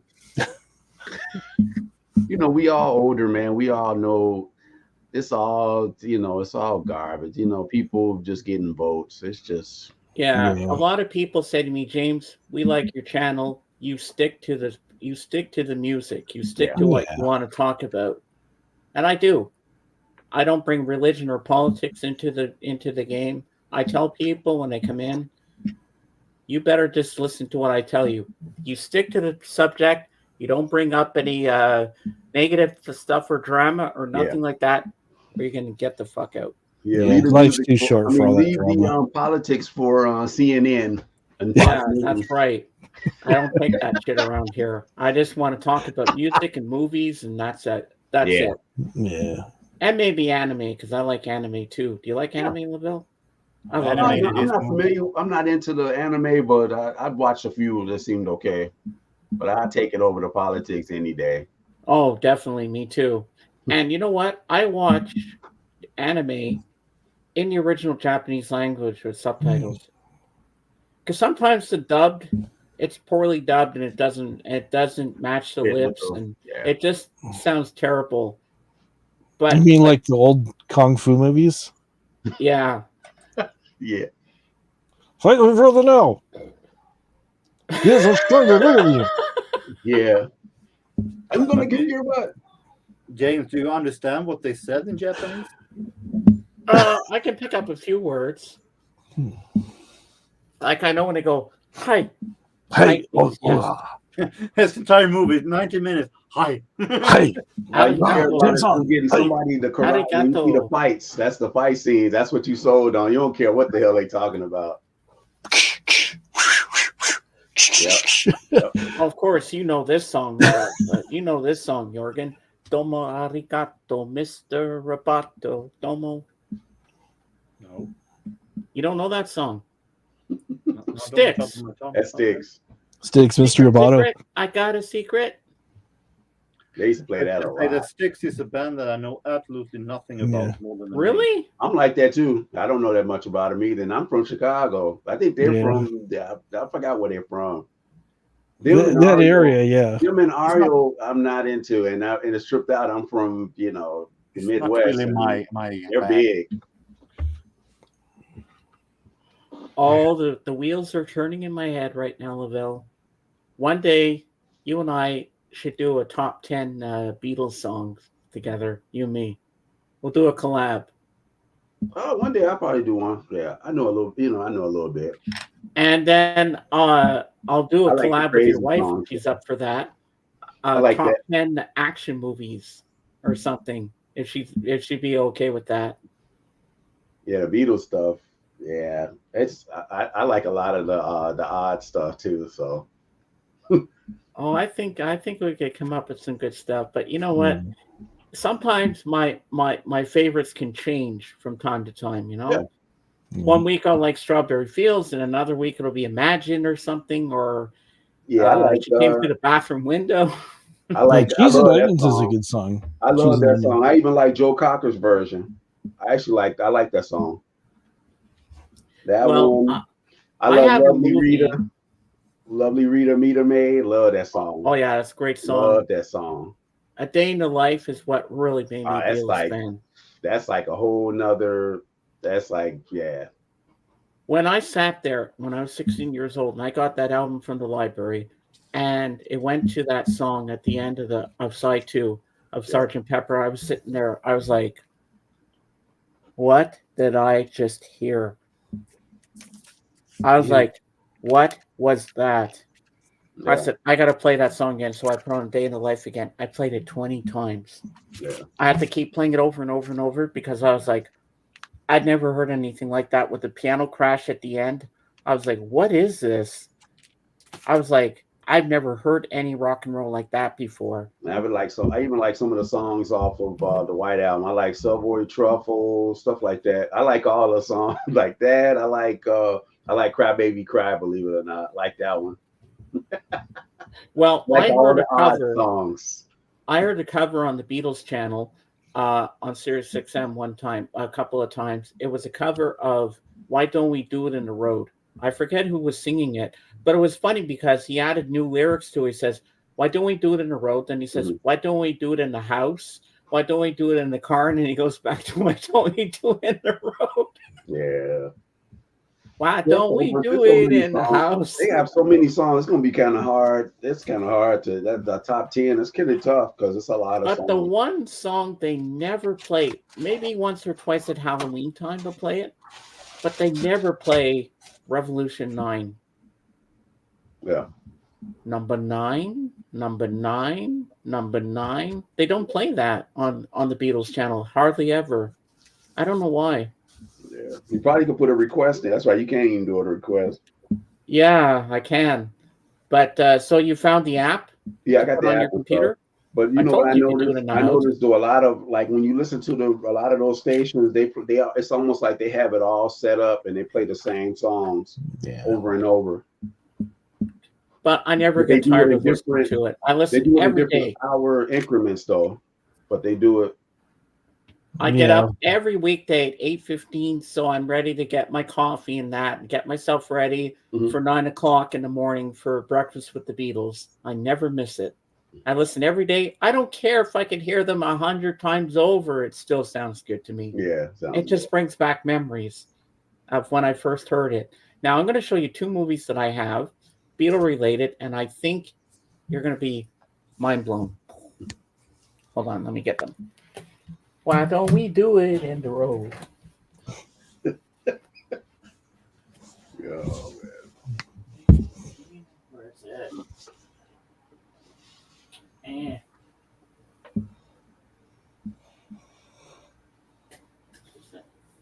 yeah, there we go.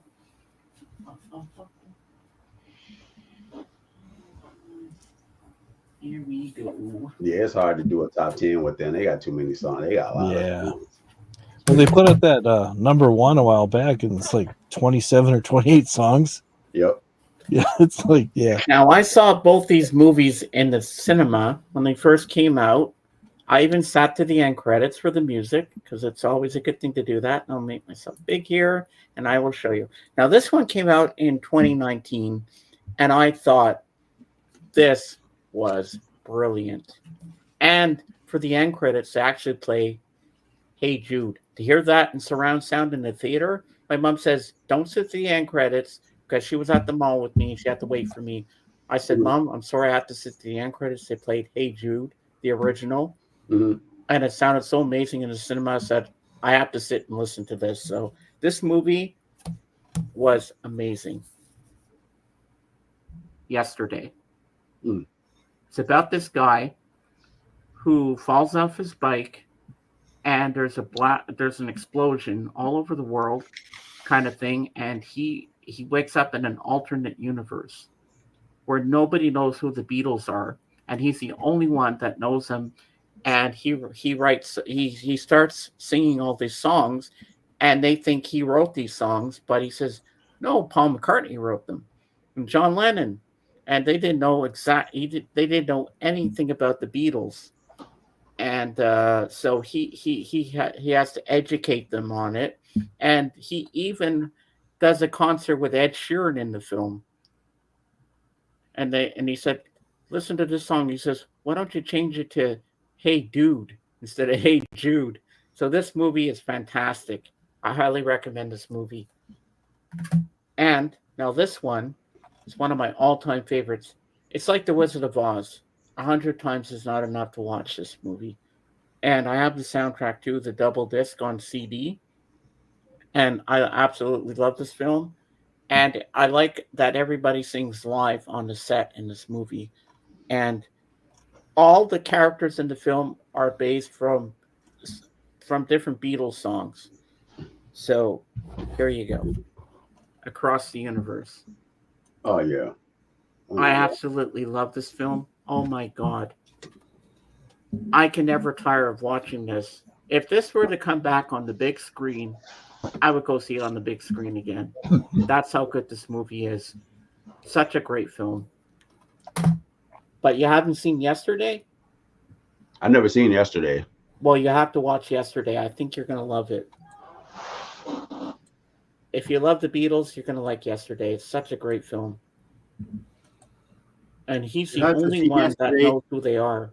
You have to see Yesterday, today, or at least tomorrow. Yeah. But I love that film Yesterday. It was so good. With a scene in the movie that I'm not going to say what it is, but I remember bawling in the theater. I was crying, so I was sobbing. And I looked around the room, and some girl smiled at me. And she looked at me after the show, the movie was over, and she said, "It's okay. I miss him too." But I'm not going to say what it is. You just have to watch the movie and you'll find out, and you'll go, "Wow," just like I was. And you're probably going to cry too. So Yeah, I'm I not had going to saw, spoil it, but what was that? you'll know it. Hard Day's Night. I remember when they re-released Hard Day's Night. I took my wife to go see that. They re-showed it at the show. I can't remember what year. I want to say 2000, probably 2006. So whenever the anniversary, it was an anniversary. They aired it back at the shows. I had went to go see it. Oh my god! And then you saw, it was funny to see Phil Collins in there. Yeah, and I love at the beginning That's hilarious when when I they're see playing the Phil title Collins in there. song, and the guy's trying to get the thing of milk open. Yeah. And my other favorite scene is when John's in the bathtub, and they think he went down the drain. He comes Yeah, walking. my wife was like, I want to. She said, I can't believe you talked me into seeing this dang movie. She's not a Sir, can we have our ball back? Yeah, He's the a clean anniversary. old man. So I want to say 2004 is when I saw it, because it was Oh, yeah. because it came out in '64, so it's 2004. Because I know it was the anniversary when they re-aired it. They brought it back to the theaters. Oh, that's such a classic. I love. There's some great one-liners in that film. Oh yeah. I like the grandfather. Mhm. Why are you reading a book? and the sandwich. Remember the sandwich was all like this. Yeah. Oh, such a great movie. Yeah. Remember my wife was like, "Oh, I can't believe you dragged me to see this crap." Well, if I'd have been around, I would have went with you definitely because I've never seen it on the big screen. It was pretty good to see on a big screen, even though it was black and white though. I hate when they colorize a classic film. You know, Yeah, like they leave did. it in black and white the way it was made. What movie did they colorize? It was a Hitchcock one. Is it Vertigo? Vertigo, I think. I think originally it was black and white. They made it color. I think it's Vertigo, if I'm not mistaken. Yeah, one of my favorite Hitchcock films is Rear Window, Yeah, that's my favorite. I love that. I love that one. and I love Psycho. But Psycho didn't scare me. I thought it was kind of funny Psycho's with the cool. mother. I laughed in that movie. There's a lot. I think I saw almost all of his. I like Marnie too. But you know what they did with for the shower scene when she gets killed? Mhm. That's actually chocolate syrup they used for the blood. Oh yeah, they did say that.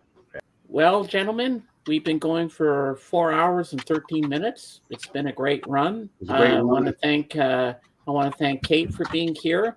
I want to thank Lavelle, Jorgen, Dave, and my beautiful Peanut Gallery for always supporting me every Sunday like they do.